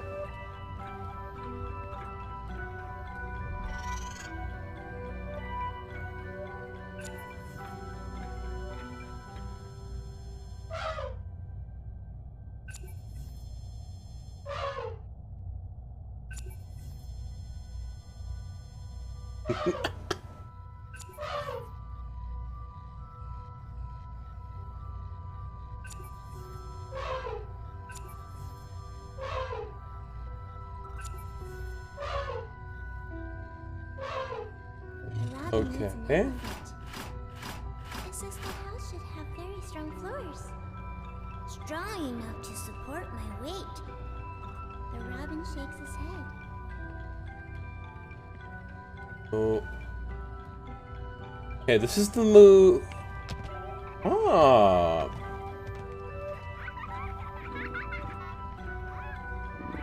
The cheetah stops its hunting. It pulls back and whispers, "There should be beautiful spotted curtains to block out the harsh sun." The robin shakes its head again. The giraffes speak from way up high. The house should have a high roof, and plates should hang from the ceiling. The robin flaps its wings and flies away. The hippos let out a loud yawn. House should be built in a pool, so we Aww. can bathe anytime and sleep anytime. By the way, those things will absolutely murk you in 0.5 seconds if you give them a chance. Okay, this is really cool.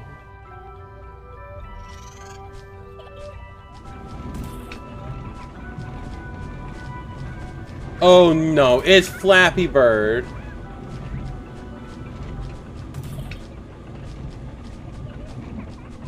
It's Flappy Bird. Of course it's Flappy Bird!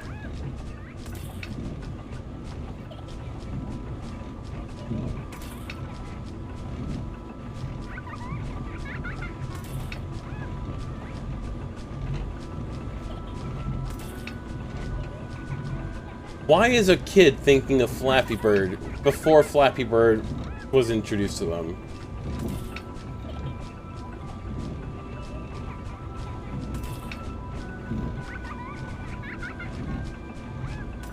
The robin flies to a small hill.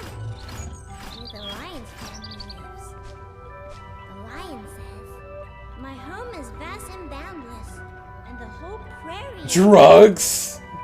the robin. You're saying that she's on drugs. Actually, this is the SCP Foundation. I wouldn't put it past them. Lands on the back of a rhinoceros. The rhinoceros says, everyone travels with all sorts of strange questions inside, but after traveling far and long enough, the answer that everyone finds is that the truth is not far, for it lays within our very hearts. Robin, what kind of home do you want? The robin says, the home I want is... That sound right in my right ear. SCP-239, what are you doing? What's going on here? What's happening? SCP-239, we have to work and rest according to plan. But Alex, clear up the mess. At once, Director. What mess? SCP-239, this is all for your own good. You must be obedient and complete tomorrow's test. After that, I'll give you... Oh, wait. Is it because the inside got dirty? All right. Back to sleep now, SCP-239.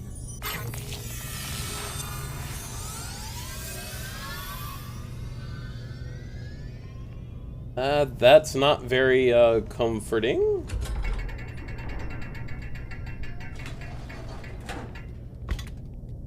You know, I wouldn't put it past the SCP Foundation to put a little girl on drugs. I really wouldn't. For that matter, I wouldn't put it past the SCP Foundation to make a bunch of meth heads do the Hanged King's tragedy.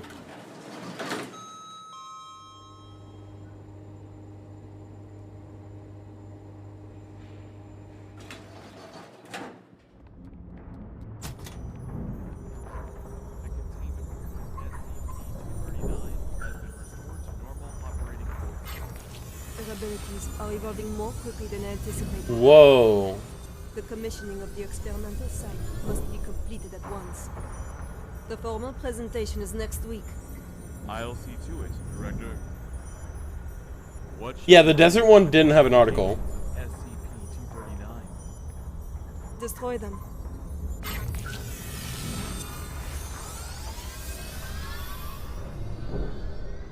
Those are the animals that she has imagined. They became real, and they were fucking massive.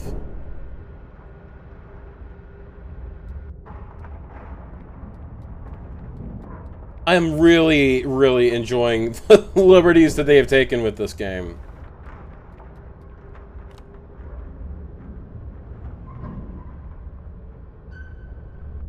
A gift for me.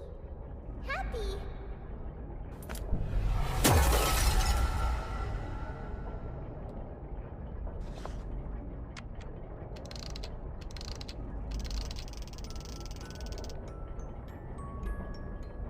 Hey, you there? D6744 calling Bird's Nest.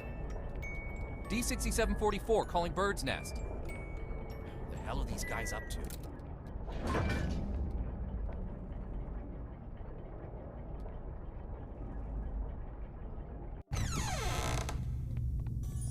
Director Tattoo. The experimental site has been fully prepared. The report may begin at any time. Excellent. If today's experiment goes smoothly, I will have full control over which plan. Go, check again to be sure that everything is in place. There can be no omissions. At once, Director. I honestly really hope that they have some stuff related to the Scarlet King. Violet, hey! Violet! Violet! I've got to have a word with you. Just one quick moment. You can see I'm very busy at the moment. We'll be presenting Witch Plan's progress to the O5 Council shortly. Right, yes, that's just it. Listen, SCP-239's abilities are greater than you could ever imagine. She is infinitely more powerful now than when she was born. Your experimental procedures lack the proper controls. Any mistake, no matter how minuscule, could have irreversible consequences. Dr. Pierce, let us not forget that it was your previous missteps that caused us to miss the ideal incubation period for SCP-239. If we don't cultivate her using my method, the window of opportunity will be closed for good. But listen, if you go about it using your method, you will repeat the accident that happened 7 years ago. You do remember, don't you? Heisenberg, Freeman, Claire? Enough, Sean. Don't you dare bring up their names. Sean, the progress of civilization has always come with sacrifices. You don't get one without the other. To have the chance to harness the abilities of SCP-239, no price is too great. Violet, you are playing with fire. Dr. Pierce, it's time. I suggest you go to the first floor to get front row seats to civilization's next leap of progress. Violet! Listen to me! Violet!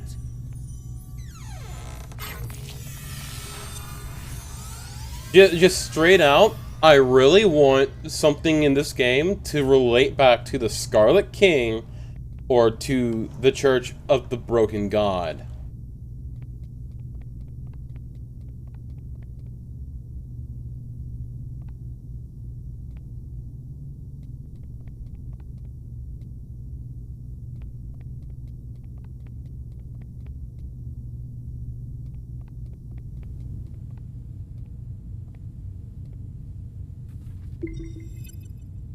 Alright, let's see. Test objective. Convert pure water to wine. Resurrect birds that have been dead for over 12 hours. Create a fig tree. Okay, so... Undone, undone. No, it was actually passed.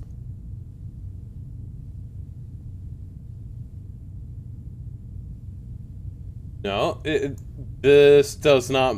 These do not match. Alright, so let's see. Create.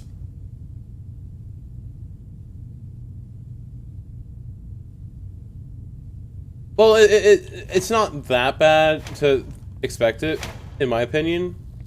Because, like, those are two major fucking characters.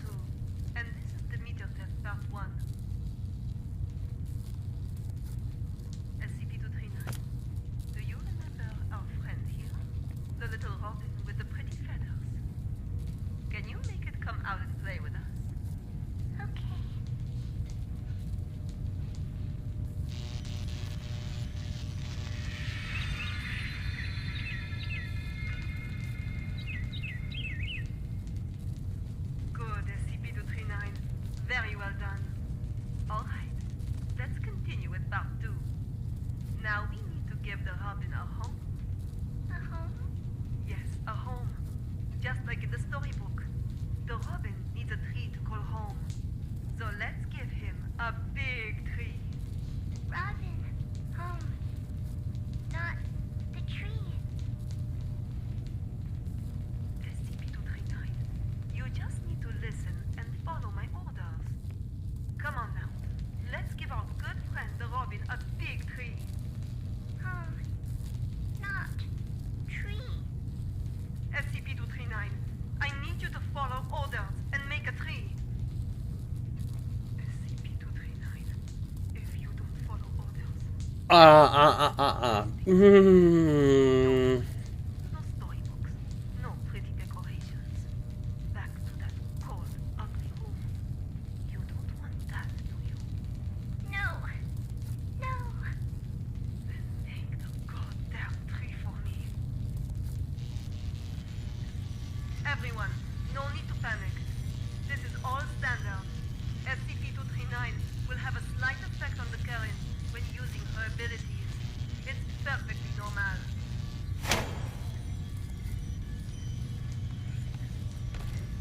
Very well done, SCP-239. Good. Perfect. As you can well see, under my guidance, SCP-239's abilities grow more and more powerful each day. Over time, we will expand the experimental content, and we will see even more You're right, though. SCPs are infinite. SCP-239, you can stop now. That's enough.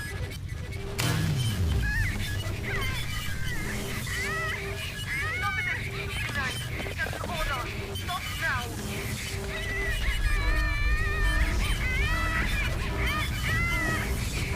She can't stop. She doesn't have control.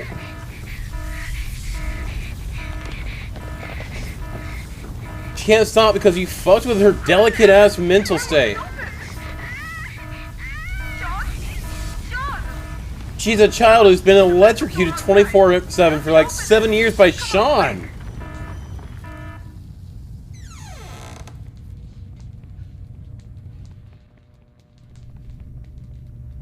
Stop it, SCP-239. That's an order. Stop now. You can't just say, "Oh, that's an order." God damn it! Why won't it open? Sean? Sean! Sean! The backup door outside! Help me open it! Come on, quick!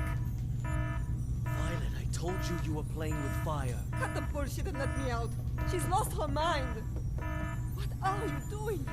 Open it! Open the damn thing! No. No, Violet. I can't. What do you mean? Containment procedures. 239 is out of control. Why would I open the gate? What the fuck are you saying? Open it! You're right, Violet. Victory comes to those who fight, and to those who last. You're talking crazy, Sean! This is not that! Open the fucking thing! An accident of this magnitude! It's just what I need to prove myself. Sean! Sean, don't think like that! We can work together! We'll do it your way! Your rules, your method! Whatever you want! Or we'll do... I know! I'll quit! I'll resign! Which plan is all yours? I will use these learnings to improve the plan and equipment. I've never been so certain of success. No, Sean. Let's not think like that. Let's talk things through. You have proven invaluable, Violet. You will not die in vain. Yeah, corporate. You fucking Sean! I quit! To be honest, though, you really can't let her stay in there. Like, you really can't go in there. That's an active containment breach occurring. It's best just to let it happen. Sorry. I'm sorry.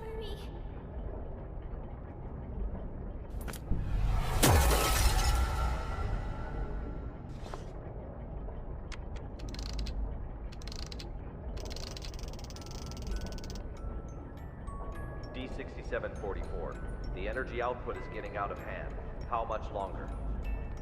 So this is the witch plan, huh? Are we anything more than tools to you? It's not about that. This is about saving the world. Either you fix this, or we're all screwed. That's what I'm doing. Then move your ass and do it already. Yeah, suck my nuts. Quitting the Foundation was the best damn decision of my life.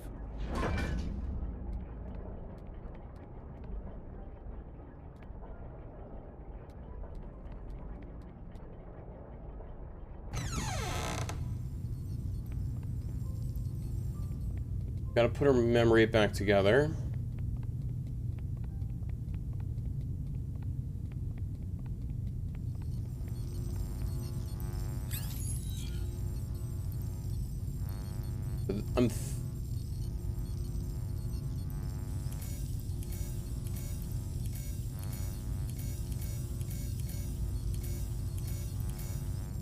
Oh no. It's gotta...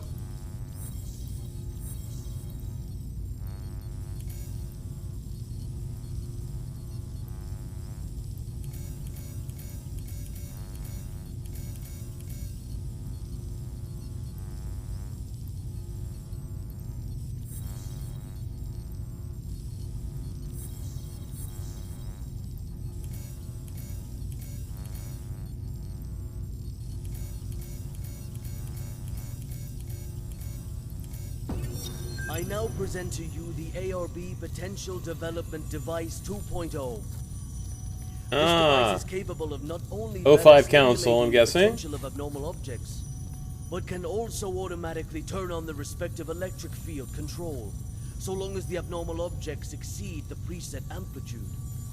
This will ensure that the experiment is foolproof, with zero chance of runaway. The tragedy of Directed Tau 2 cannot be repeated. We must learn from our mistakes.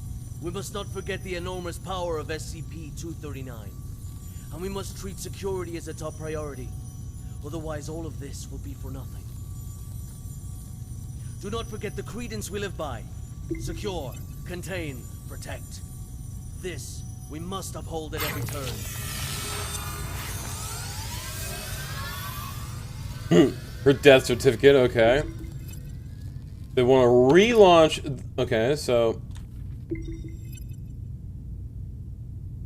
Yeah, relaunch again. In favor. Looks like they were all for it. Which is poor decision on their part.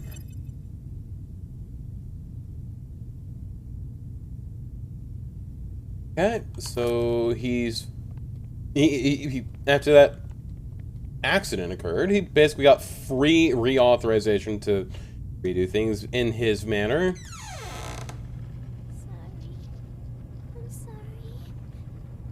Hi, hello.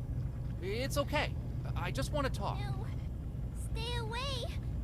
What happened? It's not your fault. Away. Shit. You will all die. Die. You will all die.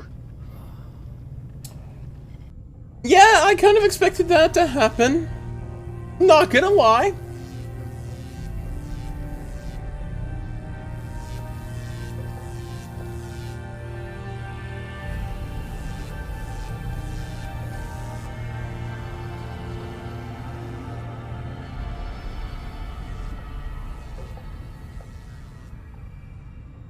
I am Dr. Sean Pierce. December 25th, 2005. 16:30 hours. This is the first experiment of ARP Plan 2.0. SCP-239. We will repeat the previous tests first. Experiment 1. Strength test. Pass rate of 95%. Voltage strength 600 kilovolts. Power on. 600 kilovolts? SCP-239. Crush the car in front of you.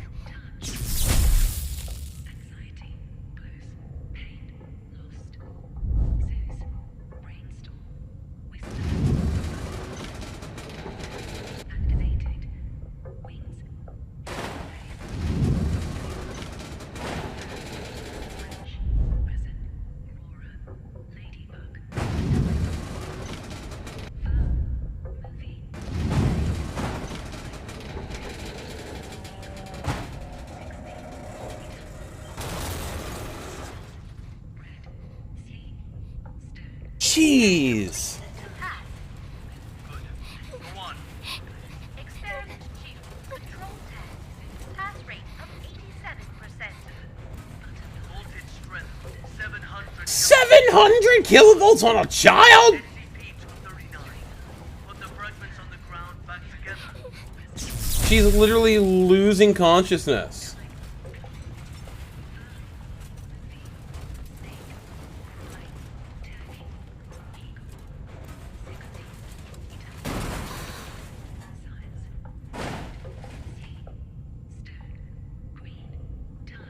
Test completed.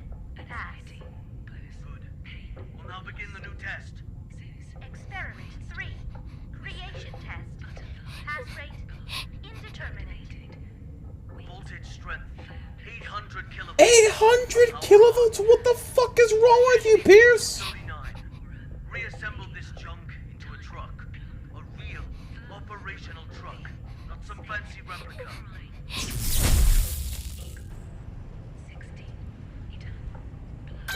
Very well done. Amazing. Come on. I know where the problem is. Do I need to shock you again? This experiment cannot be discarded halfway. Make it quickly. Just like what you did before. Don't relax yet. We are getting very close.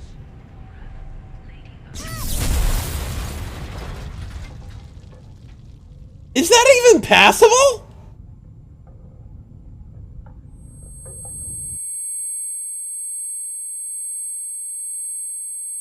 she has, like, no control over this. Why are you trying to do this?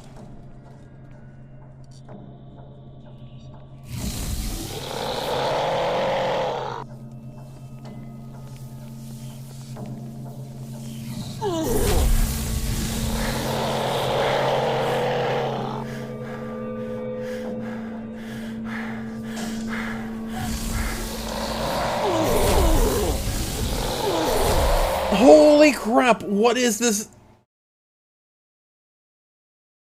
I was running!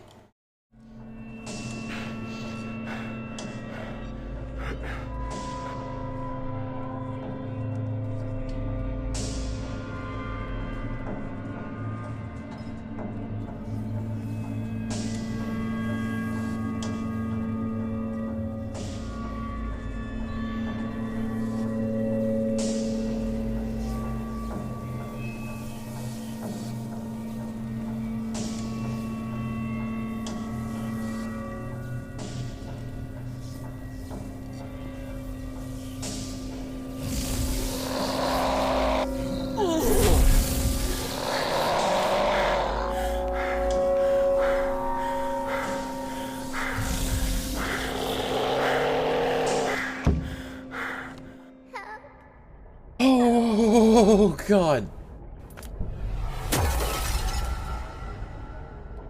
So, that's probably how she sees Dr. Pierce.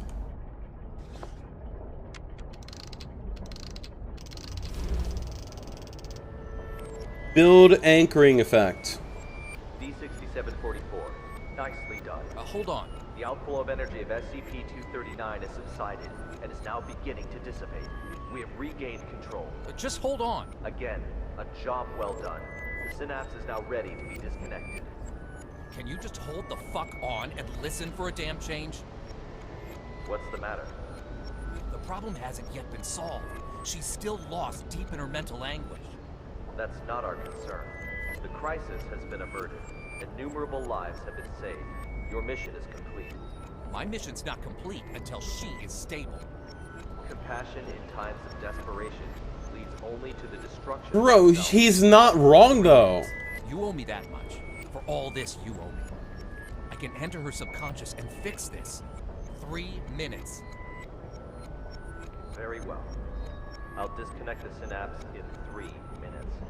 If you're not back, then so be it. I will show no compassion. Oh my God, he is an asshole.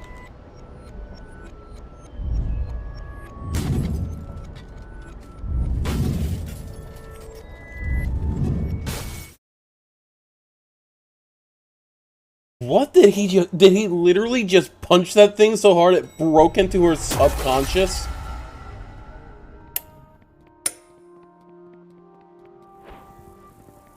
Only place she's ever known, I guess. Team Honey Badger has entered the value anomaly area, now quickly approaching. Good. Proceed.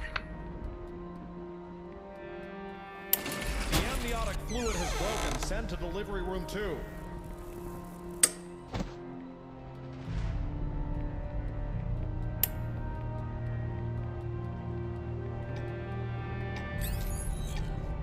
Okay, so...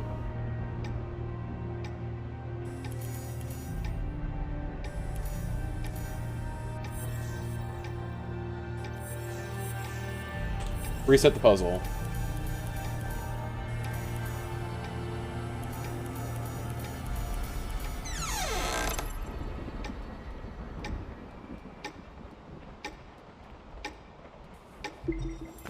I'll read that later.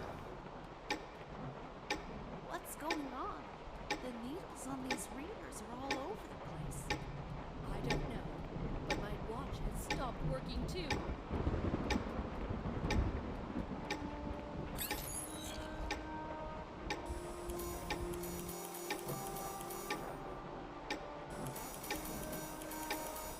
Maternal dystocia, profuse bleeding. Send to operating room now.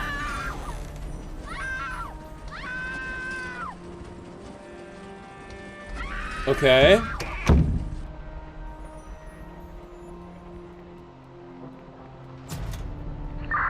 Value fluctuation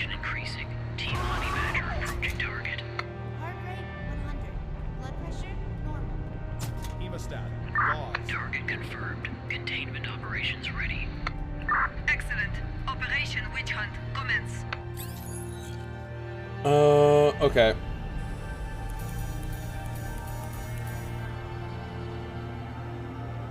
Oh wait, no.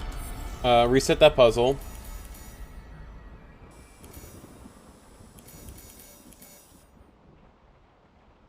No, wait, reset that.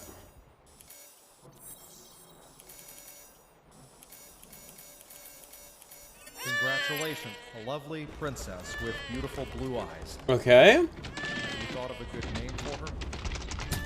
She is my little angel. I mean,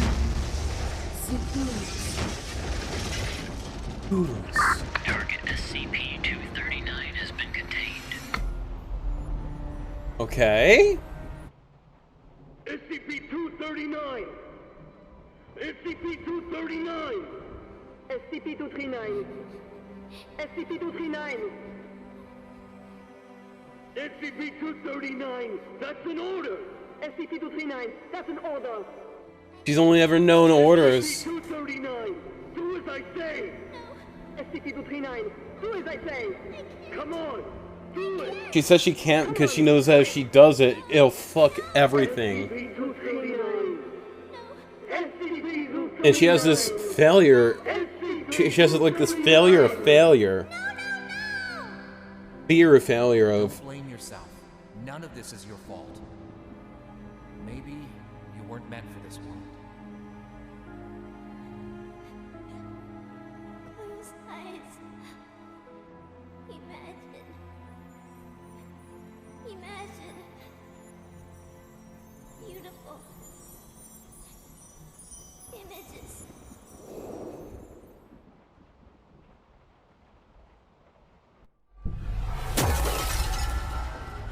The robin says, the home I want, my home is squishy all over, with shiny warm lights and no more cold steel.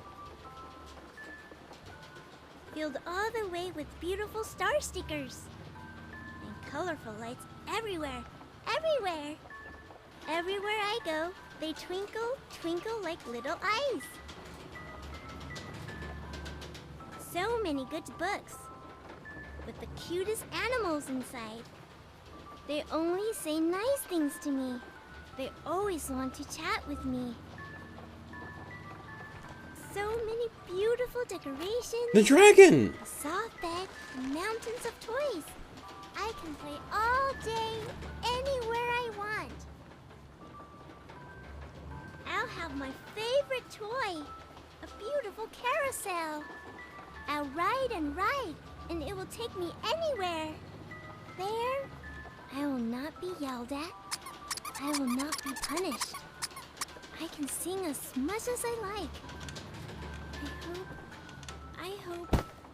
I hope so much to live here forever. My home, Segura's home. They haven't given her a home.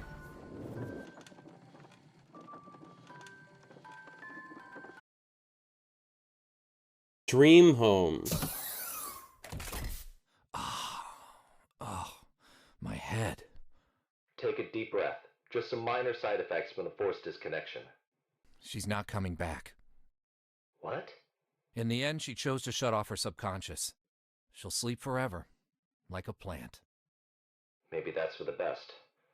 Anyways, our primary concern is the incident report. It'll require some brainstorming. Not my concern. I'll arrange for someone to take you back. See you on the next mission. Not in this lifetime. Oh shit.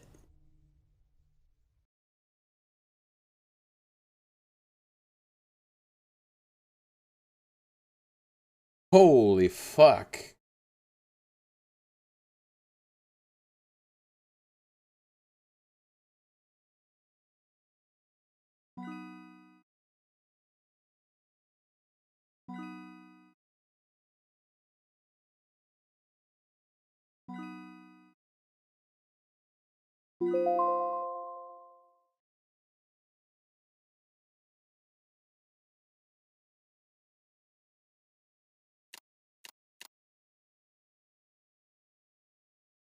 God,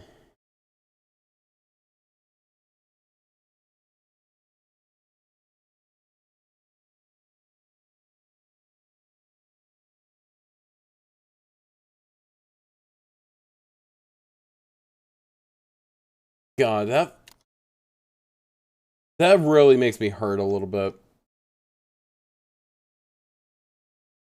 I don't feel like reading all of this out loud. I'm gonna just submit it.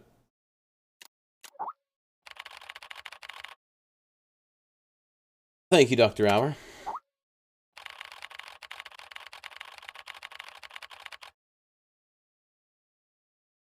Reality distorting anomaly classified as Keter. It would seem keeping the subject in a state of comatose is the only viable solution.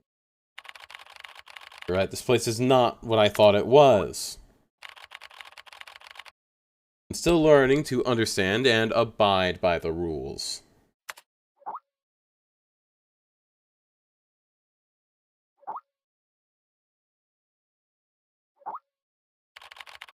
What do you mean I'm ready? Someone wants to talk with you. Unknown contact. Hello, Carl. Who are you?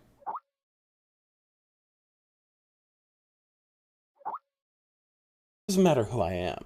But what matters is who are you? Carl. It's just a name. A symbol.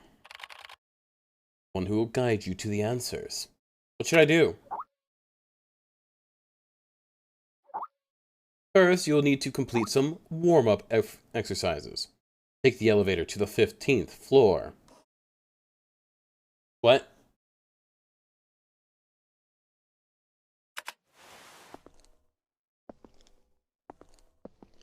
Well, that was kind of creepy for a second.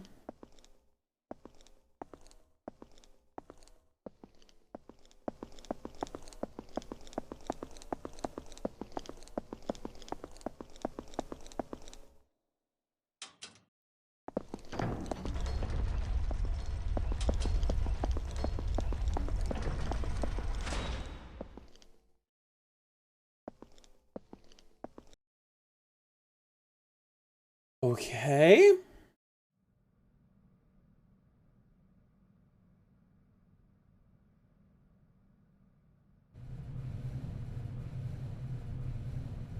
Night 105. November 13th, 2012. Enter the room and await work notification.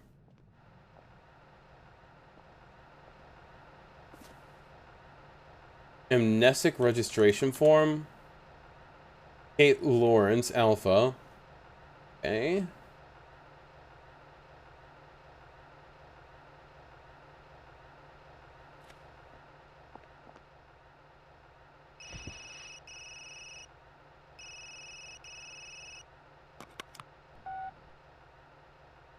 Hello? You'll have to follow my instructions. Do exactly as I say. There is an access card on the desk. Take it and exit through the door on the other side. The passcode is 0426. Okay. Room B426 and run the program on the computer.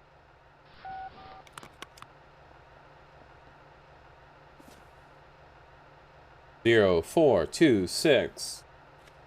I'm being given level 3 security clearance.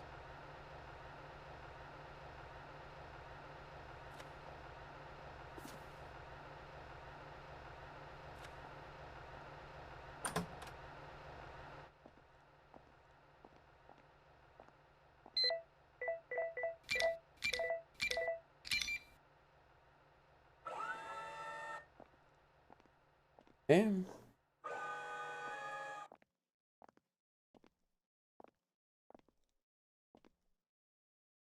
To room B, 426.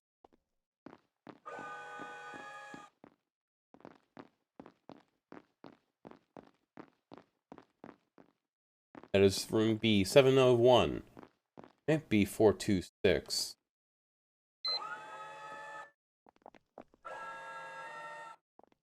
Cameras! Okay, wait, we've got 2 red eyes. Always watching us.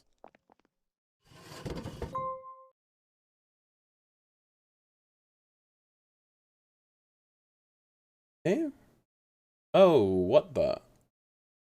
SCP-426, Object Class, Euclid, Confidentiality Level 3. Okay, all non-level D staff covered in this manual have had their identities obscured. The events recorded in this manual can be accessed via the digital library. Level 3 authorization required. Use of this manual is covered by the confidentiality clause. Any staff found in breach of the clause will be subject to immediate demotion. Confirm.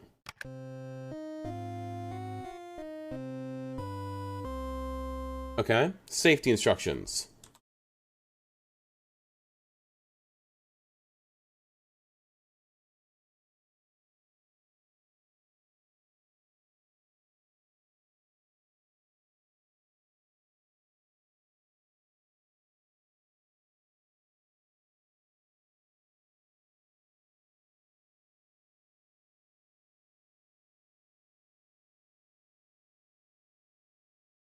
Okay, what are you doing? Are you, like, loading something up for me? It's just a black screen right now. I pressed E.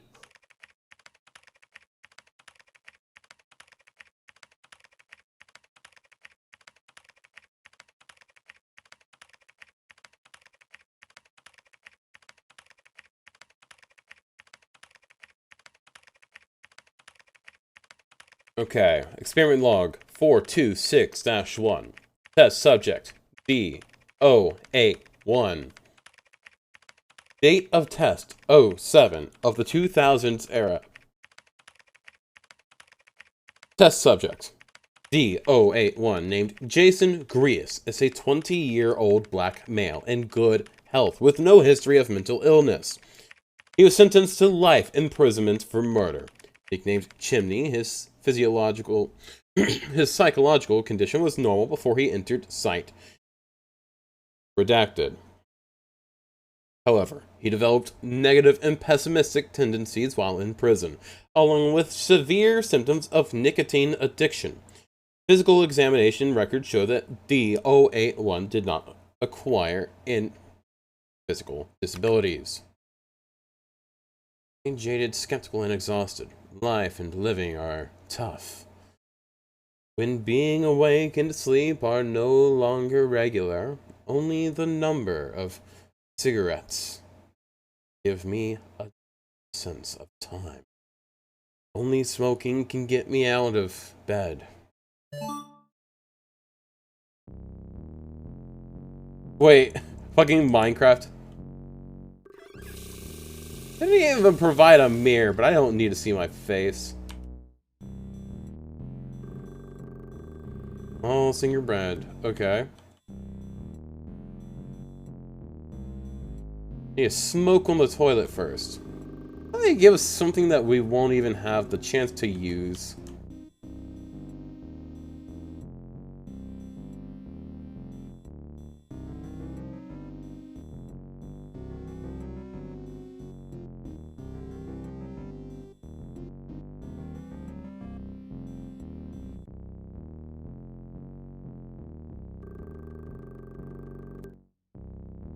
What do you mean I need to smoke on the toilet first?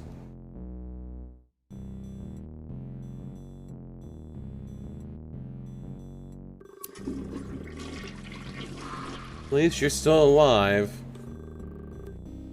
Right, man? I've been paying attention.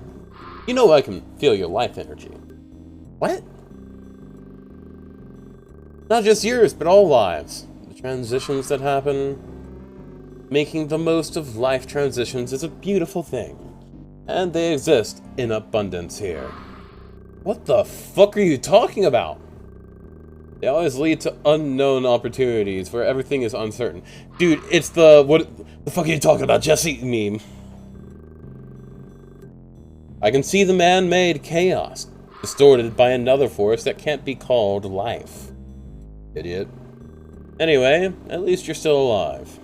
Yeah, what a great ending.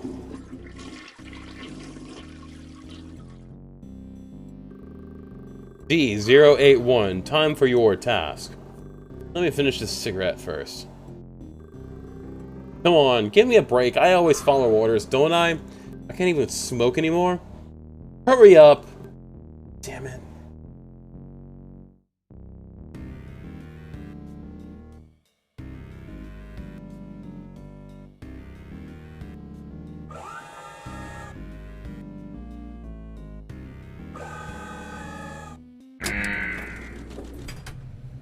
The graphical change is very, very interesting.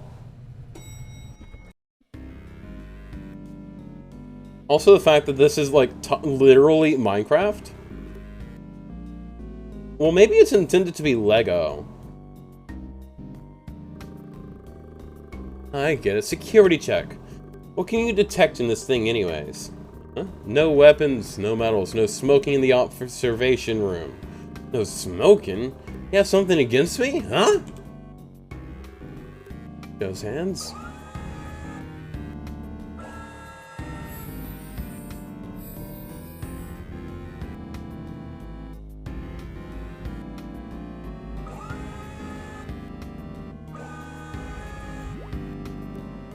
D081.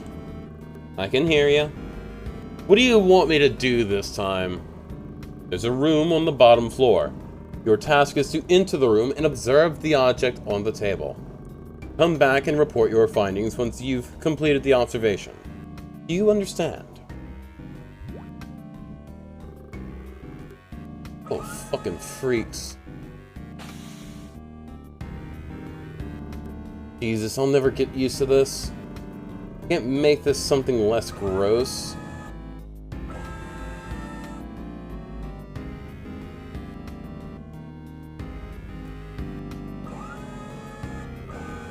Are you kidding me? Yo, doctor. Hello? Can you hear me? There's nothing wrong, right?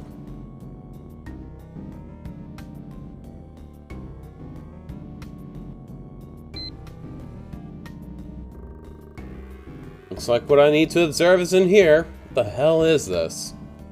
A murder toaster? I'll have a cigarette first. Where are my cigarettes? They never guess where I hid my cigs.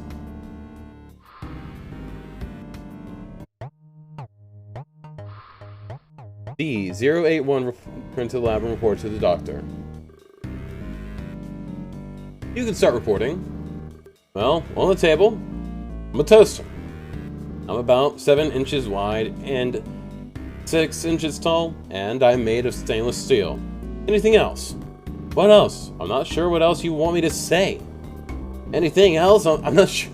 Oh, shit. I'm a toaster. Put bread in my slot and I'll make a perfect fucking piece of toast.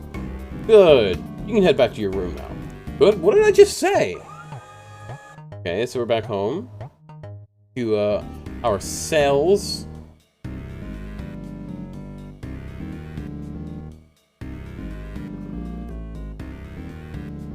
Shouldn't be here?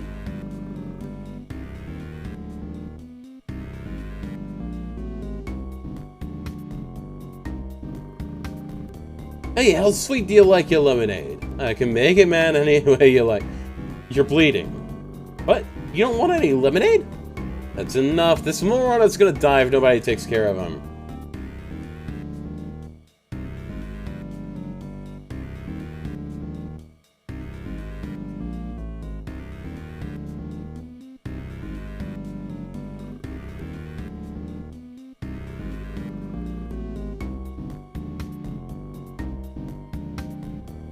Bro, how do I...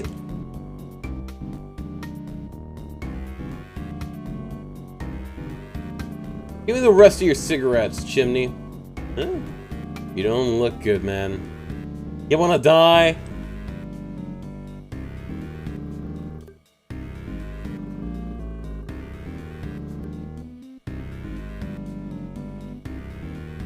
Is that not my cell?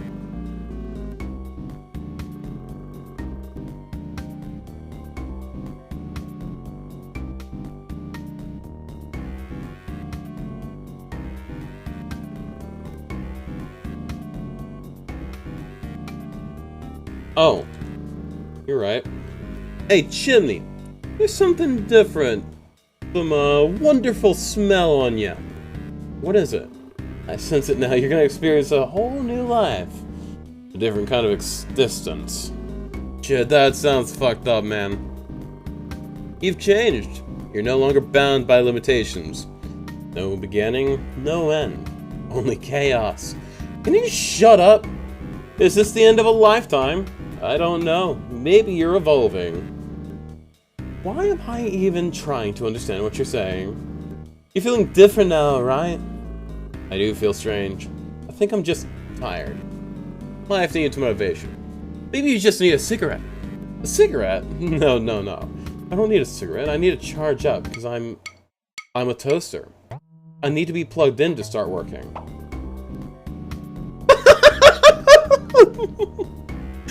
Really? Okay, how did they manage to make the murder toaster?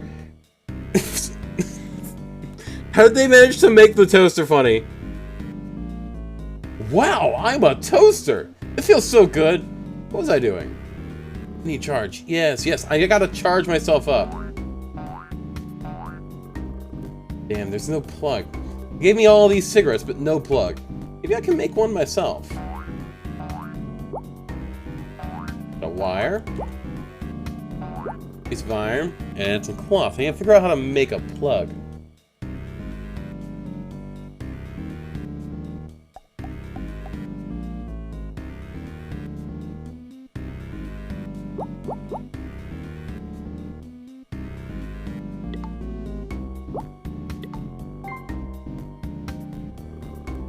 Good, this is it.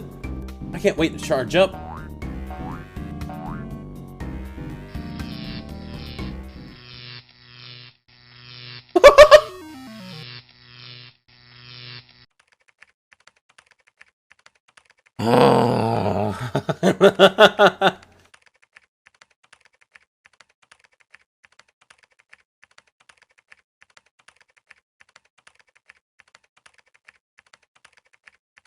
Test report.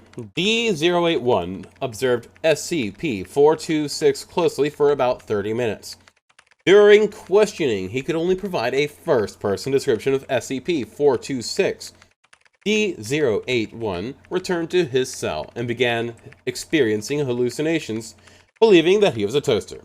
D081 died of electrocution after plugging in a self-made metal object into a socket because he felt that he required charging.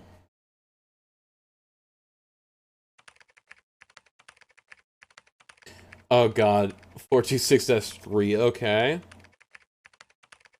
And we gotta wait for it to type out. I don't know why it takes so damn long. I can't speed it up at all.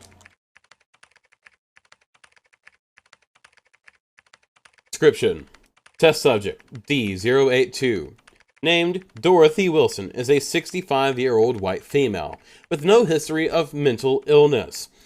D082's psychological evaluation results were unknown when she entered Site Redacted, and analysis shows that she is mentally strong and resistant to interrogation.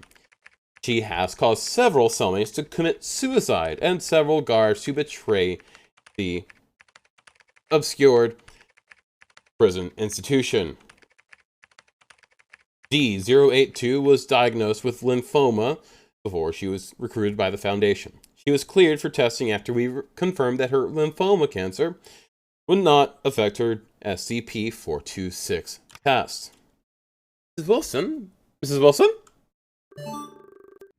Yeah, I just fell asleep. I'm sorry. Maybe I misheard you, but you were shouting. Oh, how rude of me. What was I yelling about? Every time I fall asleep, I think I'll never wake up again. You were yelling, bread! Give me bread! I dreamt about my children. Whenever I think about them, it fills me with regret. 7 months ago, I was diagnosed with cancer. Oh my god, I'm sorry to hear that, Mrs. Wilson. I've made a lot of mistakes in my life. Came here on my own free will, you know. Think of this as a kind of redemption. Oh, sorry. We can't chat anymore. I can tell you more about my children next time.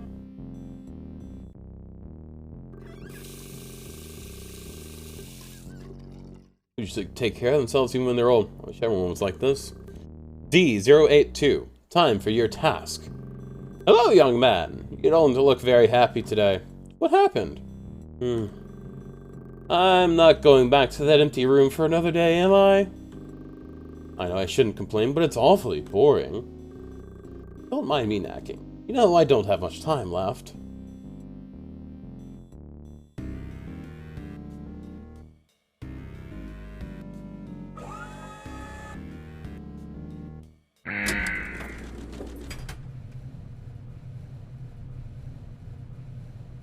Very, very, very interesting. Prepare for security check. You're always scanning. Don't trust me? No. Alright, it seems like you don't want to talk today.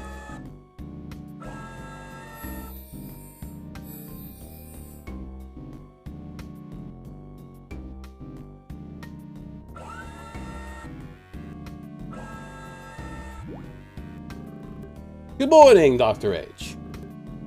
D082. My dear, you can call me Dottie. You'll be in the innermost room today. Your task is to observe the object on the table. Then come back here to report your findings.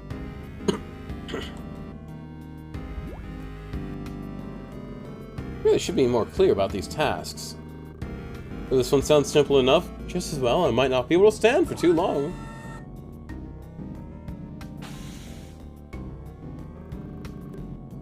Oh my, what a terrible smell. Why don't they use a nice lavender scent?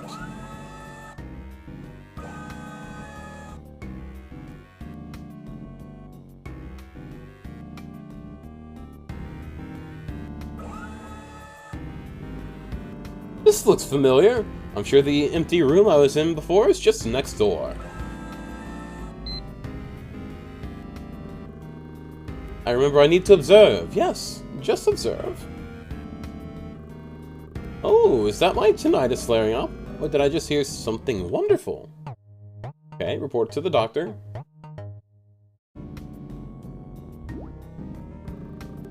You can start your report.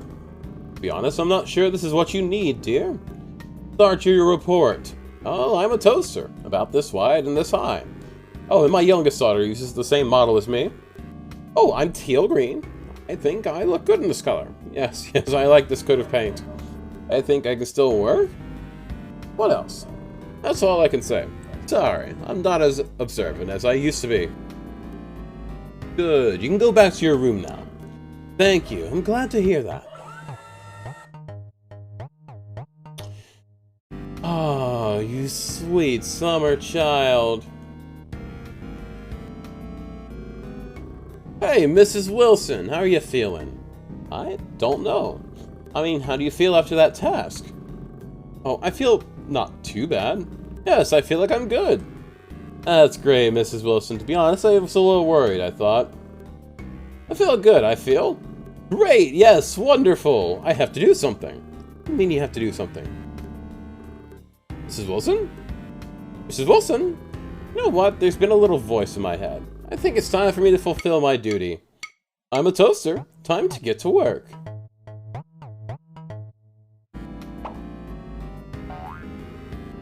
There's not enough bread to toast. Maybe I should return the stolen access card under the pillow?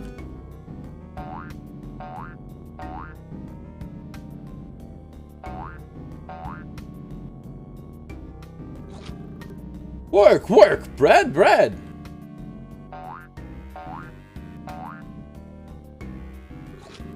I can toast any kind of bread there is! No.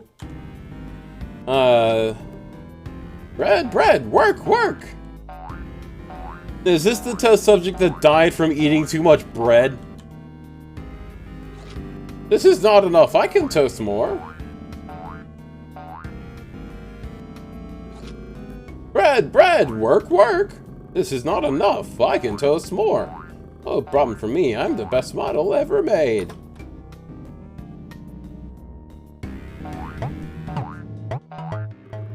Work, work! More bread, more bread!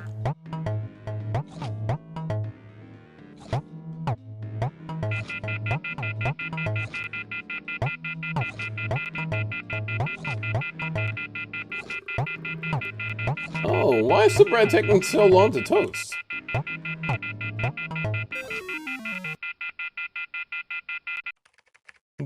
Yeah, is this the subject that died from eating too much bread? Because she thought we...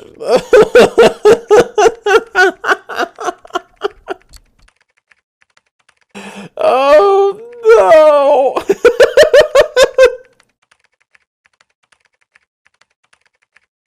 Test report. D082 observed the object closely for redacted minutes. 5 minutes later, she could only provide a first-person description of SCP-426.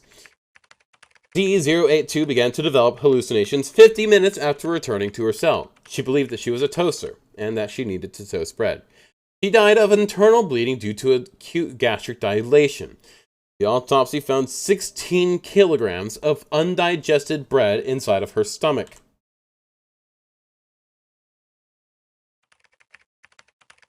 And the third subject.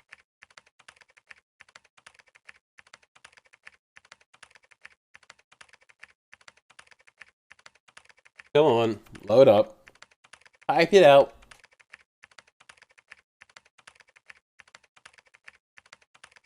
Ah. 426.-6.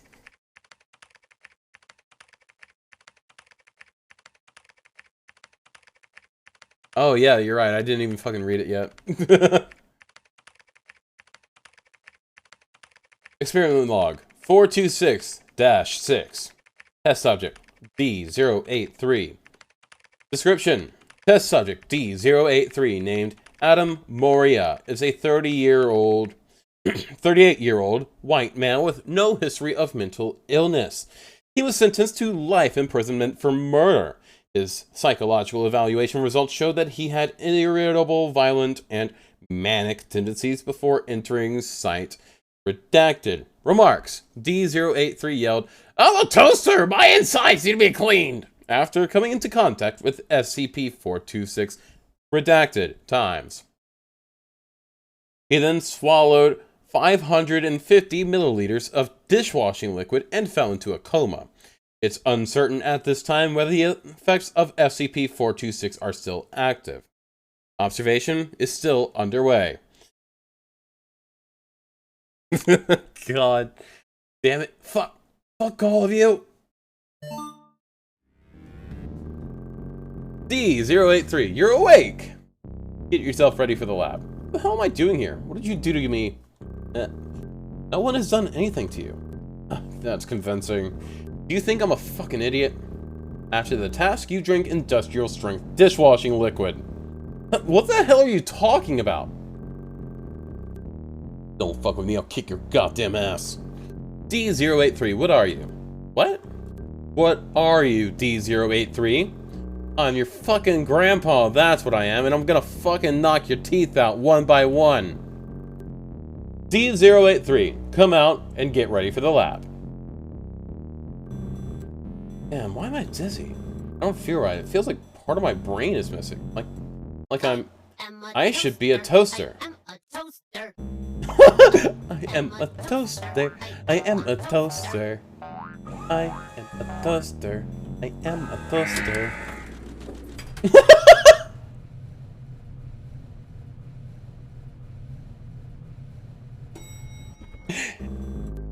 Tick tock, tick tock, tick tock, tick tock, tick tock, tick tock, tick tock. D083, what are you? Feeling dizzy with a headache. I'm a good toaster! Oh no! Oh, that hurts. Where am I? I should be... I've been so confused lately. D083. Hey, you old fuck. You remember what you did after your last task? D083. Are you willing to re-observe the test subject? Listen here, I ain't gonna do shit no more. Just kill me now, you bastards. Fuck, my head's gonna explode. Shit. Guard, send D083 back to his room for observation. Yes, doctor. Damn it, I've had enough, you old fuck. D-083, return to the living quarters. Shit, what's wrong with me? I shouldn't be like this. I should be... Toaster. I am a toaster.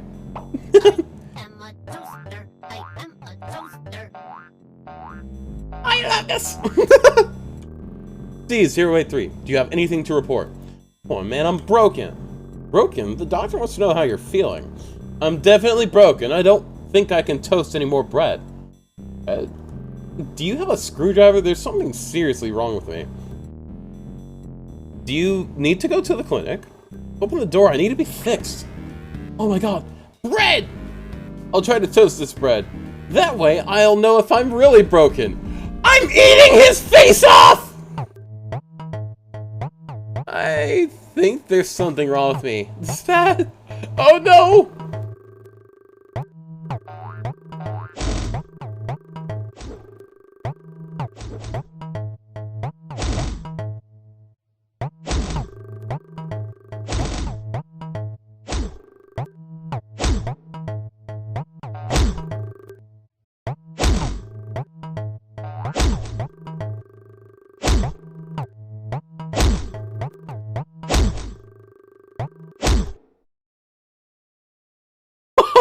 Turned into a toaster and murdered everybody!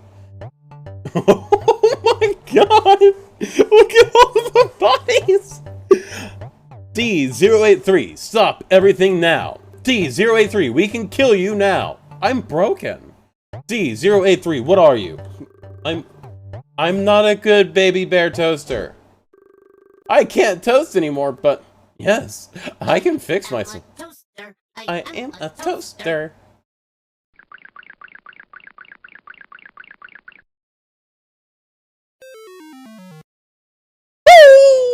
What? Oh my goodness! That was outrageous! Test report. After the previous observation and experiment was interrupted, D-083 claimed that he was a baby bear toaster and suffered from internal damage.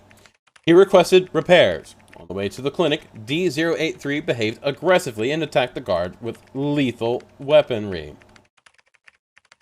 He then cut open his abdomen and claimed there were breadcrumbs jammed inside.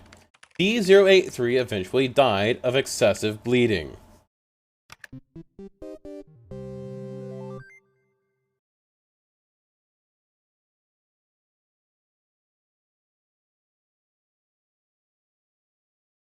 Item number, SCP-426. Object Class, Euclid. Special Containment Procedures. I have to be locked in a room without any windows so that nobody can see me. The door to my room must be labeled without my ID number and personal details to prevent the spread of my symptoms. Only staff at level 3 and above are aware of my existence and particularly of my properties. Description. Hello, I am SCP-426. I must be introduced this way in order to prevent ambiguity. I am an ordinary toaster, able to toast bread when supplied with electricity. However, when any human being mentions me, they inadvertently refer to me in the first person. Despite all attempts, there is yet to be a way to speak or write about me in the third person. After conducting several tests with Level D prisoners, the Foundation has determined that SCP-426 causes severe mental harm to humans. It has henceforth been defined as an info hazard. Thank you for reading the SCP-426 Safety Manual. Secure, contain, protect.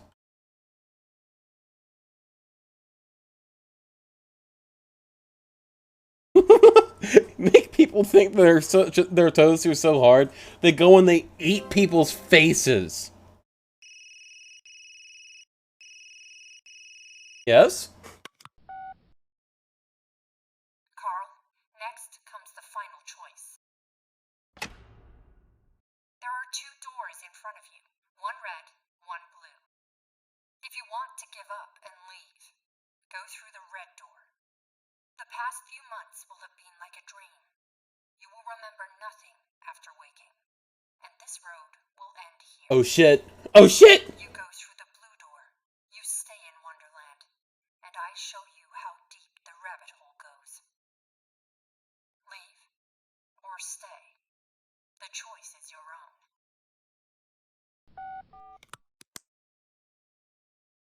I bet. Blue door! Blue door!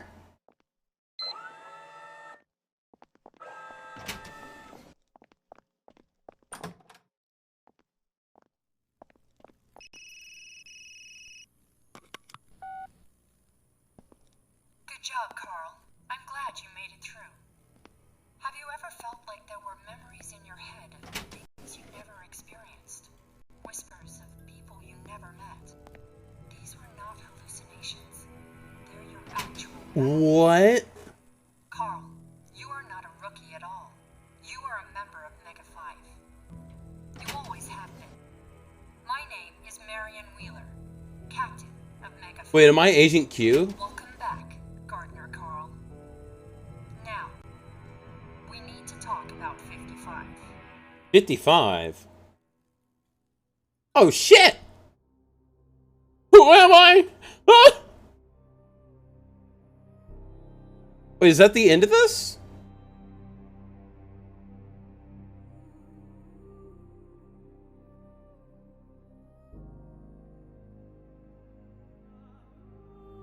Wang Xiaolong. This is the end of the game. For real?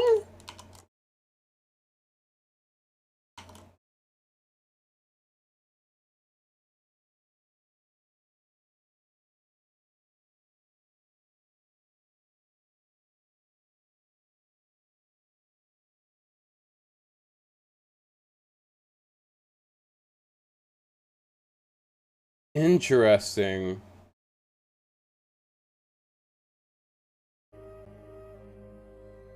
I want more! I need more! I hope they had more!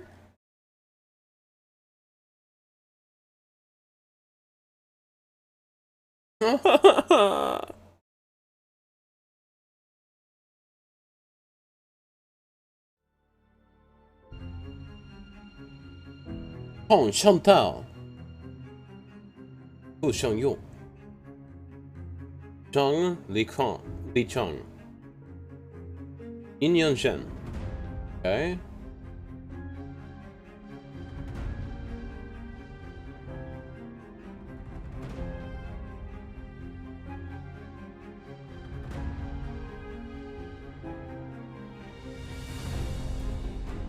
God, why is this so fucking good? I need more.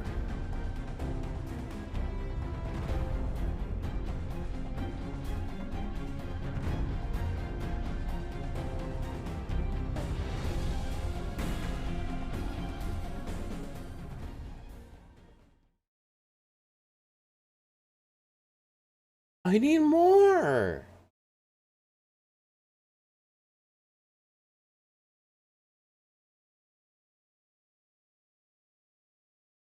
Fuck.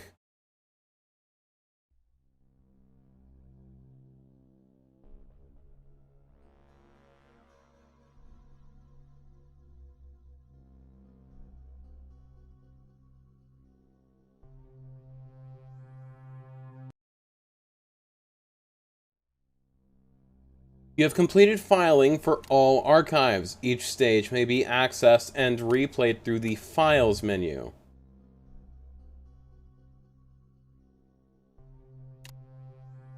It looks like they intended to have more.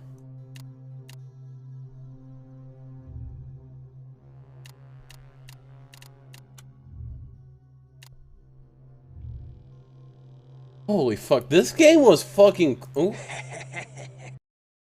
What's that? Holy fuck, this game was cool.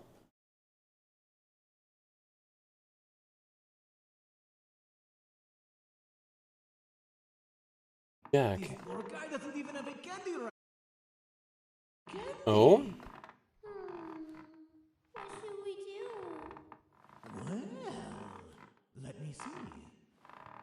Right. We can do this. This. Got it? That's a great idea. Well, it's showtime.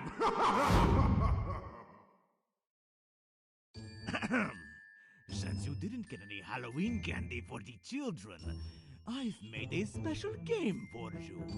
You need to collect as much candy as you can in the maze in just 60 seconds. There are also some old friends of yours. Oh no. And I will be here, watching you. I'm gonna refund that hydrogenate in a second.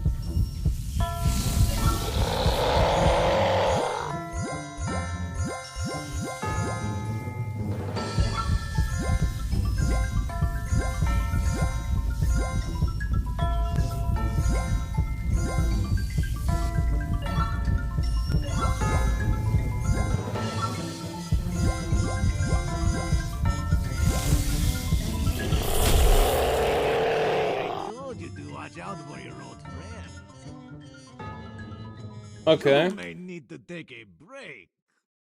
Okay, that's pretty cool. But if you want to try again, you know where to find me.